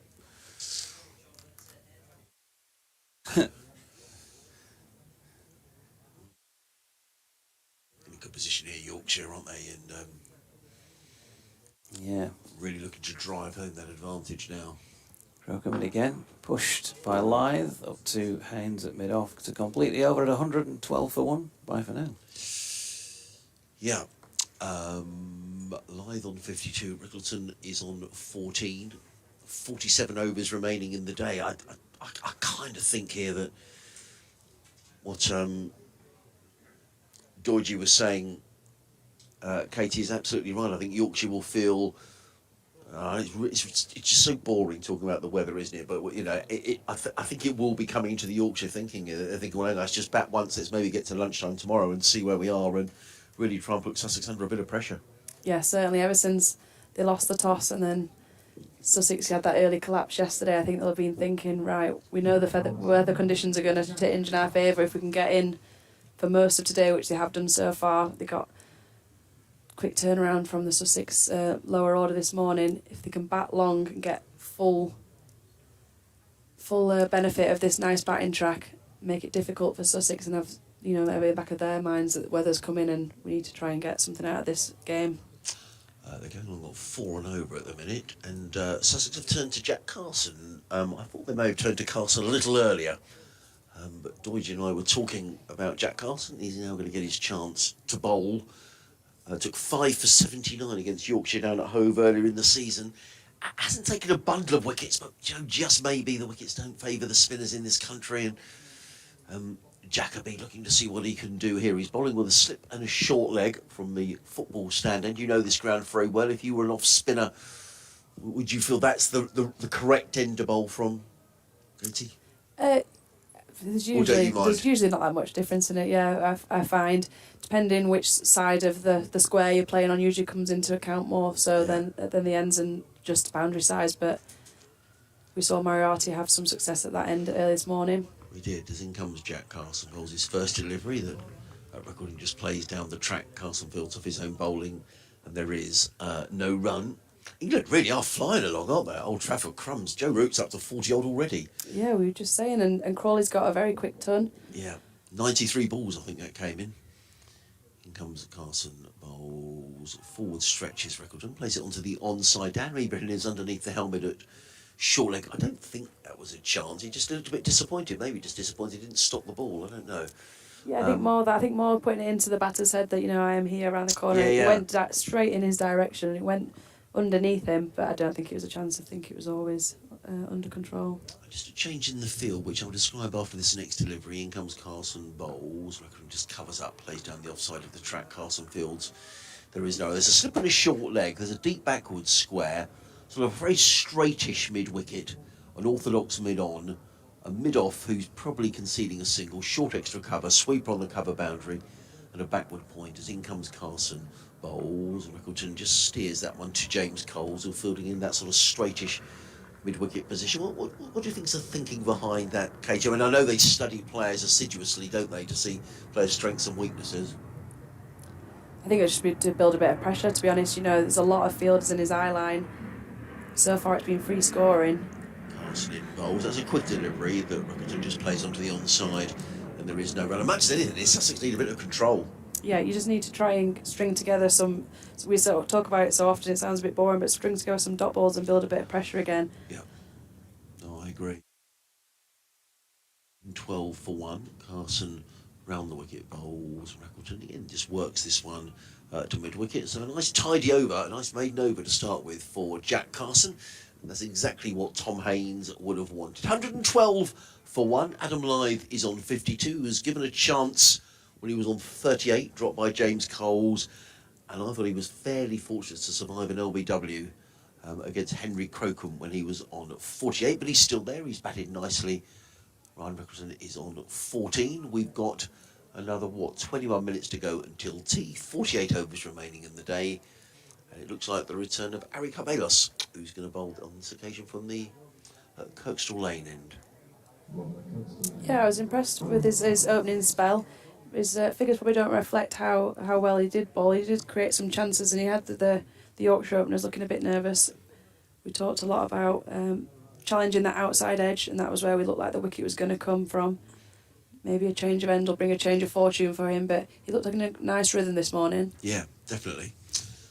So it is Ari Carvelos, 3 slips in place, running away from us from the Kirkstall Lane end here in the sunshine at Headingley. Comes in and bowls, and forward comes Adam Lyth and plays very respectfully into the covers, and there is no run. I like that when you bring on a bowler, Casey, and first ball up, it's straight on the sixpence, straight on middle and off.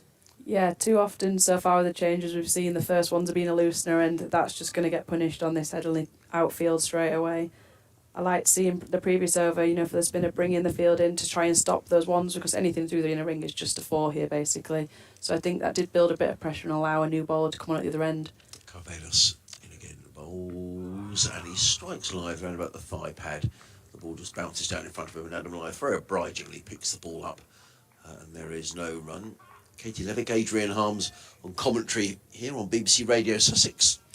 Various BBC local radio stations around the north of England. You may be watching via the live stream. Wherever you're watching, a very good afternoon, and on a lovely afternoon. There were the possibility of showers, but fingers crossed.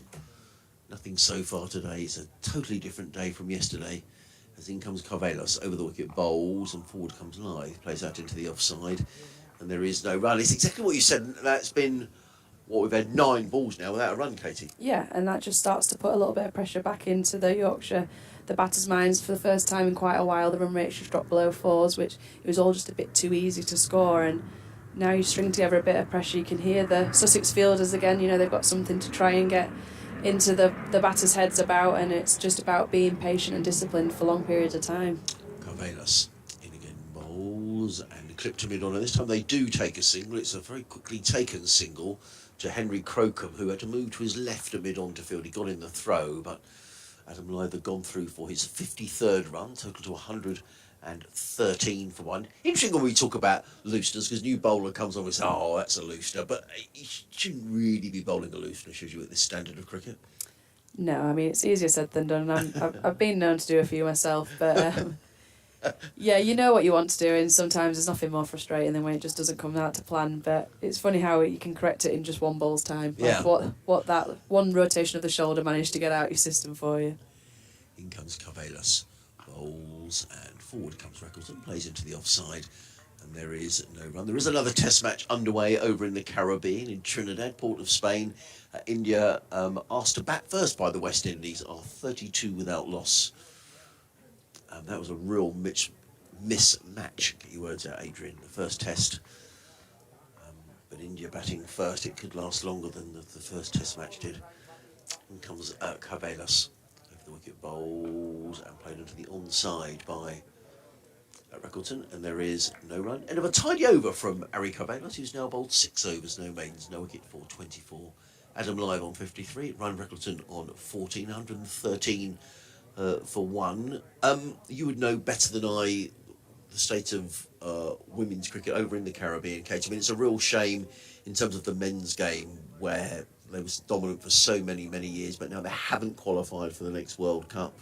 They're getting hammered in this series by India. It's just sad to see, really. Yeah, it's a real shame to see what once was a great powerhouse of a nation, and on the women's and the men's side, both are just in decline. You're seeing really top players, especially in the women's side, choosing to retire and take a different route and go through the franchise cricket route just because of the state it seems to be in. Carson round the wicket, bowls down the leg side, well taken by Carter.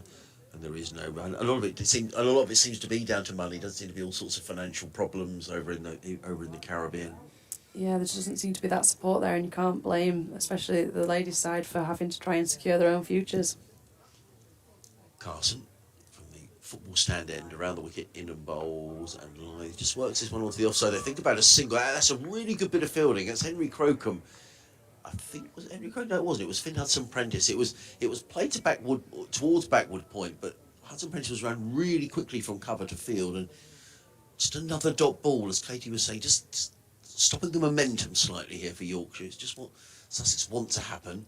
Carson in again, bowls and live again. Very patiently placed him in on McAndrew. Eagerly comes into field, and it's another dot ball. And it's so important, especially for spinners, to have that inner ring to be a place where they can't score any runs and to try and cut out the easy ones, to try and make them take the riskier shot option and hopefully try and find a wicket. Carson in again, bowls, and a little, well, I'll let Katie describe that. It's almost a sweep, but it's a very fine little dink around the corner from Adam Lythe, and he picks up 4 runs down to fine leg. Yeah, how would you describe that shot? It was just like run off the face of the bat, really, hasn't it? It's like gone down to do a paddle and just use the pace of the ball. But as a spinner, I wouldn't mind seeing that. You know, it's risky if he doesn't connect with that and it hits him on the pad. He's gone across, and he's putting himself into danger. And like I said, that is the riskier shot option that they've not had to take so far. And he's had to try and find a different way to score runs because he has had a good start, Carson, and stemmed the flow of boundaries until that. So, despite it being a 4 and relieving a little bit of the pressure, I wouldn't mind seeing it all as a spinner. I was going to say, you sort of feel that you're stopping him scoring in the areas he would normally, and he's having to take a risk. Yeah, you made him take a riskier option. It's brought about a fielding change, and now he's going to have to think of something different again. Carson in and bowl, slightly quicker delivery, and Lythe is forward, plays it to mid-wicket where it's fielded by James Coles. There is no run, 117 for 1. I'm Lythe on 57. Jack Carson, one more ball to go of his second over. He's in around the wicket, bowls, and it's slightly wide and clubbed away. That wasn't a great ball by Carson. He's going to get away with it, though. It's just a single fielded out there by Henry Crocombe. One more to Adam Lythe. He pinches the strike. He goes to 58. Yorkshire 118 for 1. Lythe is on 58. Reckleton is on 4. We've got another change. I can't keep up with all the changes. Tea is at 4 o'clock, which I think why Katie has gone, and NASA is back with us for the 15 minutes before tea. Hi, NASA. Hi, good afternoon, Adrian. Yeah. I think as Katie was saying, Sussex desperately needed some control. There's some dot balls. I know there was a boundary in that previous over from Adam Lythe, but Sussex just somehow had to stem the flow of runs. Yeah, because at one point, Yorkshire was certainly running away with it, weren't they? That run rate was climbing, close to 5 and over, wasn't it? So, yeah. Well, England in the test are going on at 6 and over. In comes Carvelos, bowls let go outside the off stump by Lythe, and there is no run taken by Carter. In the test, England 2 at tea, 239 for 2. Wow. Trailing by 78. Zach Crawley on 132. Joe Root on 44. Moeen Ali out for 54. Earlier Ben Duckett for just a single.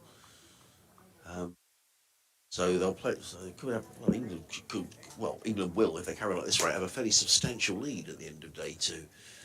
In comes Carvelos over the wicket, bowls, and Lythe works this one down towards third man. I think that's going to race away all the way for 4 runs. Tier is chasing the ball, and he can't prevent it going for a boundary. To Adam Lythe, who goes to 62, just nudged that one through the gully region. Picks up another boundary, 122 for 1. And it appears in the England game that the experiment of Moeen Ali seems to have worked at number 3 for this game anyway. It does, for this game. Yeah. A lot of debate about that, wasn't there, before the match, but ended in a great position. There's some bowling figures there for the Australians. Travis Head 6 overs for 48, so he's going 8 and over, Travis Head. Pat Cummins 9 overs for 56. And the Australians with no spinner, of course, Nathan Lyon. Absolutely. And Nathan Lyon injured, isn't he? Yeah, and decided to go with an all-seam attack. So, it's going to be Carvelos. 2 slips and a gully go down. He's in and bowls, and forward comes live, punching that into the covers. Fielded there by Hudson Prentice, and there is no run. Elsewhere, in the County Championship Division 2, which is where our interest lies, Durham have recovered from losing those 2 early wickets. They were 8 for 2 at one stage. Durham now 150 for 2 down at Derby. Alex Lees on 65. David Beddingham on 78. Have turned things around down the M1 in Derby. Here comes Carvelos round the wicket. Bowls to Lythe. There's a good delivery. Just came back in at Adam Lythe. A bit extra bounce as well. The ball played out into the covers. Again fielded by Hudson Prentice, and again there is no run. It looks like it all could all be over at Oakham School today. They've already had 32 wickets in that match in 5 sessions. Worcestershire bowled out in their second innings for 169. Leicestershire 21 for 2. They need another 217 to win, with 8 wickets remaining. In comes Carvelos, bowls live again. Forward, a repeat performance as Hudson Prentice fields. And there is no run. So that looks unlikely that Leicestershire, well, they'd have to score the highest score of the match if they're going to win there. 4 wickets for Chris Wright for Leicestershire today, who'll be playing his cricket at Hove next season, having signed to move away from Grace Road. And it's raining down in Cheltenham, where Glamorgan are 120 for 1 on the first day of that match. In comes Carvelos, bowls. Lythe drills the ball down the ground, fielded there by Tom Haynes. Yeah, lovely looking shot that. Beautiful looking shot, wasn't it? Looking like deserved runs, really, but not to be. If you look at the Division 2 table, Nasser, Yeah. I mean, a win for Worcestershire in that match would give them 3 wins this season. Will put them right in the frame, you know. Because they're just lurking, aren't they? Just lurking outside the top They are, 3. absolutely. A win there will give them. They wouldn't have got any batting points. That would give them another 19 points, which would take them above Sussex and above Leicestershire as well. So right in contention with 4 games to go. Jack Carson from the football stand-in, 122 for 1. As Carson is in, bowls and swept by Rickleton, and that's going to be 4 runs. That's a loose delivery. He's just swept around the corner by Rickleton. He goes to 18, and Yorkshire to 126 for 1. I guess the thing is, again, just looking at the table, the teams 5 through to 8, the bottom 4, if we can put it that way, they've all played a fewer game, haven't they? They all look as though they've played 9. Compared to the 8 as compared to 9, yeah. Yeah. Absolutely. I mean, you know, everybody will think if they can put a little run together, they've got a chance of getting promoted. Yeah. Carson in bowls, Rickleton hammers that one away into the offside. He doesn't beat the field on the cover boundary, who is Henry Crocombe, sends in a not very good throw to Ollie Carter. Another single to the total, 127 for 1. Which makes for a very interesting September, doesn't it? Oh, it should be terrific. I mean, I just hope we get good weather in September, because it could be a really good finish to the County Championship season.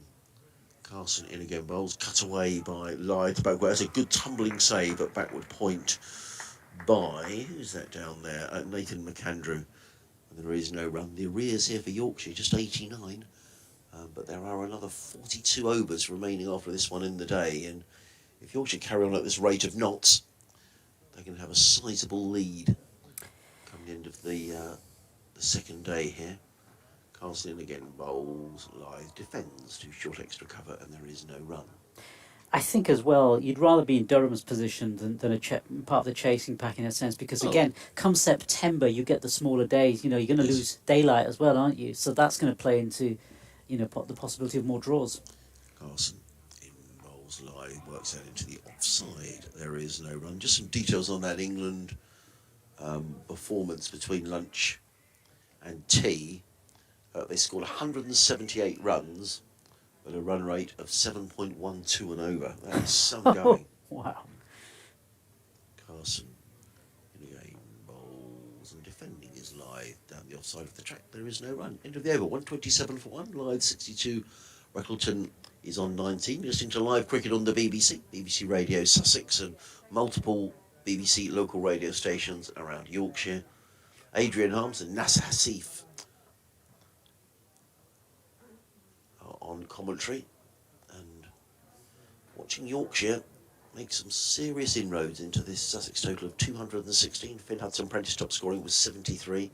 Nathan McAndrew on 47, and Nasser, I mean, the way to stop runs being scored quickly is to take wickets, but this does look a good track. Yeah, it does look. It looks as though throughout the game it's got better and better and better, hasn't it?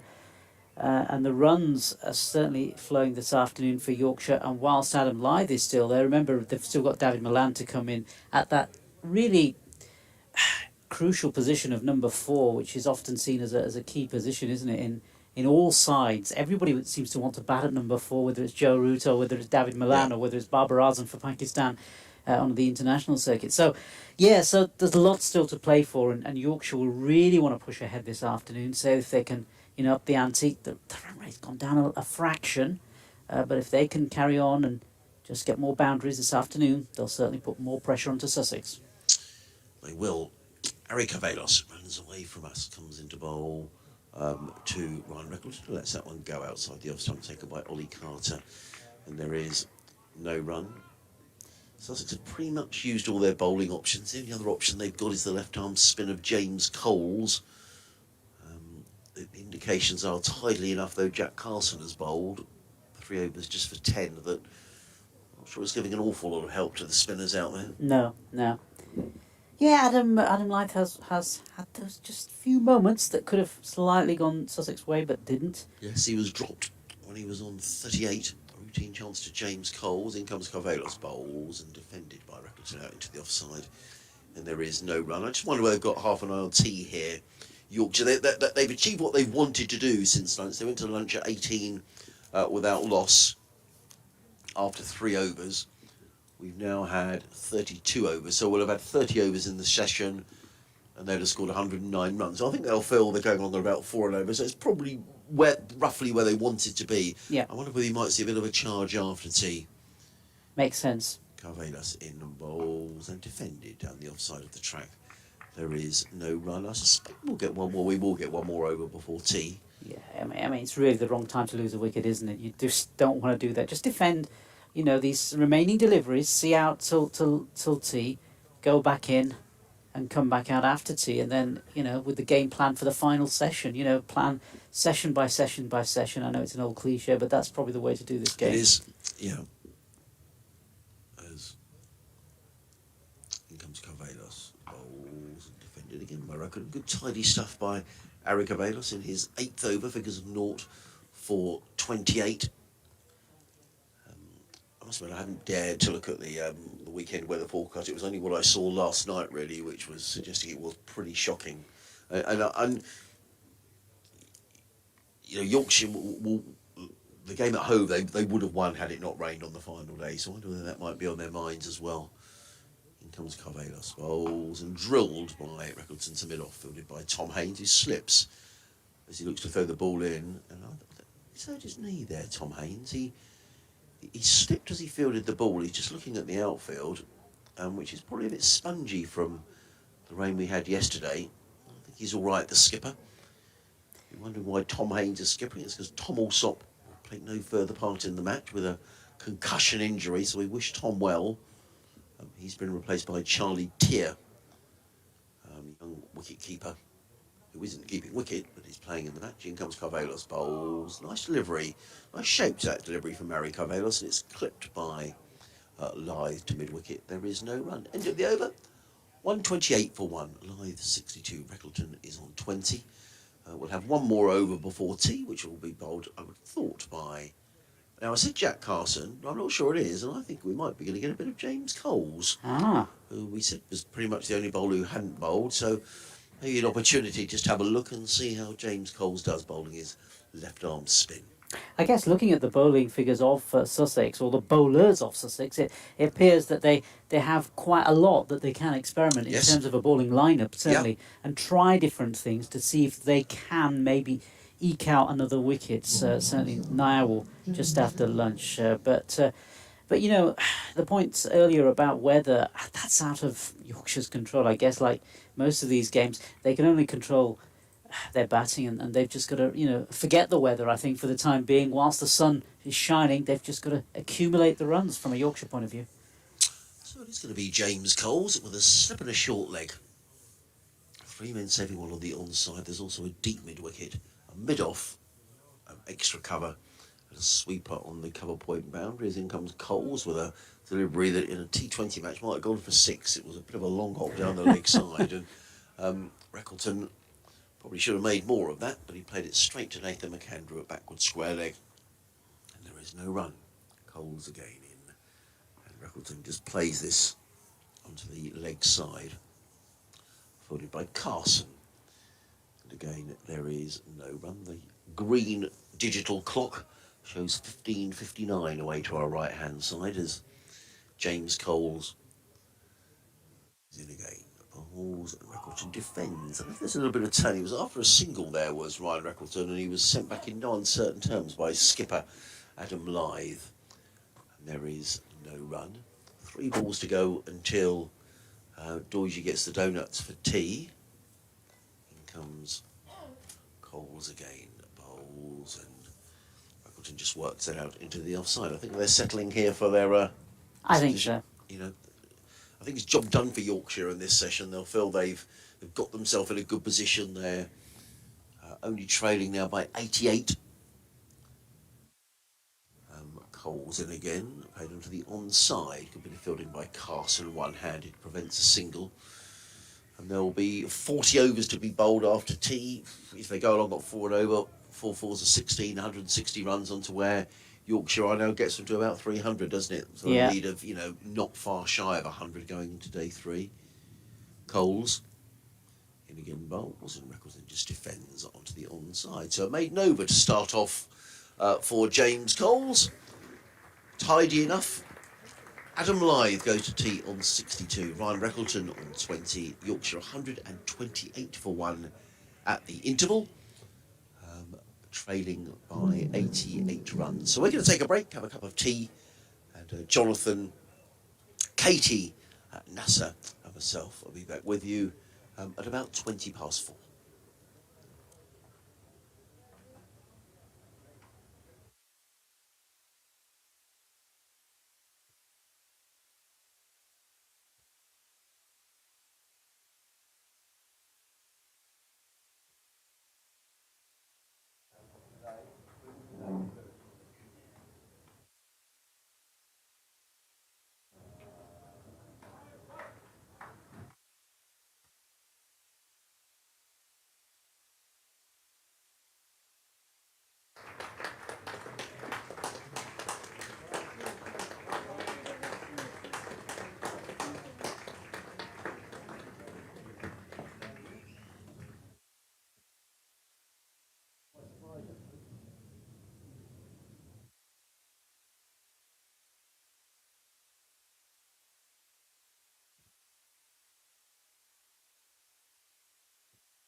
to Scarborough Durham match next week. You might be interested to know that on Wednesday the 26th, that's day 2, between 9:30 and 10:15 in the morning, there's going to be a members forum in the Marquee.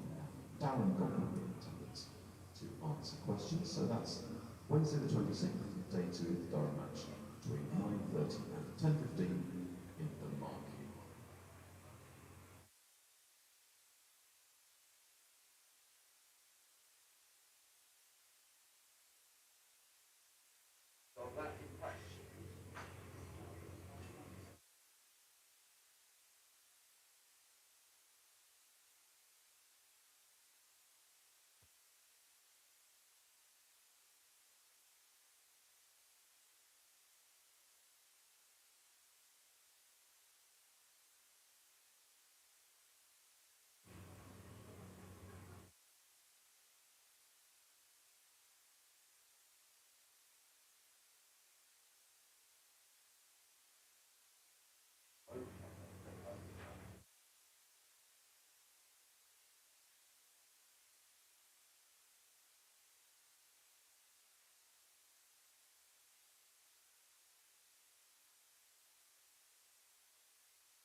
umpires Paul Baldwin and James Middlebrook.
Welcome back from Headingley, where the umpires are awaiting the players out there in the middle. They've been off for 20 minutes, so by rights should be bowling the first ball following the restart around about now.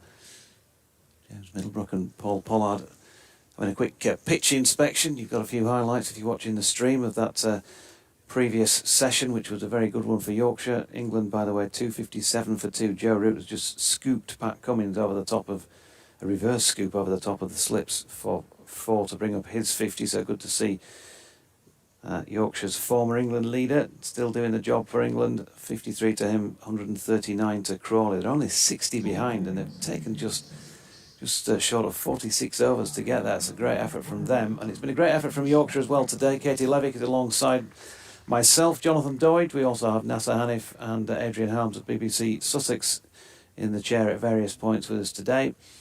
Sussex themselves making their way back out there. But Lev, thoughts? I mean, 128 for 1, Lyth 62, Rickleton 20. They just want to kick on, won't they, really, in this final session today? Yeah, there's been so much talk about weather potentially over the weekend for both the Ashes Test and here, and Yorkshire will be desperate to try and get a result. They'll have one eye on that weekend forecast to try and get as many runs here as possible, you'd think. Now you've got Lyth set in at 62, Rickleton's got a start. You want to see these two bat long, still 40 overs left in the day. Certainly want to see how many you can end the day on and kick on. Hopefully they'll have to bat once and try and force a result that way. Yeah, Finalson Prentice looks as though he's going to start at this Kirkstall lane end. Right arm, medium pace. Yorkshire lad, I put up a tweet just to save myself having to type it all out. I'm just a bit lazy really. I photographed my own notes and chopped it down into a little thing and put a graphic of the players leaving the field, just so everyone knew what the score was. And he says sarcastically, very neat, B+ handwriting. Talk about being damned by faint praise. Well, I thought he was going to get a technology praise there. You managed to figure out the most efficient way of doing it. A little picture of your own notebook. Oh, that's different. This was just a picture of my notes that went on Twitter. I've also done a rota for this final session today, haven't I? Which is what Lev's referring to. And I thought I was being really efficient, but unfortunately I did make a little rick later on because there's so many people in the box today with the initials. As Lyth then, first ball of this final session on day 2, pushes into the offside to the covers off Finalson Prentice, no run. I can't claim 100% accuracy, I'm afraid, but we do our best to get somewhere near, roughly. I mean, that's what we work on, isn't it, really, in the com box. If you've got a rough idea of what's going on out there, then that's probably good enough, isn't it, really? It's a well-oiled machine in this comms box today, I'd say. 128 for 1 then. Hudson Prentice in to Lyth. It streaks him on the pad. There's an appeal for LBW. Very optimistic, I think, this time. Not as good a shout as the one we saw earlier in the day that was turned down by James Middlebrook, who is signalling one leg by. It's an interesting replay, if anyone's watching the live stream. Showing a nice little cheeky Adam Lyth for. Of Jack Carson. Meanwhile, Ryan Rickleton is taking his guard for the first time in this session. No, I mean, 100% accuracy. But a human. Indeed. Hudson Prentice in, driven firmly into the offside and well fielded at cover because he's fairly close in there on the one. Prevents any runs. It was definitely boundary bound. It was Dan Ibrahim who did the fielding. I mean, when you were bowling on Saturday, when you let go of the ball, it's nice to have a rough idea of where it's going to land, isn't it? You do have a rough idea. Yeah, Yeah. I've based a career on having a rough idea of what I'm doing. It's 129 for 1. Rickleton to face Hudson Prentice, and quite a nice straight bladed forward defensive push. No run.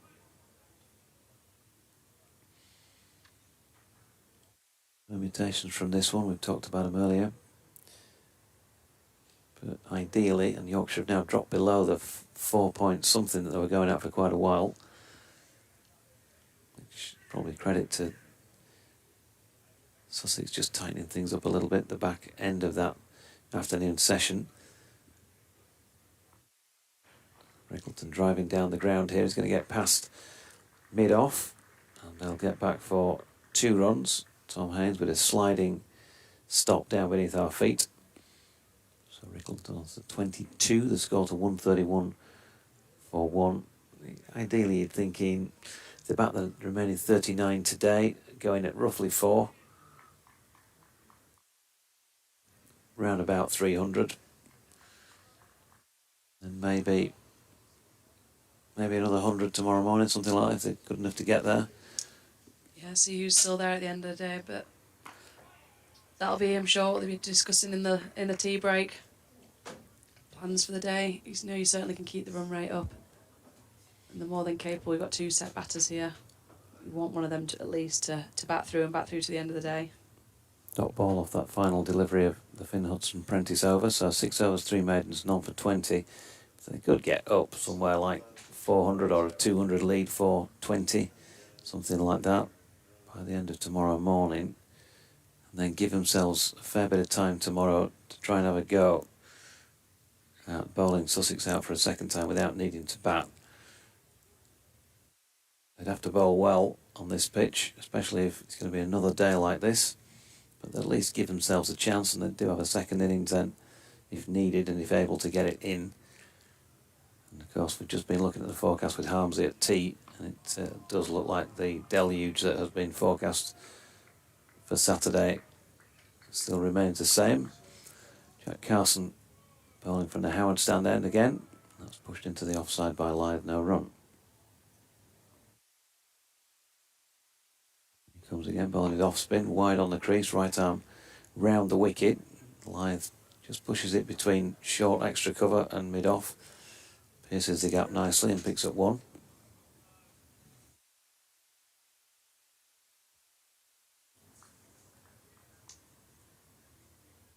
Rickleton just wants to carefully retake the guard. 22 off 46 so far for him, 4 boundaries. Left-handed. Carson in, and it's flicked off the legs this time. He's just strayed a bit too leg stumpish. 2 more runs. Yeah, I'm not sure that was a deliberate shot from Rickleton. Maybe just found the inside edge and squirted away.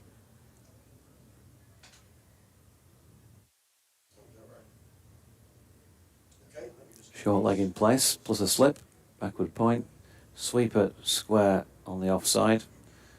Short extra cover, mid-off, mid-on, straight mid-wicket, and long, or deep backward square leg, really. Rickleton's flicking this latest delivery, which is fuller in length, up to mid-on, no run. Bit of passing air traffic. Jet 2 by the looks of things.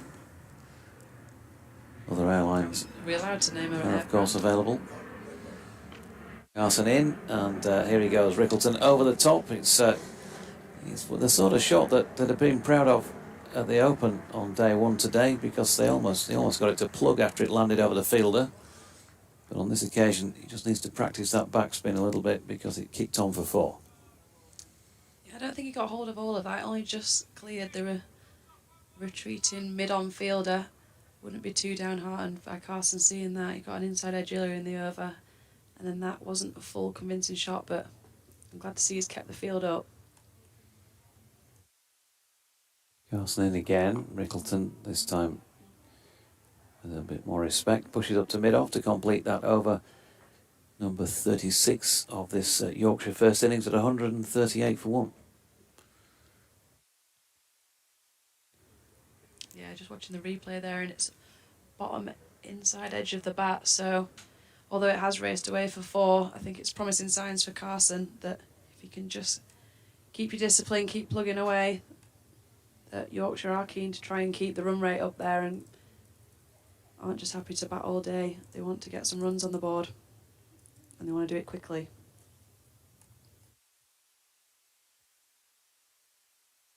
So Lyth back on strike. Hudson Prentice with the ball back in his hand. And he comes, right arm over, short, and it's hammered away by Lyth. It might, no, he's not going to quite have the legs to beat the fielder to the boundary. It would have done, but he was out there set square on the offside, Charlie Tier. The concussion replacement. And he does the fielding and keeps them to 1. Looked a little bit restrained in his shot there. Lyth didn't give it the full bat flow that he usually does. And that's a rare shorter delivery from Hudson Prentice. He's been quite on it since he's come back from the tea break. Here he is again. Rickleton. Again, a bit of the inside edge about this. Dropped into the leg side, no run. Yeah, struggled to find the middle of the bat since the tea break. Rickleton still scoring runs freely, but he's not feeling it as nice on his bat as he'd be hoping to, so promising signs for Sussex to try and work with. That, you know, there is opportunities out there to keep plugging away. Here's Hudson Prentice, and Rickleton just pushing into the offside again. No run. He's got a good record, Ryan Rickleton, so far in first-class cricket, and particularly good against right arm seam. Been dismissed on 8 occasions, averaging 49 against this sort of bowling. Strike rate of 54.2.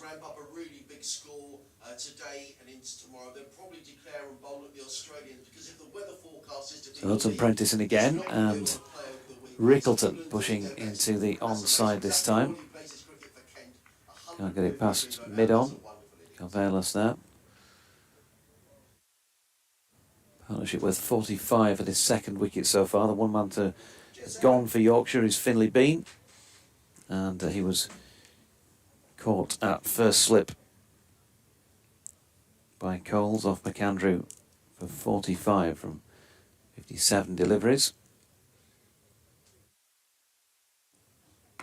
And he comes again here. Oh, it's a beautiful shot this time by Rickleton. Leans on it, pushes through with the shot.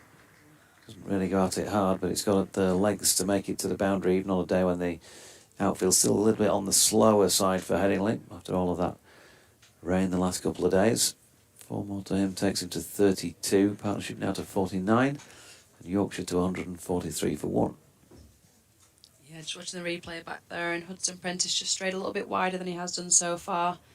He's got that cover fielder in very close and very tight, and anything either side of anyone in the ring has just been racing away for 4, even though that is a big pocket down to this side of the ground at the wide mid-off region. Hudson Prentice just giving the ball a good inspection as it's returned to him by Tom Haynes. Comes in again. This time he's straight down the leg side and just flicked down to fine leg by Rickleton for a single. Partnership then now worth 50 for the second wicket. So 2 healthy partnerships for Yorkshire to start things off here, and they're trailed by just the 72 runs. It's 94 balls it's taken. 33 of them contributed by Rickleton and 16 by Lyth.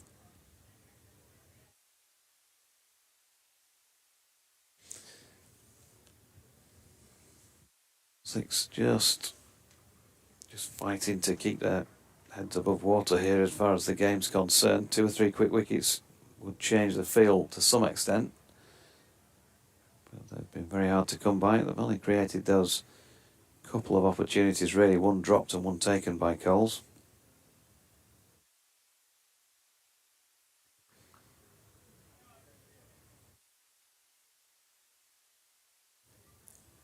Carson going to continue. The Howard stand end, 4 overs, 1 maiden, none for 17. Bowling here to Rickleton. Flicking it past short leg, he wants a single. Adam Lyth was a little bit sitting on the bat handle really at the non-striking end that didn't fancy going.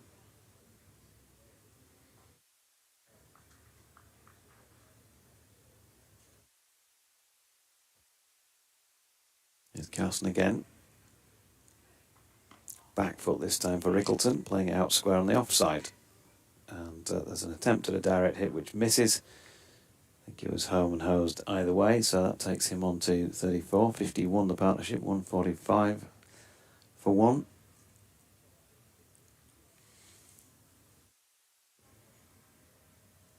$278 for 2 England. Still to come here for Yorkshire. Of course, next in will be David Milan, George Hill, Jonathan Tattersall. Lyth uses his feet and strokes that nicely out to the cover sweeper for 1. But then Jordan Thompson, Matthew Fisher, Ben Code, Mark Steckerty and Dan Moriarty, the last 5. And as I was saying earlier, it depends on which day it is, if you like, but that could look a long tail, or it might look like a useful one. See how they go. That is pushed through a little quicker by Carson. Rickleton back foot just flicks it down towards the feet of short leg, no run.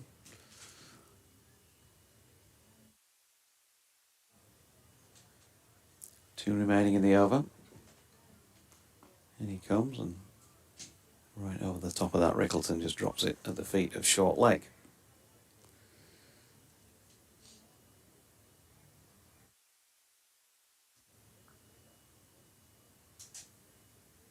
Carson just takes his time to make sure he's got the grip where he wants it, and he entices Rickleton down the field, and he's hit that one a long way over the top and into the Howard stand for 6 runs. Good use of feet, super shot. He looked like he wanted to take Carson on, did he, right from the start of this session. On one occasion, he was less than confident in terms of the delivery, but on this occasion, that was spot on. Yeah, you see that so clean. Looks like no even attempt to go and get the ball back. The umpires are heading over looking for a new one. But yeah, he's hit that one very sweetly as Rickleton. Previous over, he just managed to clear the mid-on fielder, and then noticed on this over, the mid-on fielder sort of had himself hanging in no man's land, not stopping the one, just trying to entice him into that shot. But he's hit that so cleanly, it was never in danger. And looks like it's going to bring about a change of ball, which you never know, could be a change of fortune for Sussex. We saw yesterday the Yorkshire bowlers mentioned that once they had a change of ball, it did stop swinging and it became a bit tougher. So it can go either way. But it looks like we've got a little delay here whilst they go and sort out finding a new ball. Hudson Prentice has done plenty of gardening there of his crease line. Not quite happy with some foothold over there or some area where he's landing. He's done a lot of work with his boot trying to rub something in. Or that's a tactic to get near the batters. I was trying to create a bit of something for Carson at the other end, but something in his foothold where he's landing is not pleasing him.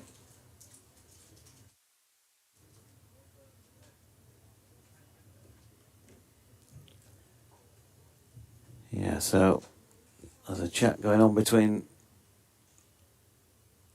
Adam Lyth out there and Ryan Rickleton while all this is taking place. Just a bit of a check on, are we happy with the way things have gone in the first 20 minutes after tea? I think they will be. They've added a further 24 runs without loss. So in comes Hudson Prentice again, bowling here to Lyth, who flicks slightly aerially for a moment to mid-on.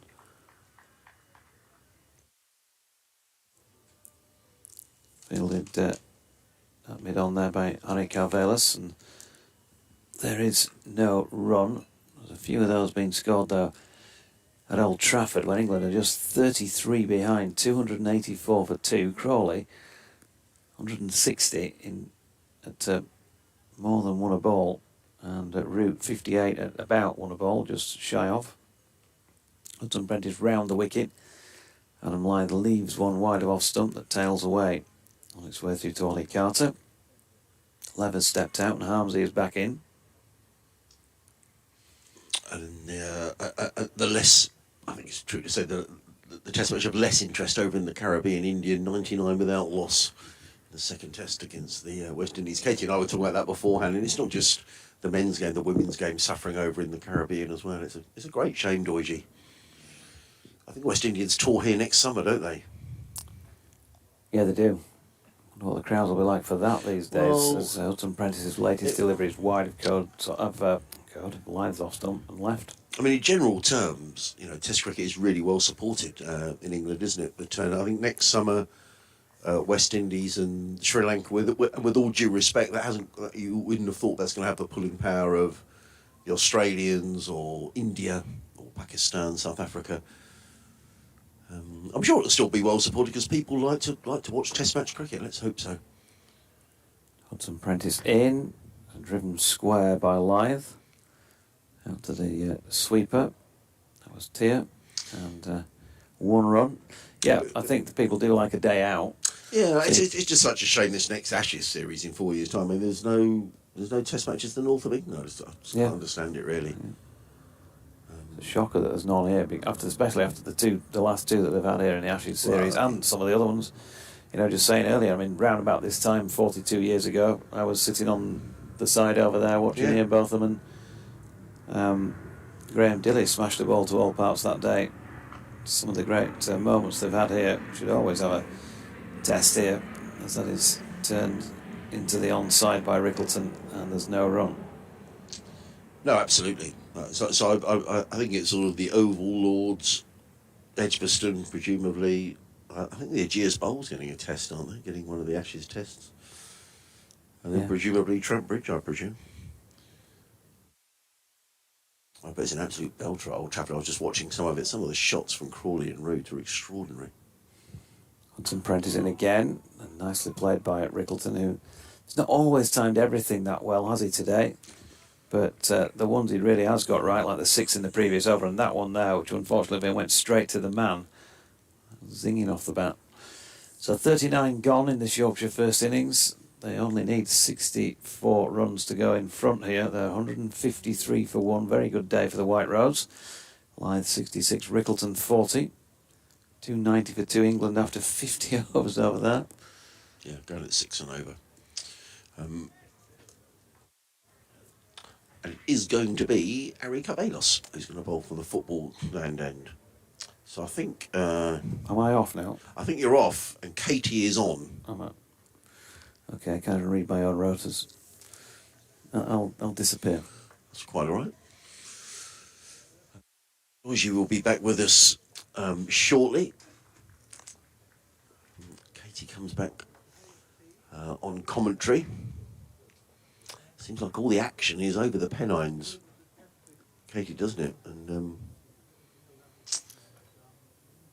yeah, they're certain about going about it in a very quick manner, aren't they? Oh, amazing.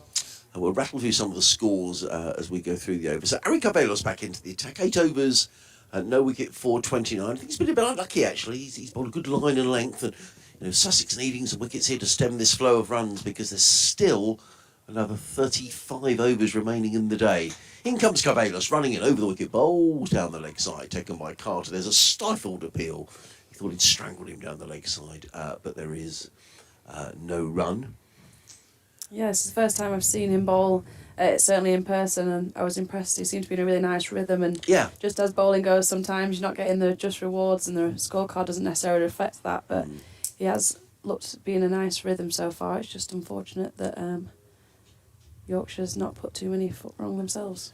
Carvelis in again, bowls, and Live works this wide of gully. They've taken one, they'll think about two, they're going to come back for two, they'll each get a move on as the throw comes in. It's a wild throw, though, from Finn Hudson apprentice, and he never even threatened to cause a run out. 2 more to live.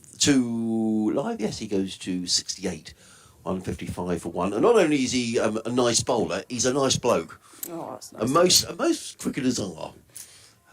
That's what I found anyway. But always very amiable, and whenever you see him around, he's always smiling, and he's just a thoroughly nice guy, Eric Avelos. Enjoys his cricket, and he's running in towards us now.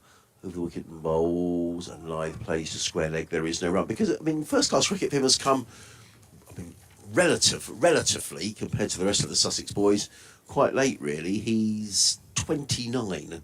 He'll be 30 in March next year. So he's played a bit of provincial cricket out in South Africa. He hasn't really had a run for a county side. So I think perhaps he's just enjoying it, Katie. He thinks, well, I'm going to enjoy, playing at a test match ground. What's not to love about it, to be honest? He's running in towards us now. Bowls. Oh, and forward comes Lyth, plays into the offside. There is no run. Yeah, you love to hear about stories like that. I mean, it's not too dissimilar for myself. I signed my first professional contract at 30. And so, you're just very conscious that this sort of thing doesn't happen to everyone. And you just take every moment as it comes. And it's just nice to see that, as an average cricket fan or even sport fan, they're the people you really root for. I couldn't agree more. And actually, in terms of the commentary, Katie, I always think that commentate every day as if it's your last day and really enjoy it. In comes Avelos and Lyth. I think that came off the 5-pad. Ollie Carter throws down the glove and goes racing after the ball, and it is a leg by. Georgie's going to say something. Any more smart remarks about my age like you did earlier today, and it will be your last day. He's put his shades in. Looks a bit like the mafia now, Georgie. Looks a bit sort of scary. Wow. Oh, we were only joking, honestly. El Doige. In comes Carvelos, running it over the wicket bowls and defended by Rickleton onto the onside. And there is no run. Because you were a teacher, weren't you, Katie? Did you teach for a while? No, I worked in a school. Oh, you worked in a school, okay. I like to think I taught them other things. I'm sure you did. I'm sure you did. But yeah, I worked in a school straight out of uni, and then I worked in marketing for the 5 years prior to turning pro, but that's because it wasn't an option for us to turn pro until the last couple of years, especially at domestic level. So yeah, I grasped the chance to try and live out the dream for as long as physically possible, and I'm loving it. Every day is brilliant. I mean, I just play for a living. That's just the stupidest thing. To me. Well, how brilliant is that, though? Oh, it's amazing. I've done the hours in an office, and I know I'm probably going to return to that post-career. I'm going to do that side of my life a lot longer than I'm going to do cricket, but every day I get to turn up and call Headingley a home grounds is still surreal, and you don't take any of it for granted. I couldn't agree more. As I say, and every day doing this, you just think, I'm commentating on cricket. Wow, what a great thing to do. So we love it. And I'm sure the players out here, I guess, Sussex lads in the fields and everyone thinking, oh, crumbs. But actually, you're a long time retired, aren't you? Oh, yeah. That part of your life lasts a lot longer than being on the other side of the white rope does. And even tomorrow, thinking, I'm going to be on a coach for a lot of hours. It beats being in an office. Indeed. In goes McAndrew, bowls and hammered away. And that's gone for 4 runs. That is a sensational shot by Adam Lyth. It was a half volley from Nathan McAndrew, but Adam Lyth absolutely belted that one away through the covers for 4 runs. He goes to 72, 160 for 1. The arrears are down to 56. It's just getting a little breezy. I was looking at the back of the pavilion where we are, and it's just a little darker, a little greyer, but I just hope that any bad weather is going to stay away. But what a shot that was. He was looking very confident there. The sign of a good cover drive when not a single fielder bothers to move. Yeah. It's 4 straight off the bat. Comes Andrew round the wicket, bowls, and just fiddled away wide of Jack Castle in the gully. They're going to look for 2 here. Adam Lyth is coming running back, and in the end it's a comfortable 2. And there's no question for me, Katie, that Yorkshire are really looking to move on here. Whether we want to take account of the weather or not, they're certainly looking to put Sussex under pressure here. Yeah, Rickleton's looked to be targeting the spinner, and Lyth's looking very confident so far, whoever he's facing. I wonder if that's a little chat they've had and said, right, Rickleton, if you're wanting to take down Carson, I'll allow that, and I'll do the other side. And they've moved back the run rate above 4. It just did a little drop around the tee break, as it so often does. Here comes McAndrew, bowls, and driven away again by Lyth. More runs here. Could be a couple of runs as the throw comes in. They're running hard between the wicket. The throw comes in from Charlie Tier out on the boundary, but this over already has gone 4. I think that's 8 off the over so far, isn't it? A boundary and 2 twos. Lythe goes to 76, Yorkshire to 164 for 1. When you get on the coach tomorrow, do you all get on in the same place, or do you sort of pick up points on the way down the M1? Most of us are around here now. Right. So that's nice. That's one less stop you have to do. It can get, but yeah, I thought you were going to say, do you have the same places on the bus? It does get territorial on the coach where you sit. Does it? In comes McAndrew bowls outside of the off stump, taken by Carter, and there is no run. So does it get territorial on the coach? Do you? Yeah, we have a couple that are not good travellers, so they have to be at the front. So they have to lay down at the front and you don't talk to them. Oh, right. And there's a couple of card tables at the back. That was going to be my next question. Do you play cards? Well, different kind of cards. We're very into a game called Monopoly Deal at the moment, which right. is a card game technically, but not in the fashion of poker or anything like that. But is it based on Monopoly? yeah. Oh, is it? But in card version, Oh, it right, gets okay. That sounds fun. highly competitive, Really? and it's filled many hours. You've got a few hours to fill tomorrow. In comes McAndrew and bowls and driven. Beautiful shot, but fielded at short extra cover by Daniel Ibrahim, and there is no run. So do you sort of make a note of who wins every week, or how? I try not to make a note because I went an entire trip without winning a game. So Oh, so you can play more than one game in a trip? yeah, oh Right. yeah. Right, okay. Yeah, I mean, you hear about, don't you, particularly in football, you hear these tales of, not so much nowadays, I don't think, or maybe it does happen nowadays, I don't know, where, players are on the coach and there's card schools and goodness knows what's going on at the back of the bus. Yeah, there must be on the coach because there's always poker chips on the coach. It must come as a standard now, as Yeah. a part of the set. McAndrew around the wicket in bowls, and Lythe plays it to mid-on, and there is no run. It is the end of the over. Yorkshire 164 for 1, Lythe 76, Frickleton is on 40. Without giving too many secrets away, if you were to win tomorrow, and could you have a little celebration on the way back? I mean, I think the Sussex boys, if they were to win here on the way back, they might be allowed a can of beer or two on the bus on the way back. It's just a long old way back down to Sussex. Yeah, we wouldn't normally because usually you've got to get in cars at the other end. That's the only thing, right, and okay. drive on to further routes. so we all it's- don't live round here, but I think with the length of distance, you probably could have a drink and still then have time for it to be out of your system again by the time you arrive back to Yorkshire. Well, you're not going to be back till probably early hours of Sunday morning, I would imagine. I've not wanted to put a time on it because then it becomes real in my mind. Yeah, it so does, I'm trying to remain optimistic. But it's that I professional could- cricket, doesn't matter. Exactly. What am I doing on Sunday? Yeah, that's right. Yeah. In the Test match, England now 297 for 2. Just crazy, trailing Australia by 20. In comes Eric Carvelas, coming in and bowl to Ryan Brickleton, who plays onto the onside. There is no run. 2 slips in a gully. Deep backward point. There's an extra cover mid-off, mid-on, mid-wicket. And a fine leg. The arrears now, which are up on the scoreboard there somewhere, Katie, about 52 are the arrears. Elsewhere in the second division, they're off for bad light now. They've had rain down in Cheltenham. And now bad light. Glamorgan 152 for 2 at Cheltenham College. In comes Carvelas, bowls up on his toes as Frickleton. He just nudges that back little square on the onside. Picks up a single. What I have noticed with these two, they just, the scoreboard is just ticking over, isn't it? They're just picking up the singles, the occasional boundary. Yeah, the run-ins really seem to have picked up, but that's something that you can just let get a bit complacent in the 4-day game. But they really started to push their twos and put the fielders under pressure, and it's getting a good round of applause from the crowd every so often because they appreciate the efforts, and it just keeps Sussex just under the pump a bit if there's free-flowing runs. Carvelas bowls, and there we are. There's another single, just nudged backward and square on the leg side. Charlie Tier runs round to field, and it's another single. Lythe goes to 77, Yorkshire to 166 for 1. Who's in charge of music on the coach? Well, it depends. I'm usually in charge of music in the changing room because this ages me. I have an iPod that's not connected to the internet. So obviously on a game day you have to hand in all devices connected to an internet, and I've got an old-fashioned iPod, which I don't think some of the girls were born for in my team. In comes who is it? Carvelas bowls driven. I thought it was a good bit of fielding by Tom Haynes at mid-off. I think he probably should have stopped it, to be fair. Having got there, he got a hand to it. I'm sure he got a dodgy bounce, but the ball bounces away for 4 runs. Lovely shot by Reckleton. He goes to 45, 170 for 1. The old-fashioned, it doesn't age you that much, Katie. I mean, I'll be sort of like tape cassette recorders. That's all. It's all very sad, really.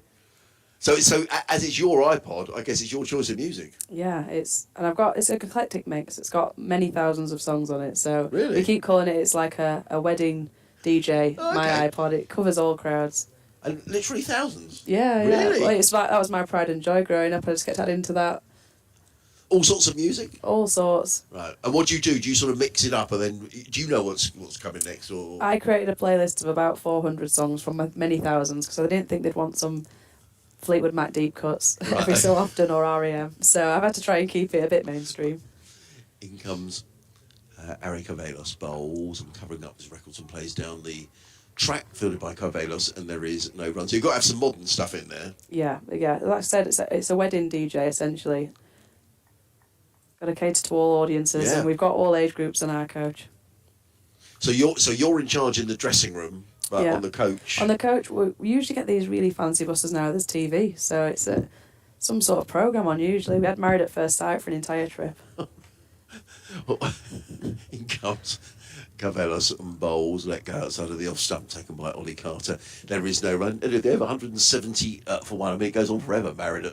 Is it Married at? What's the one in Australia? Is That what it was is? the one Married at Right, First Sight. We had okay. it the entire way there and back, and I didn't think we got halfway through the series. Yeah, it goes on forever. 77 to Adam Lythe, 45 to Ryan Rickleton. The arrears now just 48, and there are still 32 overs to be bowled in the day. As another plane makes its way into Bradford Airport. And Nathan McAndrew is going to carry on. Yeah, I mean, coaches now, I guess the flashy coaches, Lou on there as well. Yeah. Right, okay. All mod cons. Right, so no need to stop, probably, really. Oh, you have to stop for the driver for Oh, their right, okay. laws. Oh, okay, right. Apparently, they have rights too. Right. Nathan McAndrew is coming in around the wicket, bowls, and forward comes Adam Lythe, just plays that into the offside, picks up a single. He goes to 78, the total to 171 for one. I did a long coach journey back in the winter, Katie. I went to, I went to Argentina for a few weeks. By coach? No, didn't go by coach, but we did a long coach trip. We did a 27-hour coach trip, though. That was a long one. But they did have reclining seats, so that was nice. Okay, so that's a I luxury. don't know if you'd have reclining seats. Would you have reclining seats on your one? Probably. No, we have the little sets of 4 tables. Right. It depends if you can. Oh, right, okay, so you got tables, okay. Yeah, perch on your own and get 2-seat at least. All right. In comes McAndrew bowls and played into the offside. Good stop at backward point by Charlie Tier. But they go through for a single. The throw comes in. I thought there might be an overthrow, but well backed up. But a single taken. And the Sussex boys just trying to encourage each other here, Katie, because they know they're under the pump. 172 for one. The runs are being picked up. The singles are being tucked up. Pretty much at a runner ball here. The arrears now down to 44. Yeah, it's really easy to have the energy drop here, so you've got to try and lift each other up and try and make something happen, because so far, not that much assistance from the ball anymore, no movement, and so, like we've been saying repeatedly all day, it's a nice batting track, so in the field is where you've got to try and make something happen out of nothing.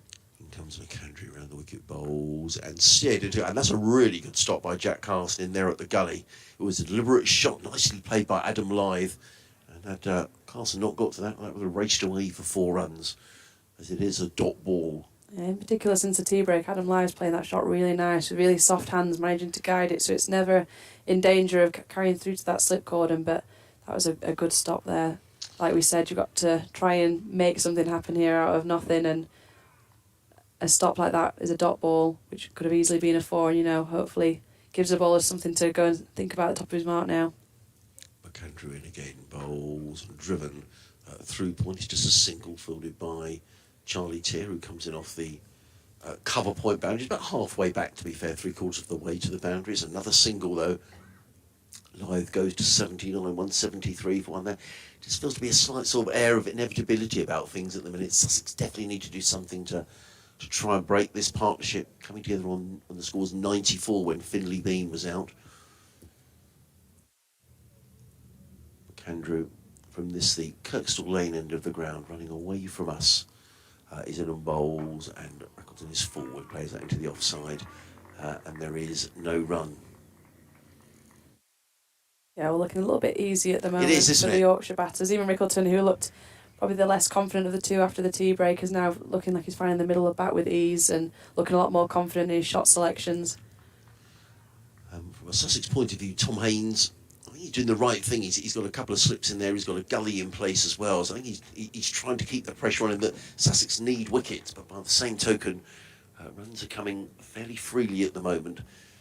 Nathan McAndrew is on his way. Bowls on his toes is Reckleton. He's annoyed with himself. He was picked out the fielder at back. Well, point in time it either. It is the end of the over. It's also the end of Katie for the time being. And Nasser Hanif is going to come back and join us here on BBC Radio Sussex and other BBC radio local stations around Yorkshire.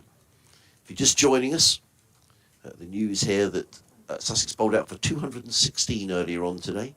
Finn Hudson-Prentice top scoring with 73. Nathan McAndrew making 47.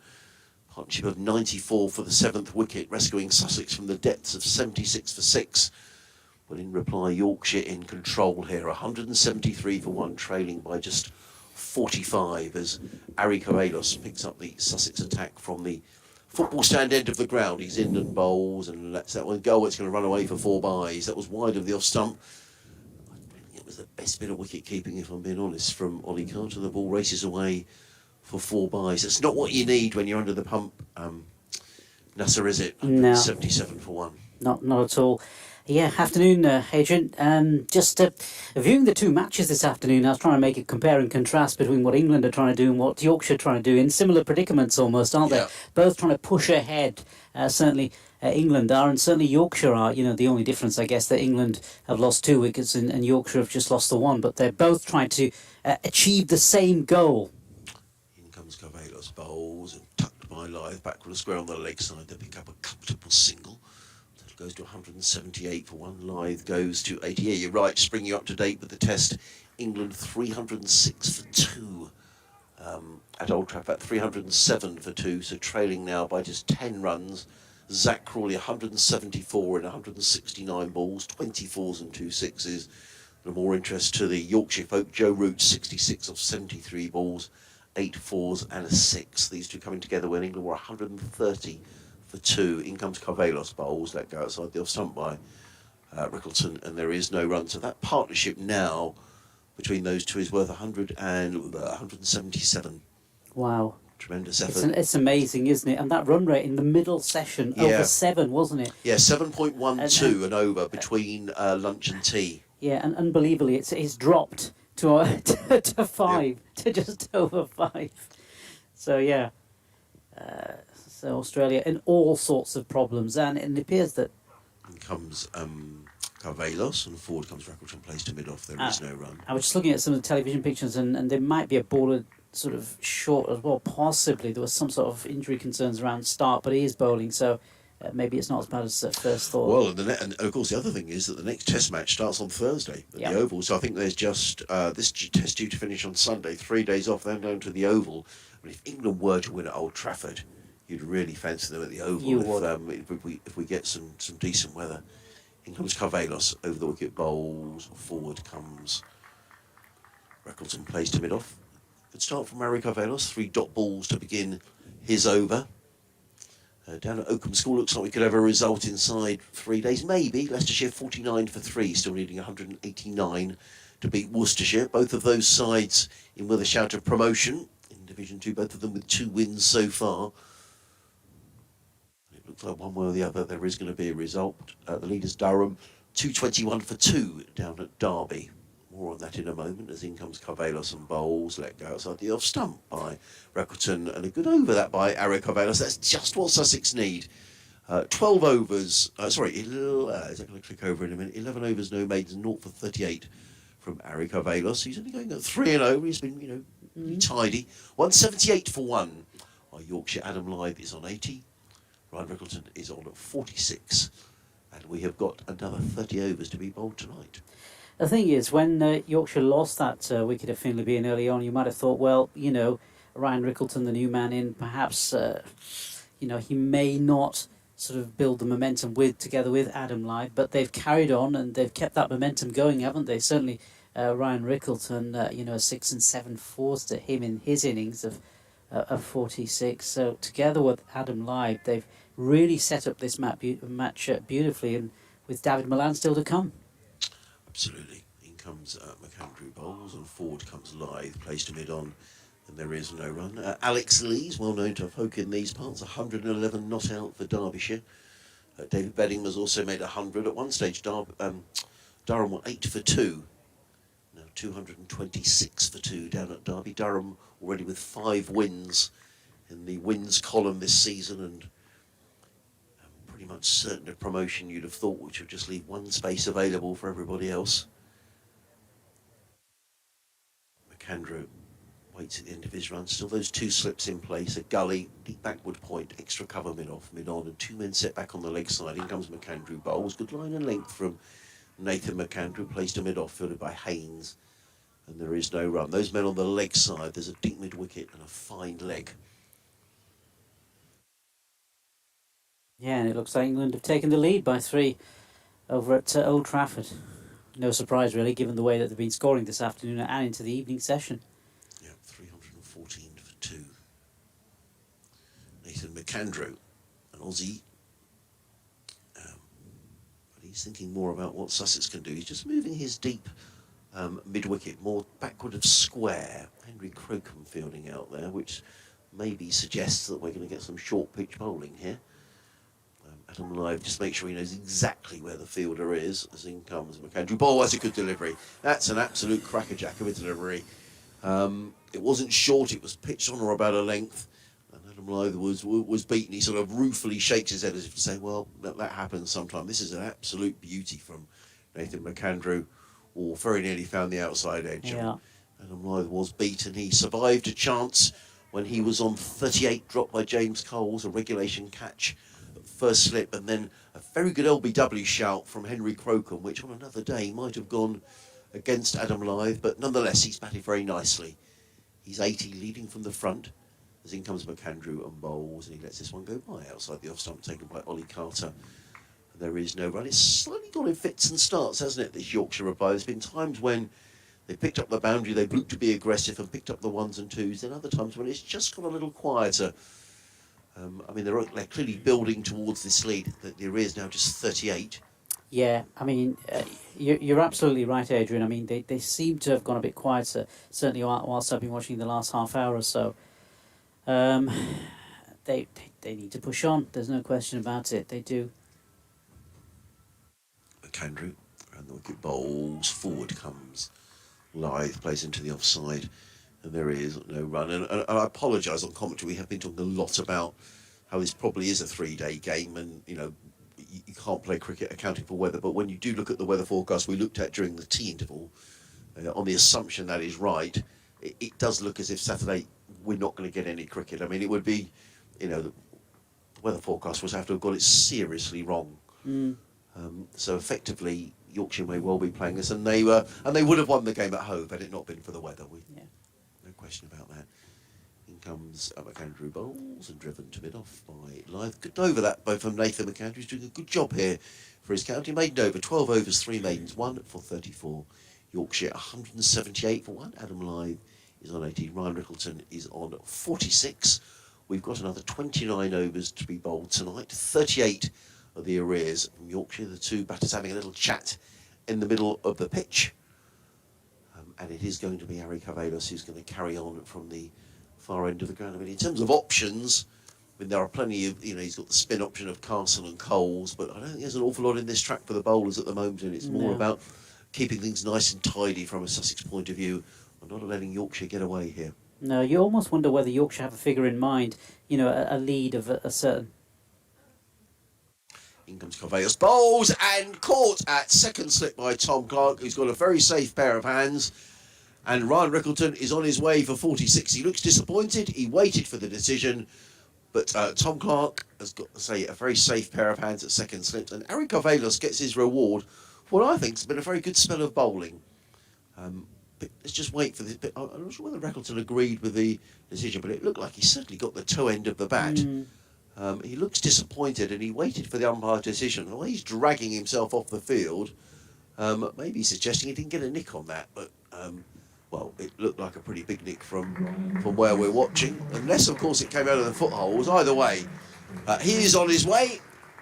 The South African, caught by Tom Clark for 46 as the third Yorkshire wicket goes down, and I think that's good reward for Harry Carvelos, who's bowled really well here on a pitch that's not giving him an awful lot of help. Yeah, Sussex certainly have come back into the game with some really tidy bowling this afternoon, and it's restricted Yorkshire, and certainly in terms of their run scoring opportunities, and they just really haven't got the boundaries or got the runs that they were getting earlier in the game, and perhaps that's led to that error. So now we see the experienced David Milan joining the very experienced Adam Lyth on the other side. So two of Yorkshire's key players, key batsmen.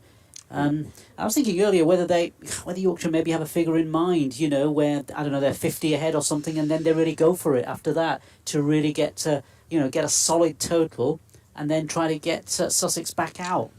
Well, I just wondered. I mean, I was sort of thinking that they might look for, if they batted till, who knows where this might go, but if they batted until lunch tomorrow, you'd have thought, if that happens, Yorkshire would probably have a lead of maybe a couple of hundred, and then they give themselves 2 sessions to try and bowl Sussex out.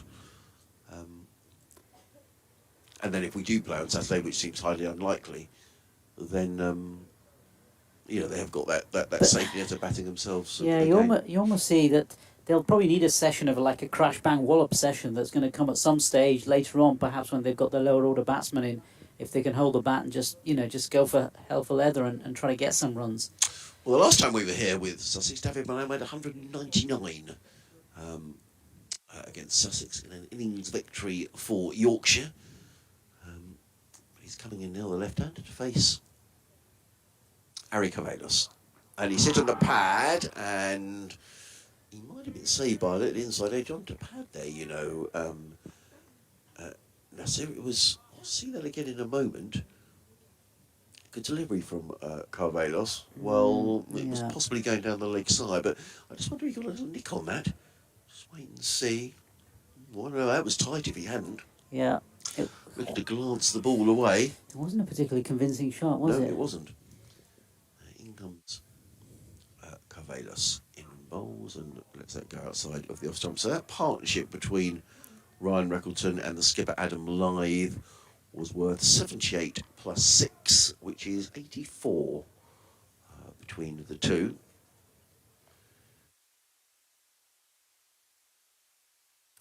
Yeah, I think Yorkshire are going to rely on these two guys now a lot. Over 13,000 runs for David Milan, over 13,000 run in his first-class career for Adam Lyth as well. So both players key.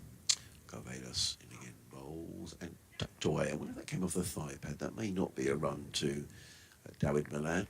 Let's wait for the umpire's signal, and indeed it is signalled as a leg by. Total goes to 179 for 2. Here on BBC Radio Sussex. There is BBC local radio stations around Yorkshire. Every ball of every game of every county on the BBC, right through to what we hope could be a thrilling finale to the season in September. Carvelos with 2 slips and a gully makes his way in and bowls, and covering up his Adam Lyth, plays out into the offside. There is no run. It's a good little spell this from Harry Carvelos. Just Sussex is desperate need of keeping these. They don't want Yorkshire to get away here if they can help it. He goes down the pitch and does a bit of gardening. Let's see Hanif and Adrian Holmes here, your commentary team. Jonathan Doige back with us shortly. So far the forecast showers haven't materialised, though the cloud is building a bit here around Headingley.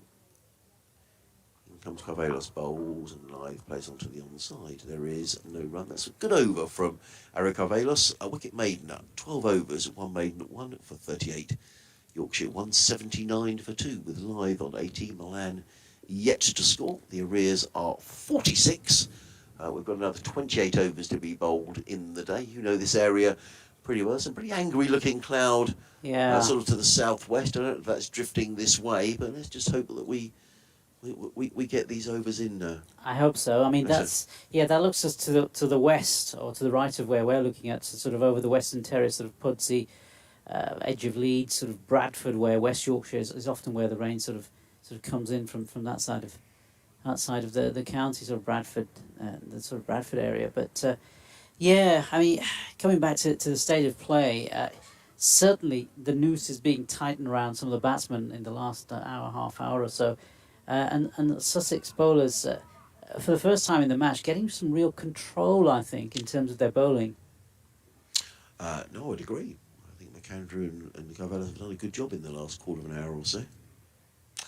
In comes Nathan McAndrew, bowls, and Milan looking to crash that one away through the covers. He was not really in a position to play that shot. The ball whistled past the outside edge, taken by Carter, and there is no run. I guess the danger for Yorkshire here is that if they suddenly go chasing the runs too hard, you lose 2 or 3 quick wickets, and then it's a case of consolidation. Exactly, Adrian, and that last shot probably best epitomised that, isn't it? With David Milan looking to hit a ball that perhaps he would have left in the past because he's worried, that the Sussex bowlers are getting control in this game. In comes McAndrew, bowls, short delivery, Milan defends into the offside, Ibrahim trots into field, and there is no run. Because they would have seen the weather forecast, they would know what's coming up next couple of days as far as forecasts go. We don't know exactly what's going to happen, but they know that time is of the essence and they really at some point will need to have to get a move on. 3 slips, encouraging Nathan McAndrew. Tall Australian. Always gives 100%. It's what you want from your overseas player. And Sussex have certainly had that. McAndrew in bowls, let go outside the off stump, taken low down by Carter, with the ball going down the leg side, and there is again no run. Total remains 179 for 2. Yeah, the Australian setup has for years produced a really good set of bowlers, hasn't it? Because I guess it's the Sheffield Shield. They have fewer counties, or fewer, not counties, but their state system.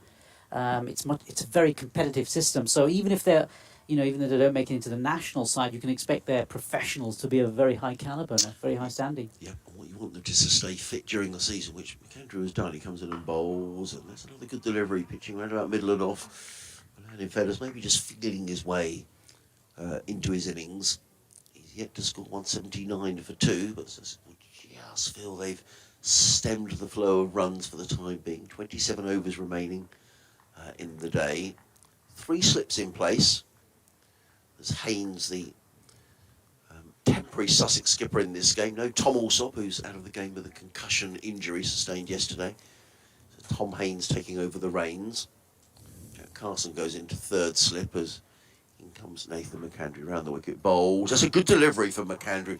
Bit of extra bounce there, and Milan was beaten outside of the off stump. And consistently here, if you bent your back on the track, there is a little bit in it for the seamers. In fairness, having watched the replay, maybe Milan just pulled his bat inside the line. But nonetheless, he was slightly troubled by that delivery from Nathan McAndrew.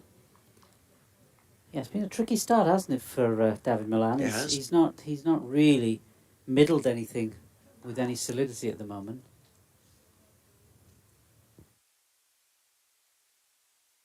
Slips go down. McAndrew in and bowls. Milan is off the mark this time, and I think he's going to pick up a boundary, edging that one down towards the 3rd man boundary. There's 4 Sussex men in hot pursuit, and none of them could get there.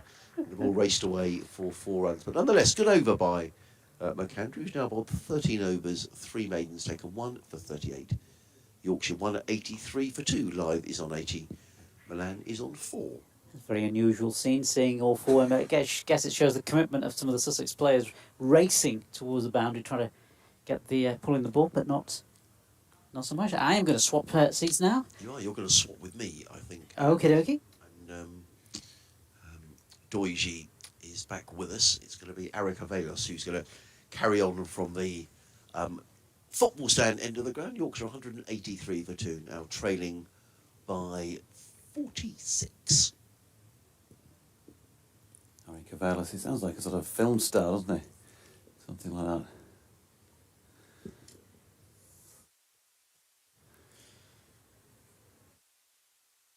Overs, 1 maiden, 1 for 38 for Harry, who's coming in.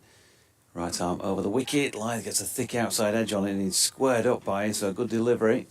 Little win, moral victory, but 2 runs to the batter here. He moves on to 82. England have still been going along like trains at Old Trafford. But Zach Crawley sounds like he's out, says Harmsy. Wondered why there were some adverts on the screen in front of me. 189 and gone. So what are they now? 336, 3 leading by 19. 336 for 319 in front. Cavelas in again. Lyth's going to have to rub that a little. He's caught him on the side of the leg. Dropped just behind the stumps. Ollie Carter round to sweep up. Looks as though Zach Crawley even called him Jack Crawley for some reason there. Zach Crawley chopped on. So, yeah. Didn't recognise you in your shades there for a moment. Didn't recognise me with my shades on. No. Huh? No. Called Mafia by my colleague earlier as Carvelis is in again, and Lyth's still flexing following that blow that he's taken, presumably in that area just at the side of the thigh pad, but not quite protected. He's going to have a bruise, bit of pain, but it'll be all worth it if he comes out of this with a big score. He's got 82 to his name, so it's a pretty good one. Just 31 now the deficit. Still 26 overs remaining today. Lyth is punching through the covers here. There is a fielder square on the offside who's chasing it down, but not quite going to get that. It was a good attempt there by Dan Ibrahim. Made plenty of ground round the boundary, but couldn't quite cut that off. So 86 now to Lyth, 189 for 2.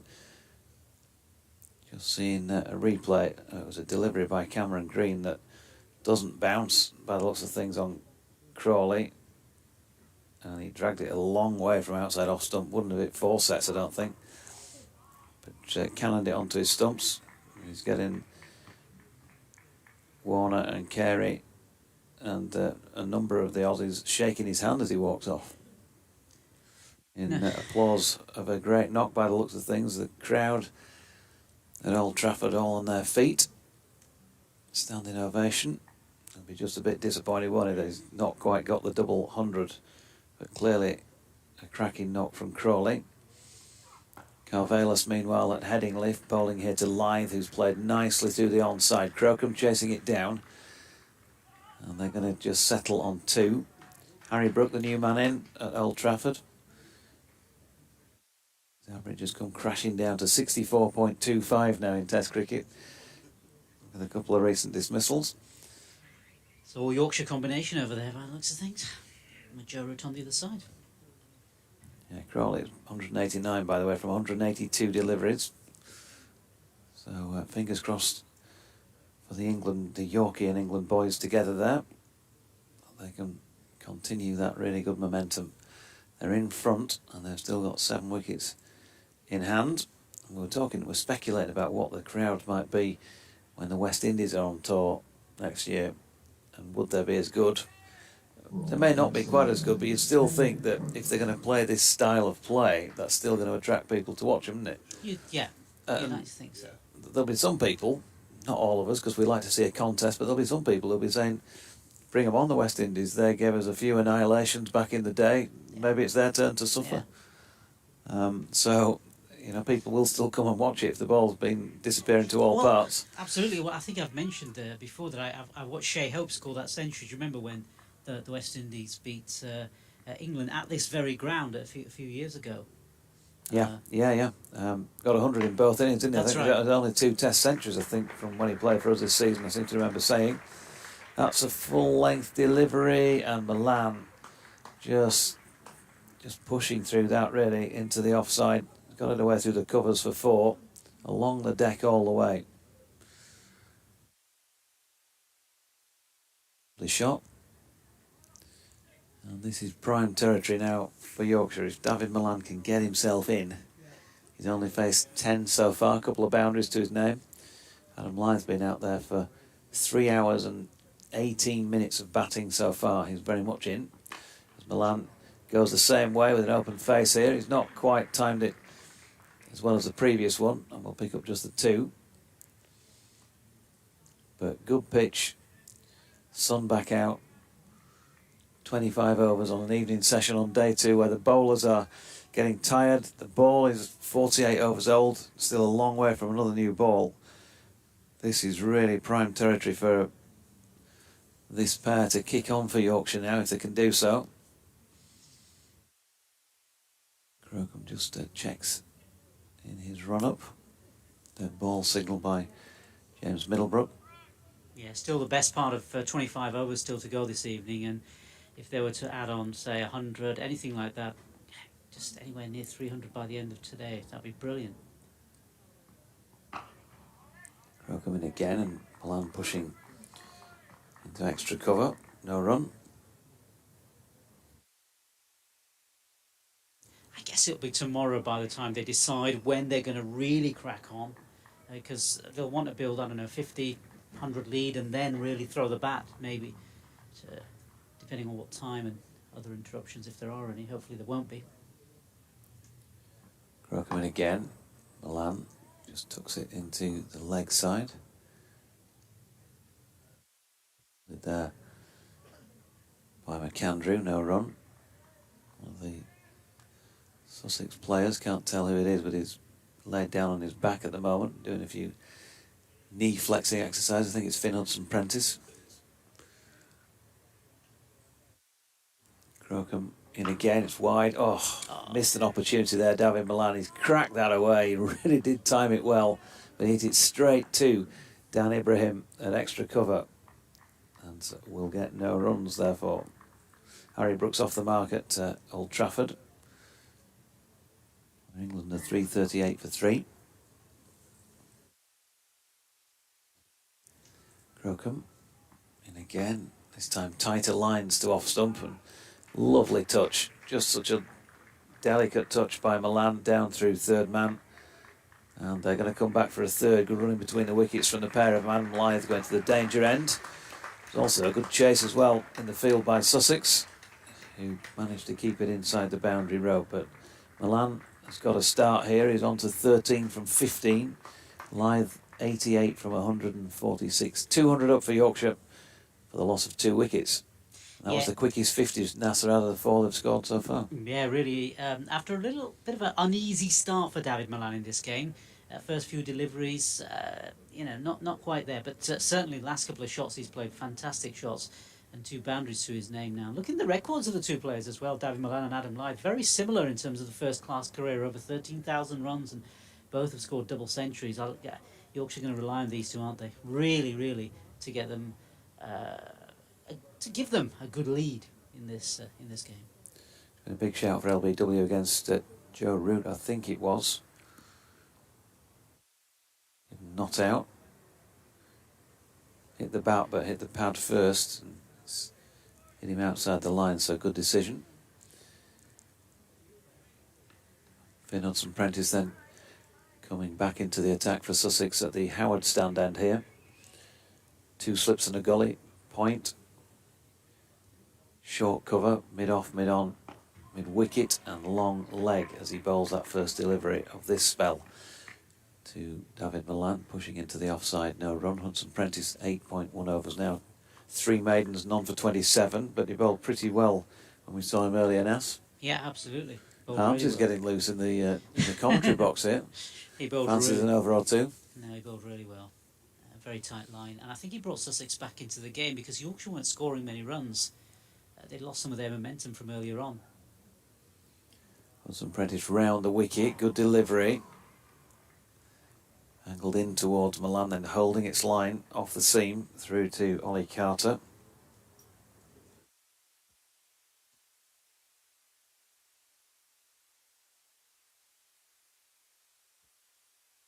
Get in touch on at Jonathan Doidge or BBC West Yorkshire Sport at gmail.com. Very quiet on the socials today. Maybe you've got your head glued into the test match as well. Hudson-Prentice in, and Milan just flicks that one full length delivery off his legs. There's a puff of dust as the ball hits the deck. Although these days, Dodgy, a lot of people, they do the multitasking. They watch the 2 games at the same time. A bit like what we're doing, you know. It's good, isn't it? Yeah. It just takes me back to the 2019 test here when I was at Trent Bridge doing a T20 game, Yorkshire, Nottinghamshire, Nottinghamshire, Yorkshire.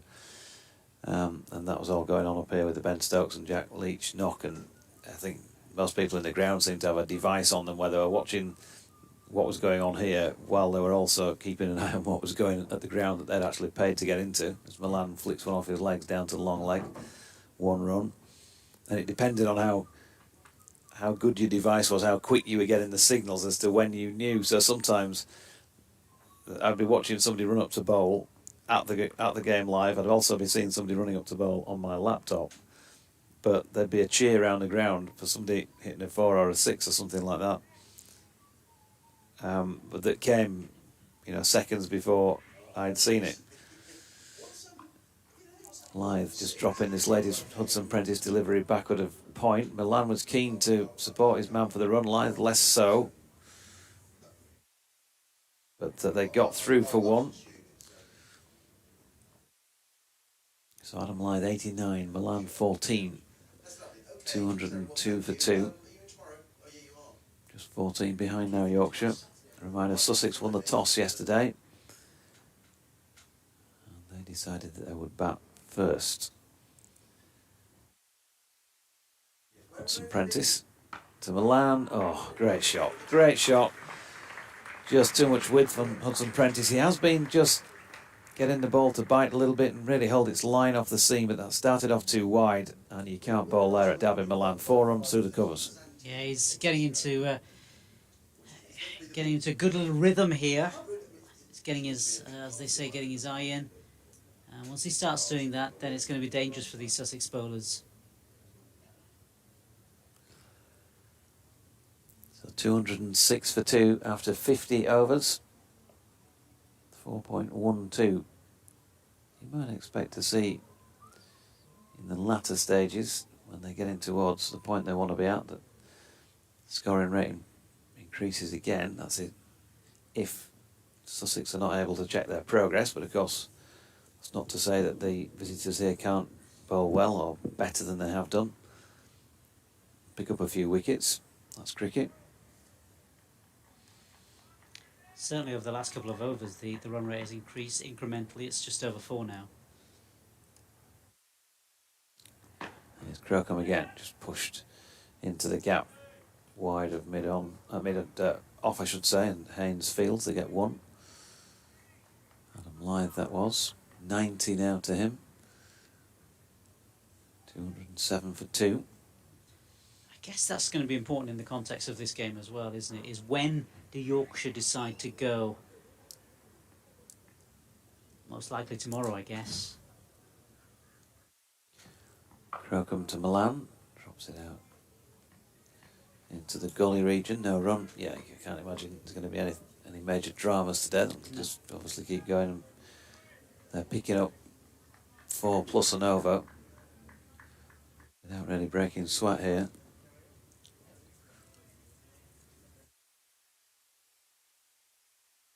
And on 18, 2 slips and a gully in place.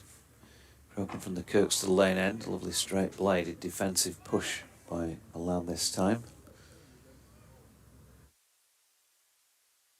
2 wicket takers for Sussex. Nathan McAndrew, 1 for 38 from 13. And Ari Calvelas, 1 for 46 from 13. Crocombe, well, he's also gone for 46, but from significantly fewer deliveries. He's only into his 8th over here. Milan gets a short ball. He's shaping to play a pull shot, but it's on him a little bit more quickly than that. Goes up to mid-off without scoring. Passing air traffic, a bit more cloud around now, Nasser. Yeah. Yes, more on the Ashes in a moment, Danny, which is very exciting. Definitely we're seeing more cloud coming through from the west, by the looks of things. Crocombe in. Milan plays inside the line of that one. No run. Early today, Sussex bowled out for 216. Finn Hudson Prentice top scoring with 73. Lords, Middlesex are 132 for 4 in their second. It's strange there. There does seem to have been a lot of aircraft, for whatever reason, flying over Headingley. I mean, not all of them being passenger planes heading to the airport. Yeah, Crocombe in again. Beautiful shot.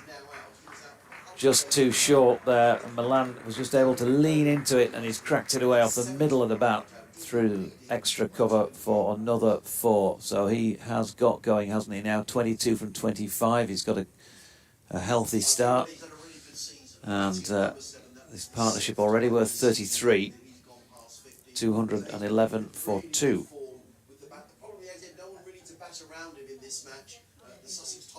Yeah, I guess that discussion in the middle that is currently taking place between David Milan and Adam Lyth will be about, you know, this crucial last period of the game tonight. And how they take the game forward, because that's what it's all about from here on in. They have to take the game forward. Run rate just goes up a fraction, 4.14. 211 for 2 then. Henry Crocombe was bowling, but Finn Hudson-Prentice has the ball back in his hand at the Howard stand end, and Lyth flicks off his legs wide of mid-on. They're going to try and throw down the stumps here, or Crocombe is, but misses out, 1 run. 347 for 3 now, England. Root 81 from 92, and Brook 5 from 8. So a lead of 30 at Old Trafford. A deficit of 4 at Headingley. Line on 22 weights. In Hudson-Prentice making his way in. The ball just short of length. Milan just dropping it out into the offside. No run. Zach Crawley now the leading run scorer in the Ashes series with 385. He's eclipsed Usman Khawaja. But there's more cricket to be played just yet. Travis Head 314. Joe Root 313. Ben Stokes 309.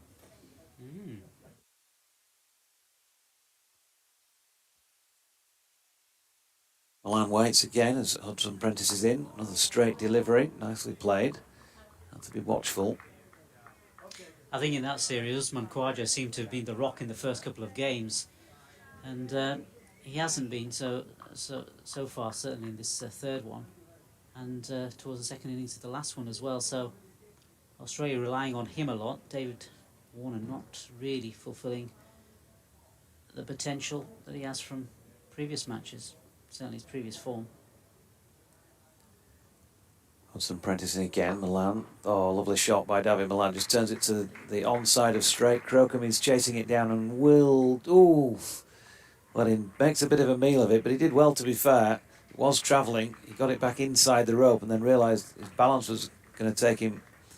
Well, he was off balance. It was going to take him over the rope, so he flicked it back in. They've got through for 3. Cracking shot by Milan. Didn't bring him a boundary on this occasion, but it's moved him on to 25 from 28 deliveries. Yeah, slowly and surely the momentum has shifted now back with Yorkshire. Certainly the last few overs. Hudson-Prentice in again to Lyth this time, who opens the face and runs it out to point. Carson fielding, no run. Carson, 5 overs, 1 maiden, none for 25 so far in this innings, which is probably a little bit of a disappointment. Because he's a useful, more than useful bowler, I think. Maybe he'll come back a little later and things will click into gear for him. Hudson-Prentice to Lyth, flicks off the legs. There is a long leg in place. Who's going to cut this off? McAndrew it is. And they get 1. So Adam Lyth just creeping, crawling now. He was not so far short of 1 a ball for a while early on, but he's now 92 from 151, 15 fours included. Yorkshire 216 for 2 at the end of the 52nd. And I think I'm going to give way, aren't I, at this point? I think if you wouldn't mind. Harmsy is due back in, I think I'm right in saying. Yeah. Wherever he is.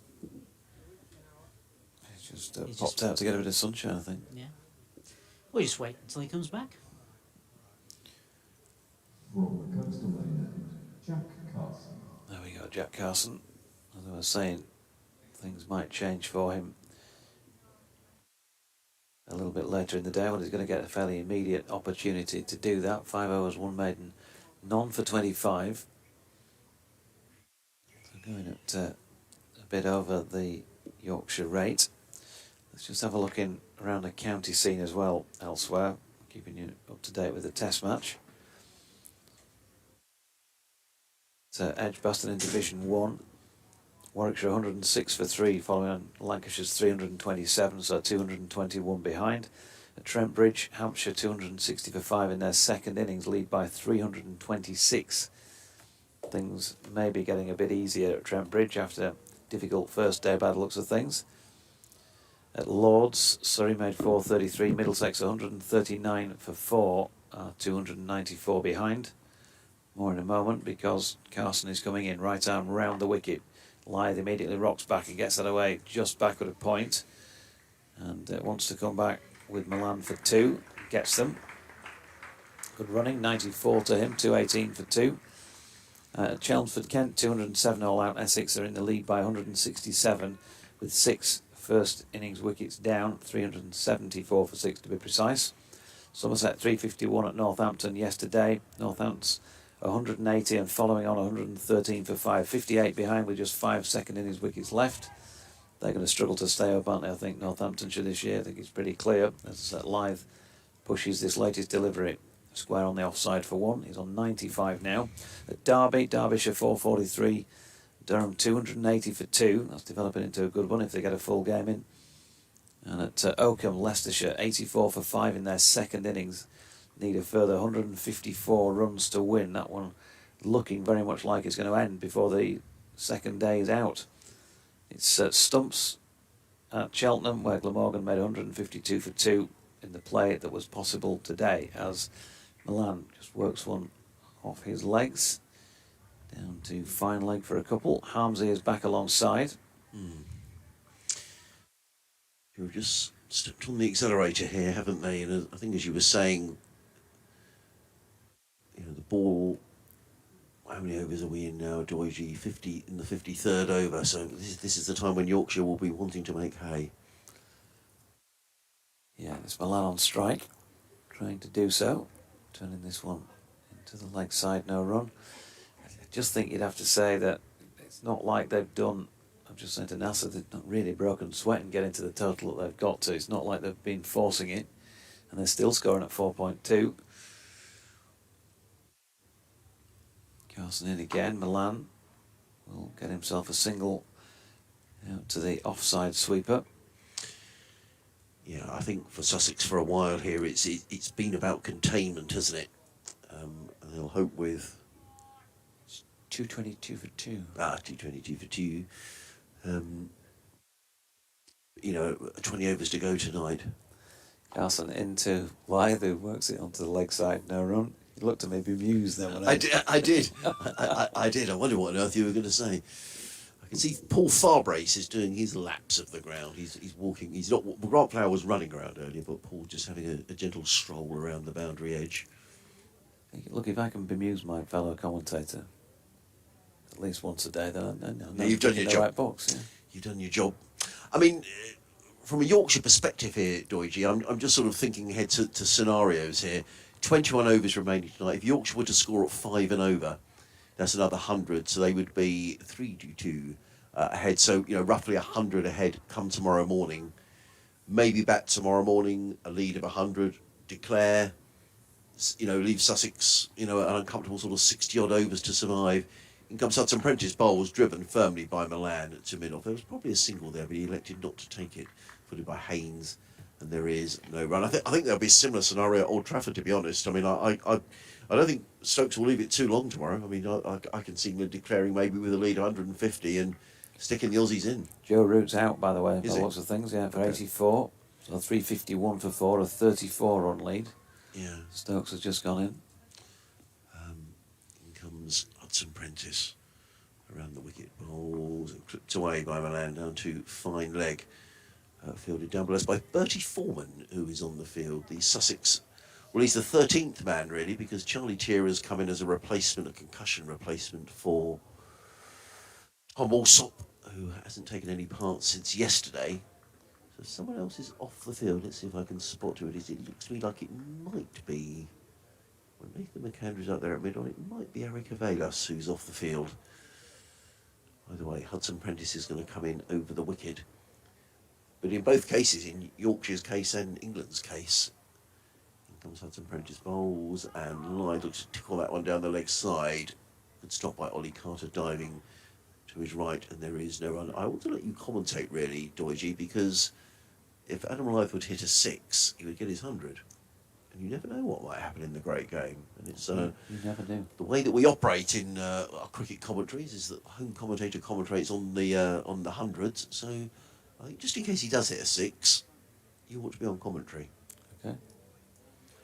But either way, I think what I was going to say, I think both Yorkshire and England they'll need to allow enough time, won't they, in the day, if Saturday's going to be washed out, which we think it is. Hudson Prentice then to Lyth, who's driving through the offside, and that's going to be 4 of them.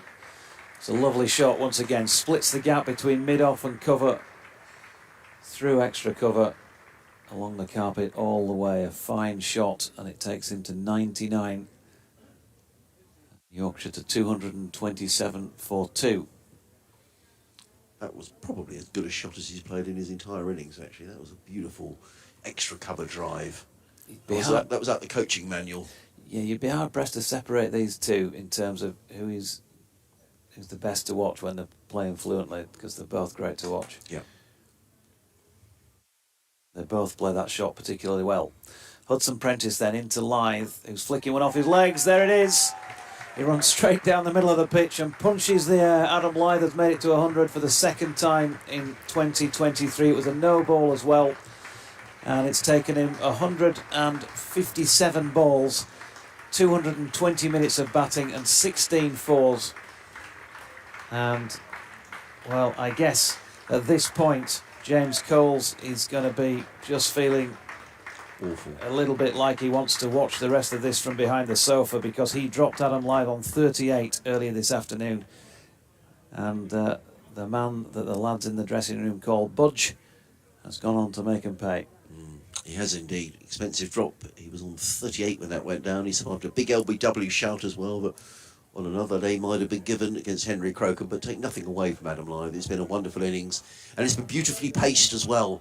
He's ensured that Yorkshire haven't lost wickets, but they've got themselves in a position now where they can really crack on. In comes Hudson Prentice, bowls to Milan, and that's 4 more. Too short from Hudson Prentice, and just ease through the slips, and the run's coming apace now. Well, I think things pretty much going to plan here for Yorkshire. 234 for 2. The lead is 18. Finn Hudson Prentice just signalling there to Tom Haines. I think he wants somebody down at the third man.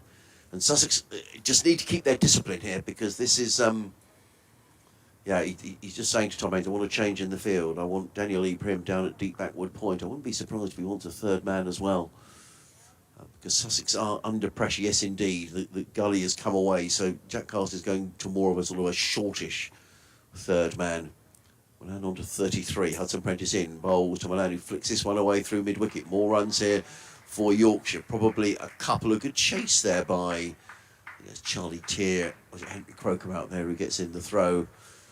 But 2 more to the total. Yorkshire 236 for 2. Adam Lyth exactly 100. David Milan on 35. So the lead 20 and 20 overs remaining in the day. 31 first-class hundreds now for Adam Lyth. Wow. That's a pretty good shout, isn't it? Yeah, it is indeed.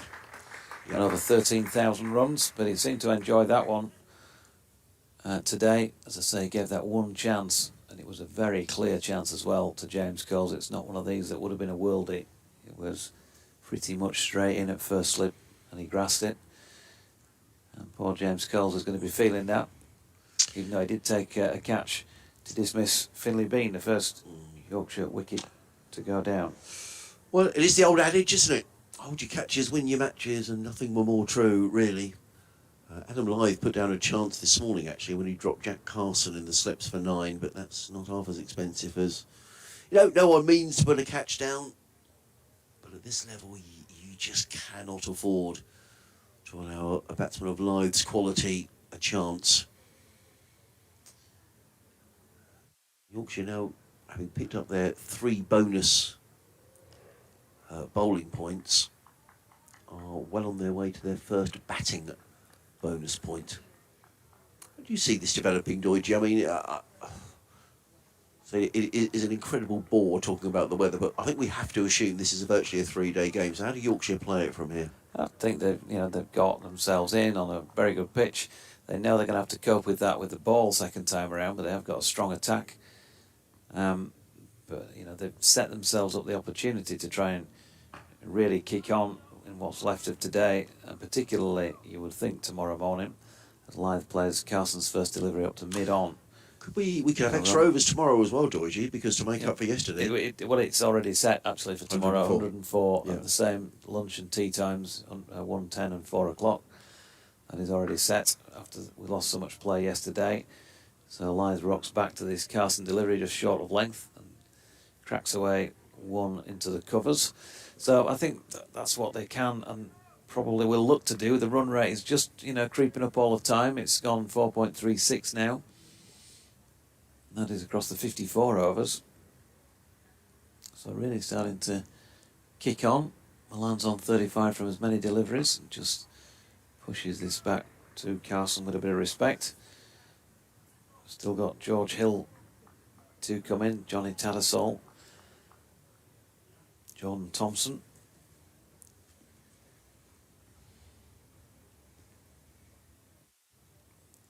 Carson in then floats this one up and Milan pushes into the covers. Hudson Prentice fields and wings it back in over the top to Carter. No run, but I don't know what they'll be looking for in terms of a score ahead, but it's more about the time you've got left in the game, isn't it? Yes. Because they've got the benefit of a second innings if they need to use it, and if the weather allows them, if the game gets that far. Lyth pushes out into the offside here, and Milan pushes out into the offside, and Lyth scurries through and helps him to a single.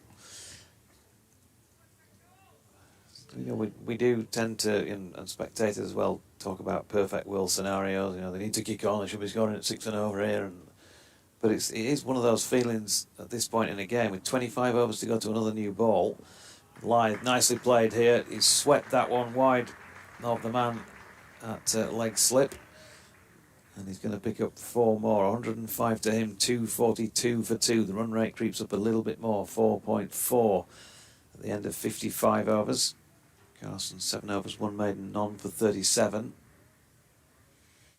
I think it is Nathan McAndrew who's off the field for Sussex at the minute, and I think we're going to get spin from both ends. I see James Coles just taking off his sweater.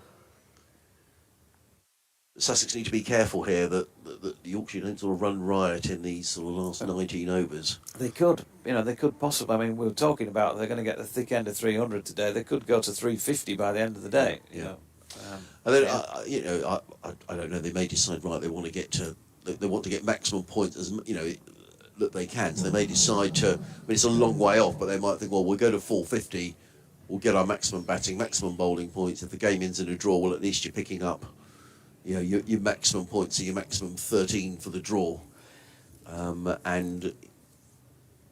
But at the same time, they'll want to allow themselves enough time tomorrow, if they can, to bowl Sussex out. Yeah, it took them 69.5 overs to bowl Sussex out first time around, and that's including a day, which was a bowling day.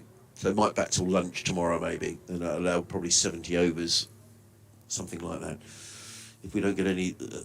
So they did say there might be 1 or 2 showers today, but it hasn't materialised. And this James Coles coming in over the wicket, bowls to Milan. That's a horrible delivery, and he probably should have been punished more than he's going to be, really. It was short, pulled away by Milan onto the onside. He goes to 38. Yorkshire to 244 for 2. Sussex really on the back foot here at the moment. Tom Haynes he's just desperate for someone to bring him just a little bit of control and keep the runs down. But it's not easy when you've got 2 players who are well set. Partnership between these two now worth 22.66, which has come in pretty quick time. Coles in to Milan, who just pads that away into the offside, and there is no run. Did Coles appeal then? Not sure. Don't know. Okay. Either way, it was padded away by Milan.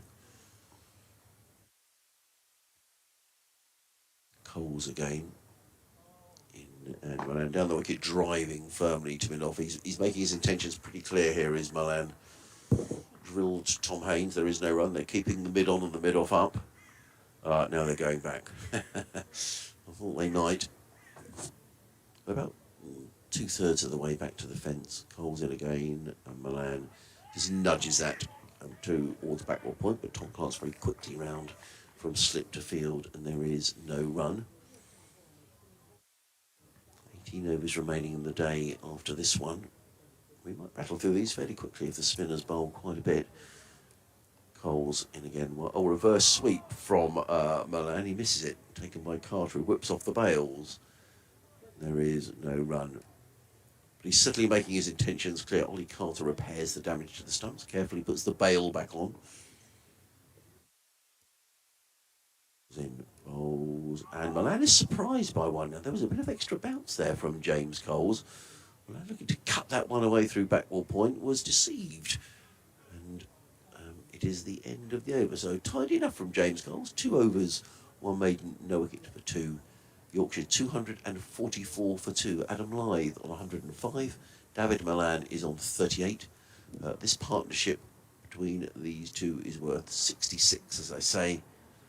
But the lead, which is the important thing, is 28. And who's this coming trotting off for Sussex? Finn Hudson-Prentice is coming off the field. Bertie Foreman is back on, and I think Nathan McAndrew is back on the field as well.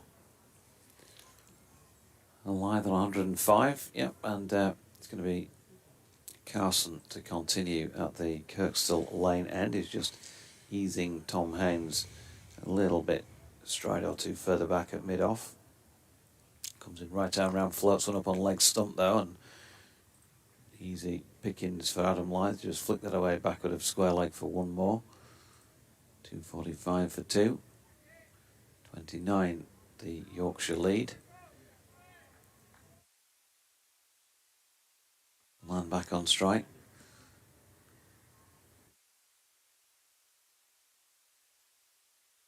And in comes Carson again. Milan just turning that one down at the feet of short leg. No run. In all red ball cricket, David Milan averages 36.5 against off-spin bowling, which is shy of his actual average. He uses his feet to come down and push that back. And in domestic red ball cricket, averaging 38.8 against off-spin. So slightly better than when you include his test figures. He turns this one into the leg side, no run.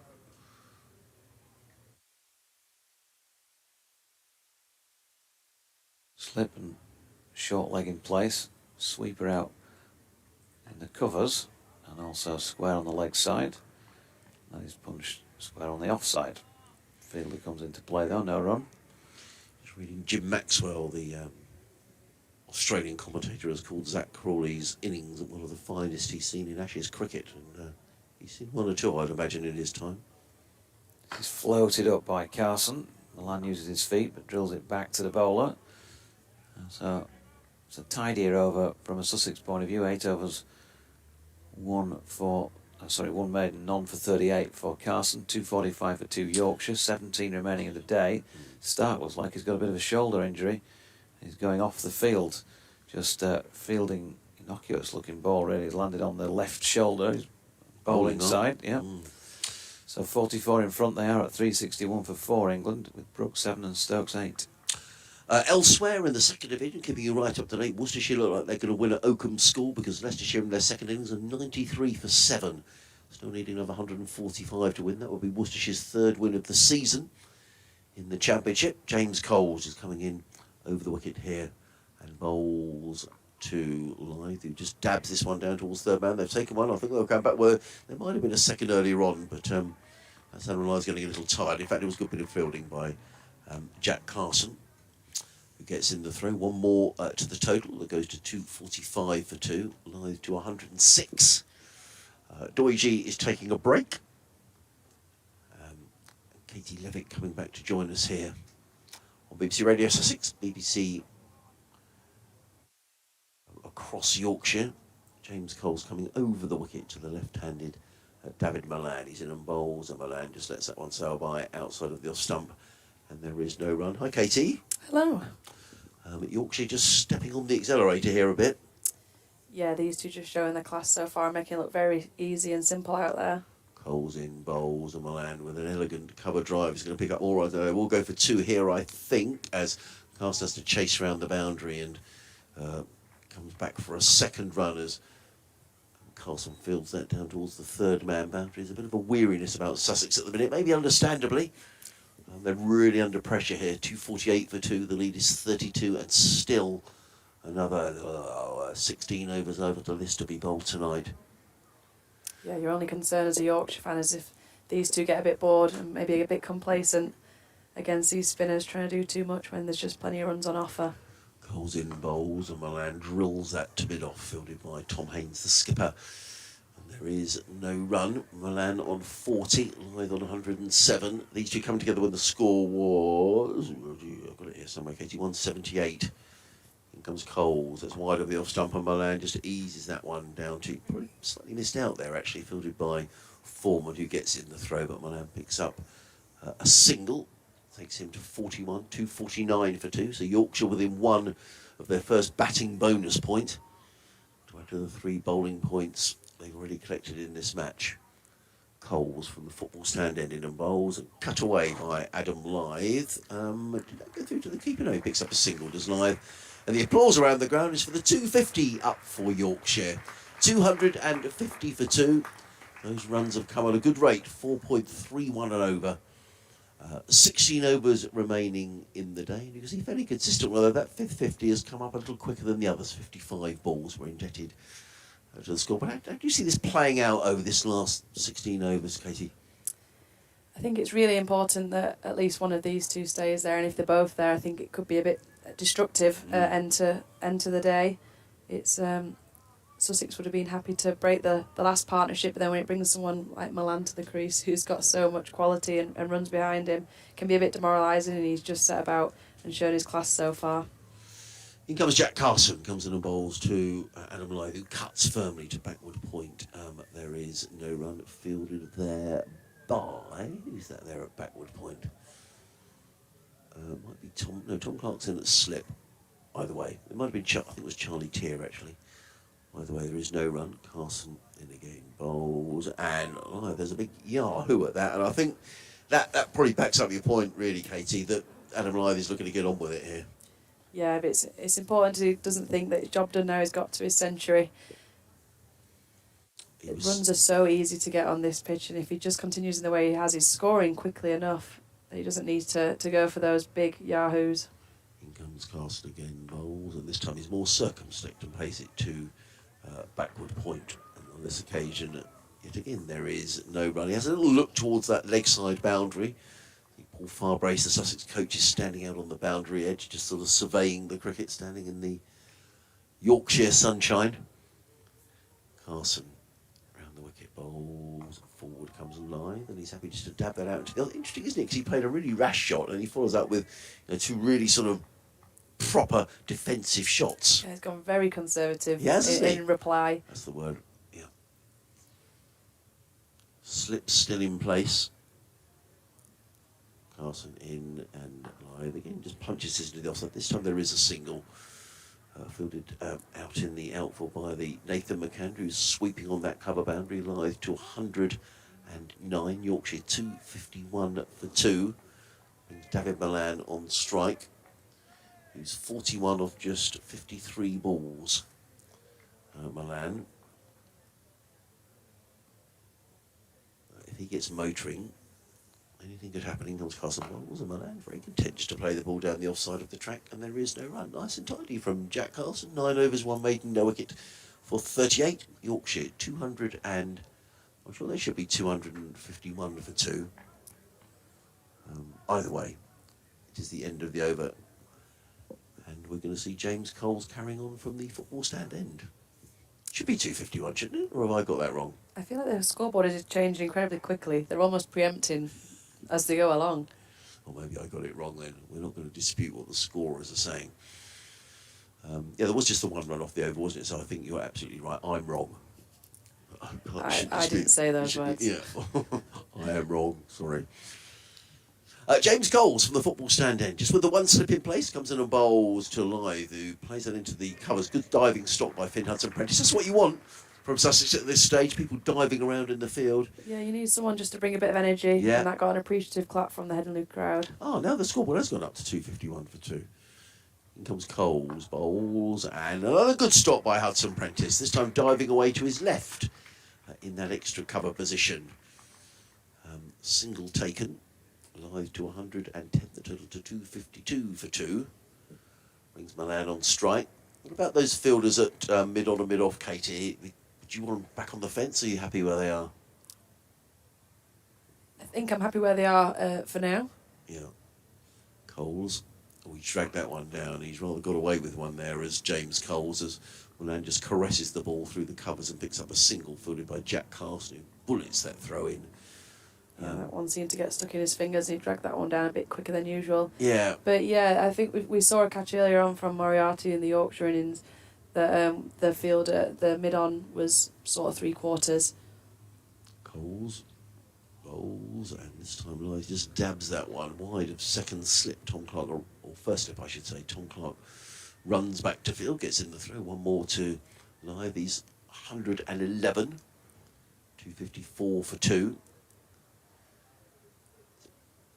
I almost expected to see the ball being thrashed around here, but it hasn't quite happened. And he's on 42. He waits as James Coles is at the end of his run.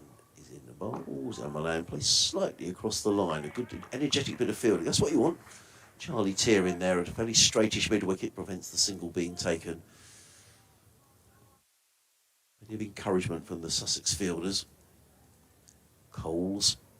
Bowls, and Milan dabs that onto the onside. Ibrahim falls on the ball at short leg, and there is no run. So nice and tidy. James Coles in that over. He's bowled 4 overs, 1 maiden, no wicket for 10. 254 for 2. Lythe on 111. Milan is on 42. The sun momentarily disappears. A bit of cloud building, and another aircraft makes its way across Leeds and into Leeds Bradford Airport. 14 overs remaining in the day. Yorkshire 254 for 2. A good partnership from these two. As you said, the run rate's well over 4 now, 4.23.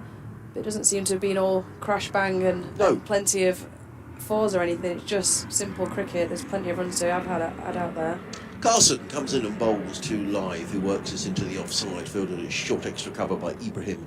And there is no run. We were talking about the Test match at Old Trafford. England 364 for 4, leading Australia by 47. Over in the Caribbean, India 132 without loss. The second test against the West Indies. In comes Carson bowls, clipped onto the onside. That's a nice looking shot. That could well be 4 runs. I'm not sure that Jack Carson, or is that Henry Crocom's going to get to that. Clipped away by Adam Lythe. That was beautifully played. It can't be Jack Carson because he's bowling. So it was Henry Crocom. 115 to Adam Lythe. 258 for 2. The Yorkshire lead extends by 4 and is now... Can't see the lead, Katie. It's up there somewhere. West has been taken down for a moment. In comes Carson again, bowls. Lythe forward, plays onto the onside. And there is no run, so we're going to need to do the maths. 258 for 2. I think that makes the lead 42. Sure. Maybe. Maths not the strong point. Carson. Round the wicket bowls. He's given that some air, and it's played away on the bounce. Taken there by... Is he out?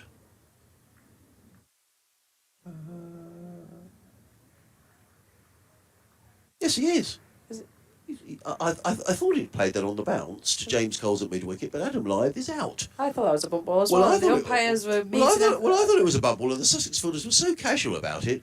But Adam Lythe's innings has come to an end. He's out for 115, and Yorkshire are 258 for 3. I think to the surprise of everybody. I thought that was...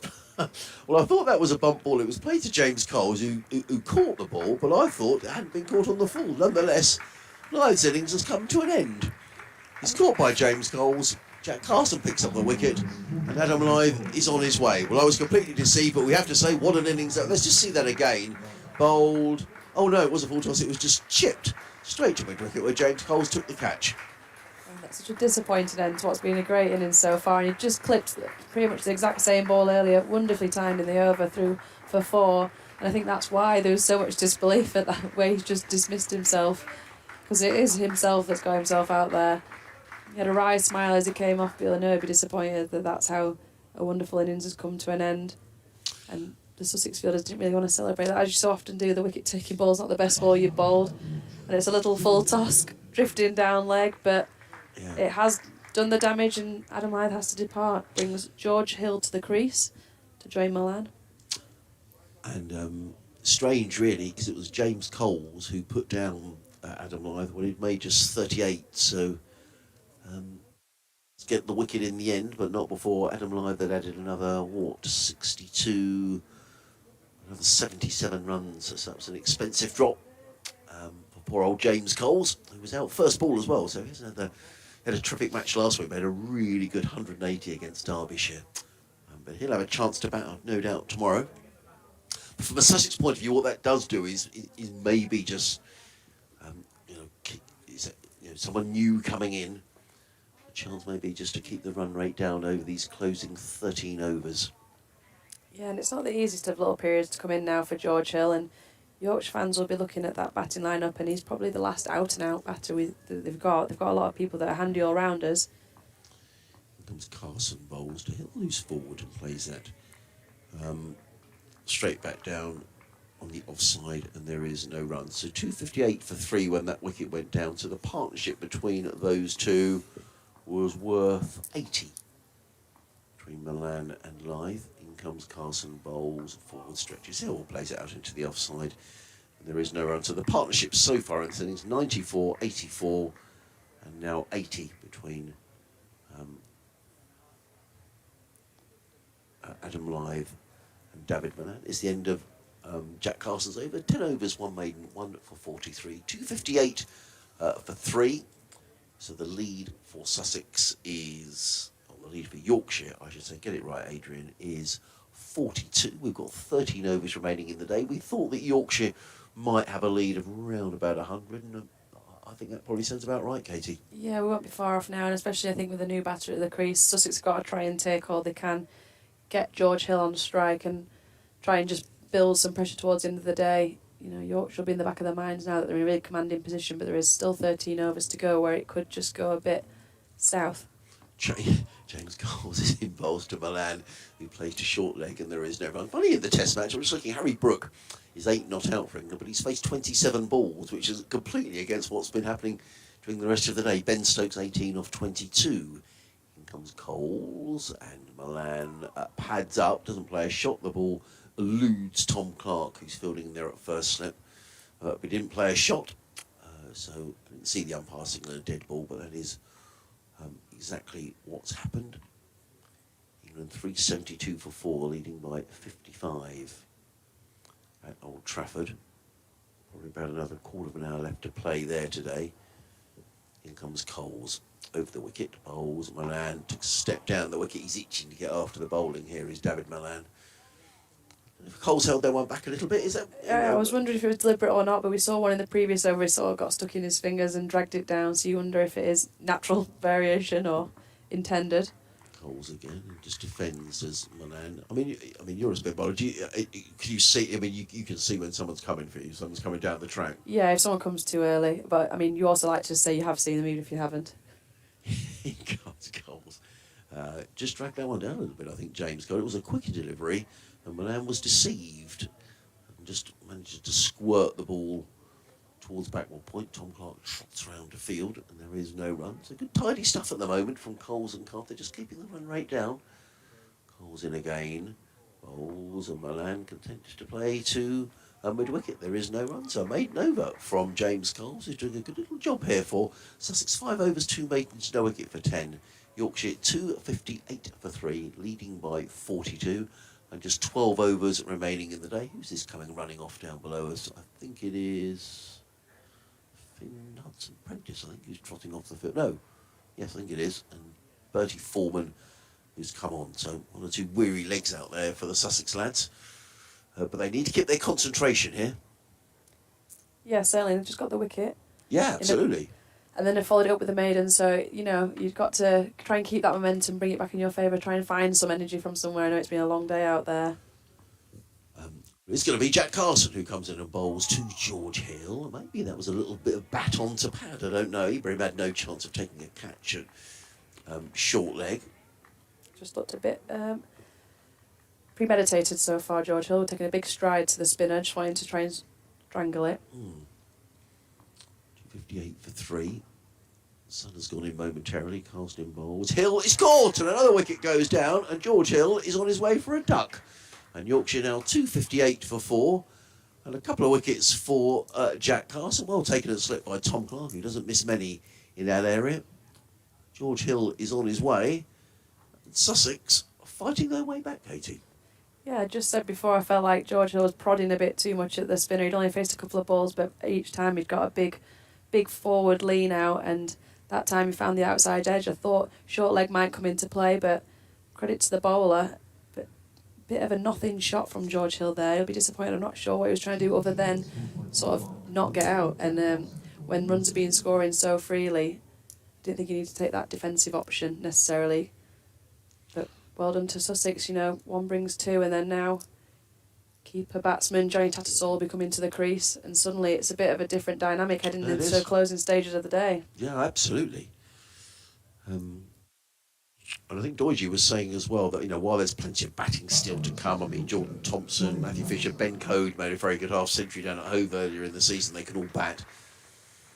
But as you say, maybe that just makes David Milan think a little bit as well. Well, actually, I can't just come running down the wicket here. Yeah, Milan's been having his own little battle against the spinners, trying to rein himself in, because you can see his intent is he wants to take him back down the ground. But now he is the senior batter, very much so.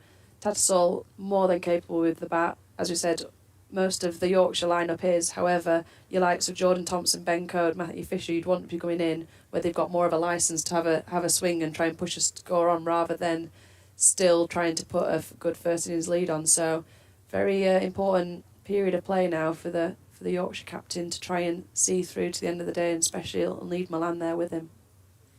Off a bad light at Oakham School, Leicestershire 114 for 7. So it looks like that game against Worcestershire will go into a third day. Also off for the day down in Bristol. We've been really lucky with the weather here, you know. So Bristol, they're off. Well, they're finished for the day in Cheltenham, rather. Glamorgan 152 for 2. And off a bad light at Oakham, which is the other side of the country. But, we've been a full day here. In comes Carson over the wicket, bowls and tucked onto the leg side by Tattersall, and there is no run. So a couple of wickets for Jack Carson. Doige was saying how well he bowled down at Hove early this season when he picked up a fifer. And, he's picked up a couple here, 2 for 43 in his 10 overs. Carson in again, bowls and driven by Tattersall. He's going to get runs here, probably a couple chased by Henry Crocombe out towards the point boundary. Good sliding stop by Henry Crocombe, but 2 more to the total. We're going to have another change around in the commentary box. Doige is back. And he is going to be joined by by Katie. So I will relinquish the headset in a moment at the end of this over. In comes Carson and bowls, played it to the offside by Tattersall, who picks up a single. The throw came in. That wasn't far away from being run out, you know. And David Milan just turned around and gave Tattersall a bit of a filthy look, as if to say that was a bit of a sharp single, you know. Tattersall goes to 3, Yorkshire to 261 for 4. If you're living in Sussex and you want to see Katie on Saturday, she'll be playing at Arundel, where the Northern Diamonds take on the Southern Vipers, and fingers crossed the weather doesn't intervene. I think it's meant to be not great later in the day, but hopefully there'll be enough time to get a game of cricket on. As in comes Carson round the wicket, bowls, and Milan is forward, straight back down the strip. That is the end of the over. 261 for 4. The lead is 45. I'm going to leave you with Doige and with Katie, Who might be able to tell me about George's dismissal, because I was in the corridor walking from the press room to here when it apparently has occurred. So I haven't seen it. Might get a replay, especially for JD.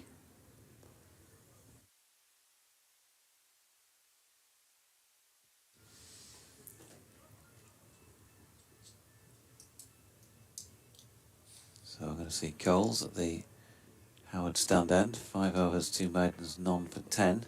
Talk me through it. We just said the ball prior. He was looking a bit tentative and trying to prod with a big stride out in front of him against a spinner, which brought in short leg and slip. And then again, edge to first slip and gone. It would credit to the ball in a little trouble in line, but he just looked a bit tentative and defensive. Like he'd come out to try and see through to the end of play rather than try and continue the momentum on this nice batting track.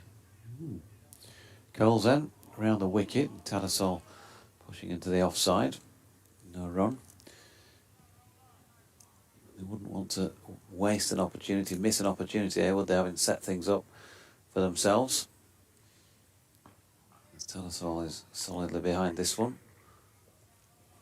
Now, credit to these two spinners, they managed to make something happen and put a bit of pressure onto the Yorkshire batting lineup, and the energy just seems to have shifted. Here he is again, round the wicket. Tattersall just dabs this one down to third man. Carvella's doing the fielding, no run.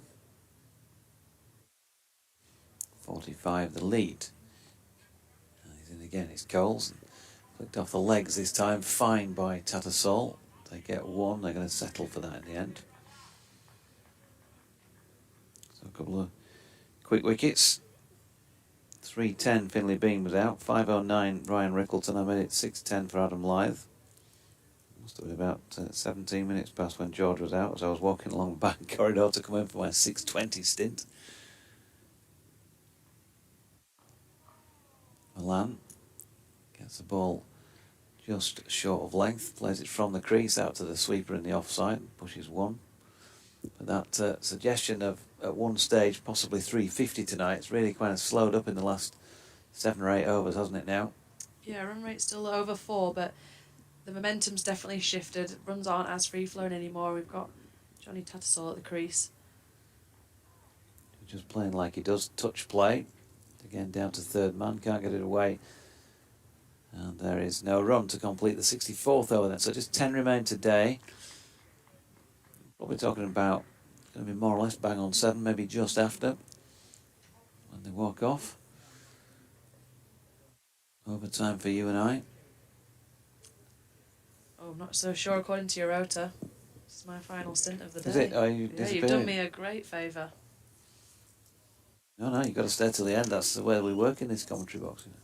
Nobody's knocking off early here. Dock you massive wages for that. Looks like just having the physio just run on there. I think that's Milan. That's just looks like he's holding his hamstring and signalled on for a bit of treatment from the physio, which is another not promising sign for the Yorkshire fans that are still here with us in Headingley. No. Having the leg flexed and all of that. A bit of a stoppage then.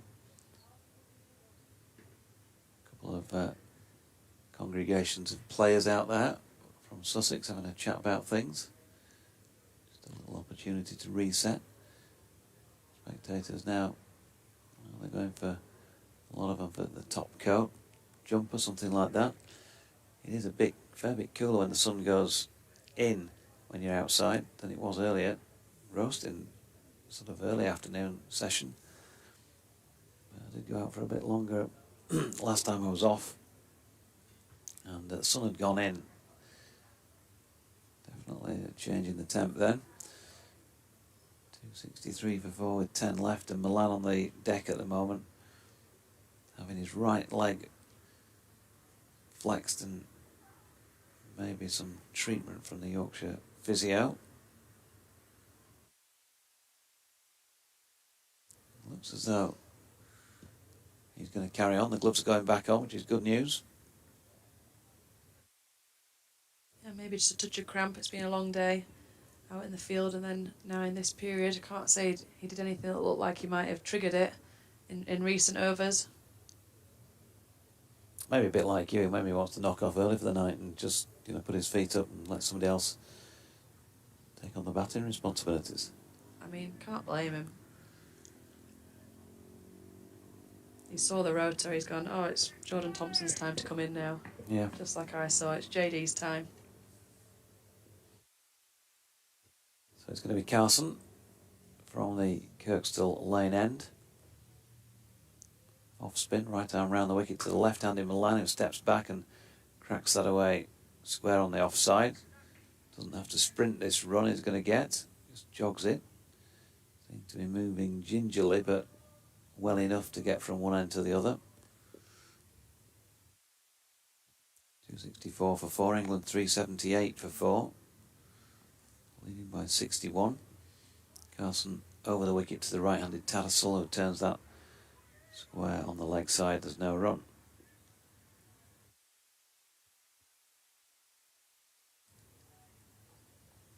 Still very early stages of Johnny Tatt's innings here. 9 deliveries, 9 minutes for his 4. Short leg in place plus a slip. And he's flicked this one backward of square on the leg side, and there's no run. So it's better at the moment from Sussex with the ball. Picking up some wickets now. Tightened things up. It was pretty loose earlier when the sun was shining and Lythe and Bean and then Milan were going strongly. It was hit firmly into the covers there by Johnny Tattersall. And it was James Coles diving to his left, making a good stop. He's been in the game, hasn't he? In the field. Carson in again.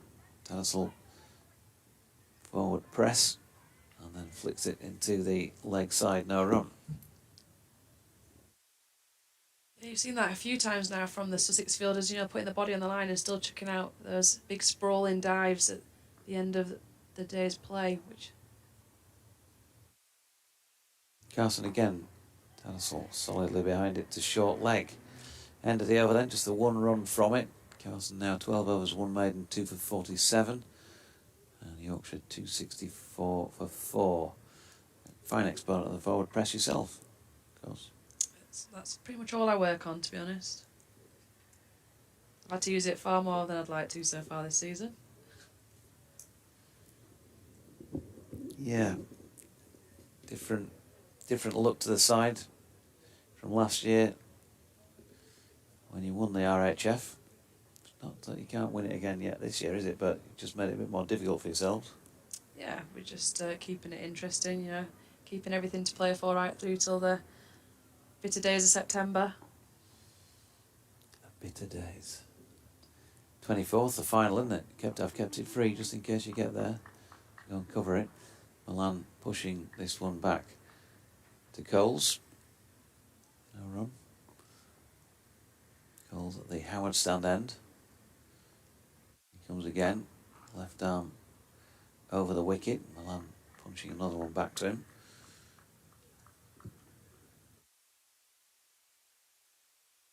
Make sure you get there now. Well, you give me all the more reason to. Milan, back foot, pushing back to the bowler. Again, no run.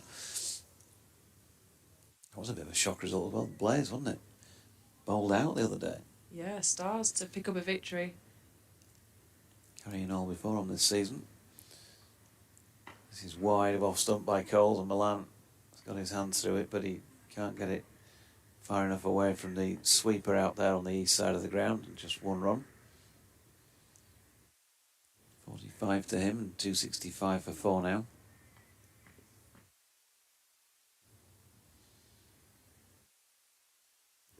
Australia have turned to Marnus Labuschagne to try and pick up some more England wickets. 381 for 4 England over at Old Trafford. And Coles coming round the wicket to the right-handed Tattersall, who turns that into the leg side, no run.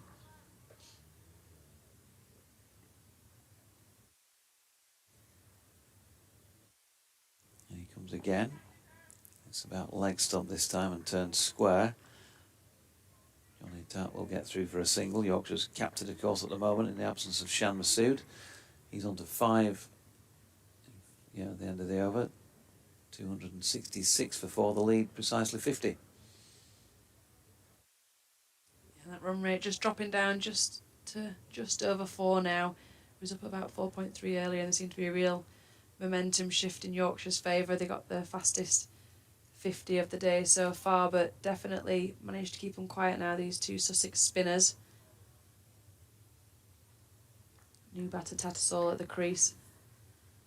A few diving, sprawling stops, which is exactly what you want to see when you're bowling at this stage of the day, and it's just kept them quiet and kept Sussex in with a good chance at the end of the day. Here's Carson at the Kirkstall lane end, bowling to Tattersall, who turns that along the deck to the sweeping McAndrew. He's out on the mid-wicket boundary. 1 run. We'll lose a couple more in this last 7 overs here, Yorkshire, and just tarnish what's been a good day. So there'll be probably an element of playing for the end of day 2, but at the same time wanting to pick up what they can. And it has been tighter from the Sussex bowlers. Carson in again, and that was pushed into the offside by Milan. And again, no run.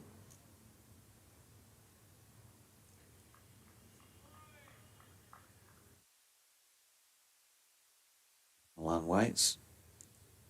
Here comes Carson past umpire James Middlebrook. Just leans on that Milan. Timed it superbly, but couldn't get it past short extra cover. Good diving stop. Finn Hudson-Prentice was the fielder in question.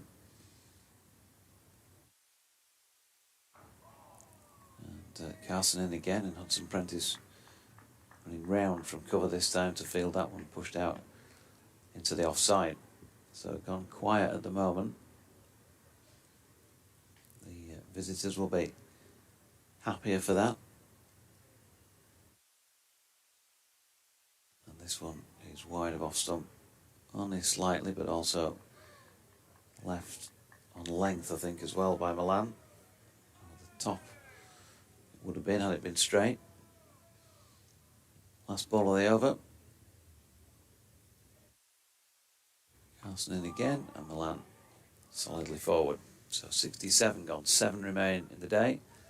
Run rate drops below 4 for the first time in quite some time. Yorkshire 267 for 4. Another tidy over there from Carson. Looks like Sussex have got a little spring in their step, running around into the positions. They sense that they could still make something happen in these last couple of overs, and at one stage we were thinking how many over 300 can they end on by the end of the day, and now 300's looking a fair whack away.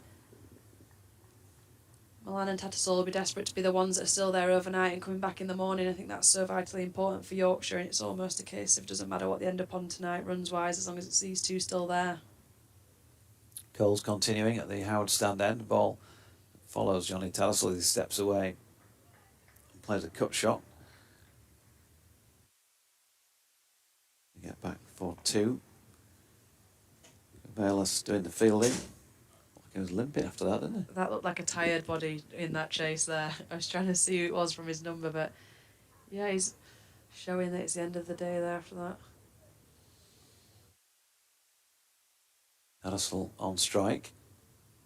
Coles is in. He's dropped, I think. Yep, hands on heads. Looks as though Tattersall has been dropped. Look at one by Coles again. He's been firing him in every so often and found the edge that time. Lee Carter, the keeper it was. Clearly just a thin edge trying to play a cut shot there. So 1 or 2 have gone down today.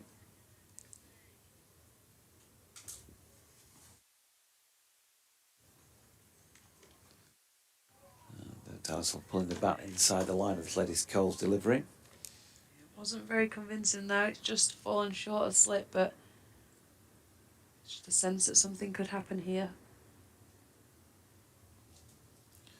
Coles in again, left arm round. Tattersall cuts into the covers, so there's a misfield there by McAndrew, but Milan was resting on his bat at the non-striking end and declines his captain's invitation to take a run.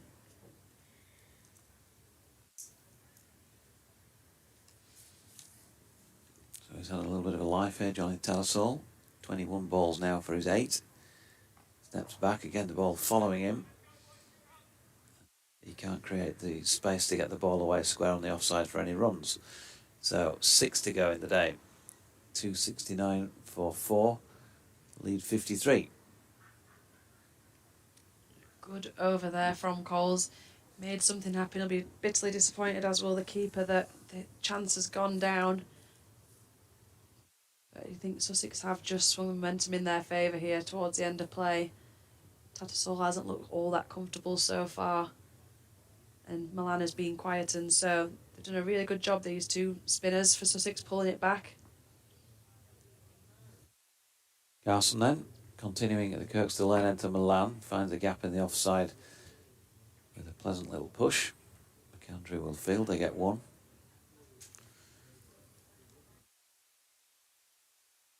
Yeah, they won't mind that at all. The Sussex a single off the first ball of the over. They want to target Tattersall. Field comes in. They've now got a short leg in place. You can imagine there's some chatter around him.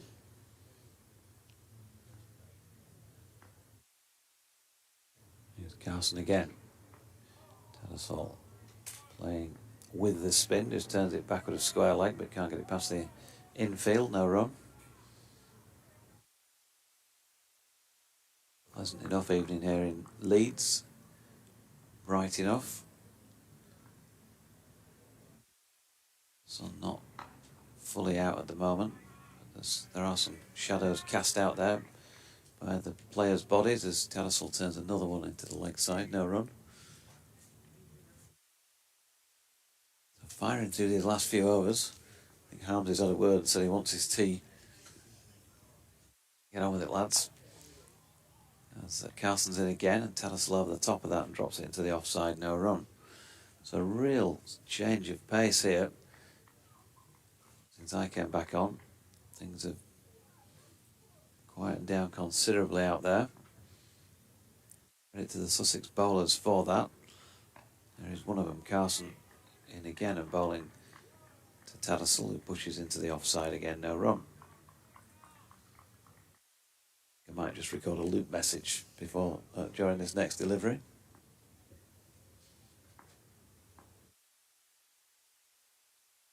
Carson again, Tattersall forward, Carson fields, and again no run.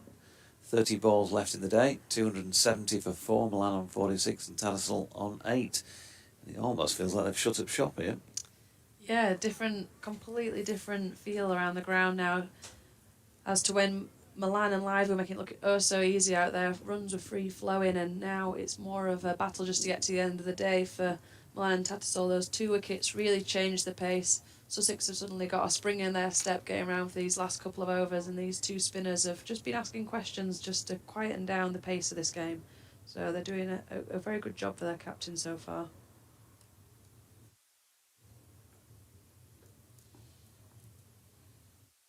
Coles, left arm over, bowling to the left-handed Milan. Turns that one in front of square on the leg side, short leg round to field, no run. Happy Milan, good record against left-arm spinners, averaging 43 in domestic red ball cricket. Latest one turned into the leg side, no run.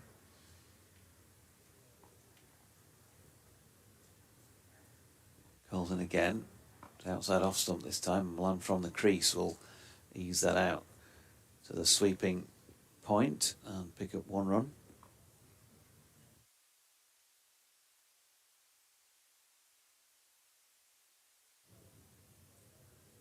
Slight change in the field because we've gone from left to right hand, short leg and slip both in place, plus a catcher at short extra cover. It'll only be a dozen yards or so from the bat. But it doesn't come into play here because Coles strayed down the leg side and Tattersall eased it away backward of square leg for another 1.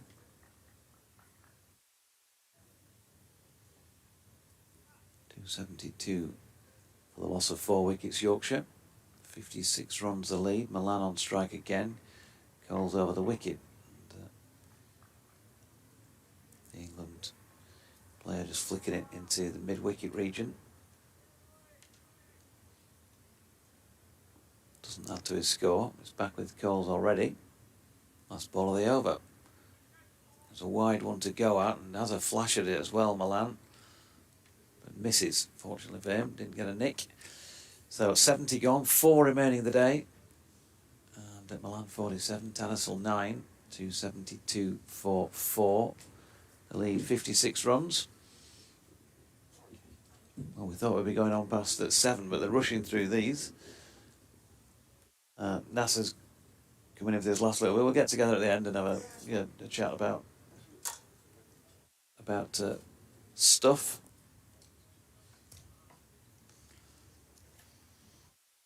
So 272 for 4. Carson is going to continue at the Kirkstall Lane end.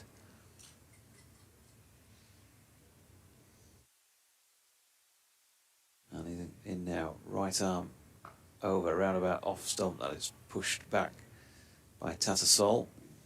I think that's going to be the order of things. Yeah, shut up shop.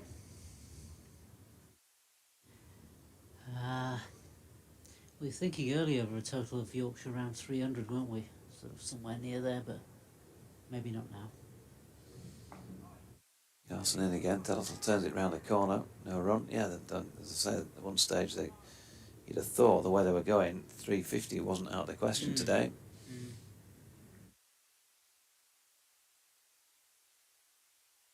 So credit to the Sussex bowlers who've tightened things up and picked up some wickets, which always helps when you're trying to tie things down.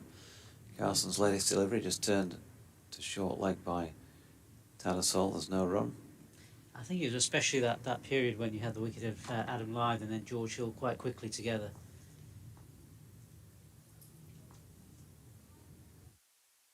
Carson once more, straight blade, pushing back by Tattersall. What it all means is that David Milan's now got to play a completely different game, hasn't he, to what he was thinking of playing earlier.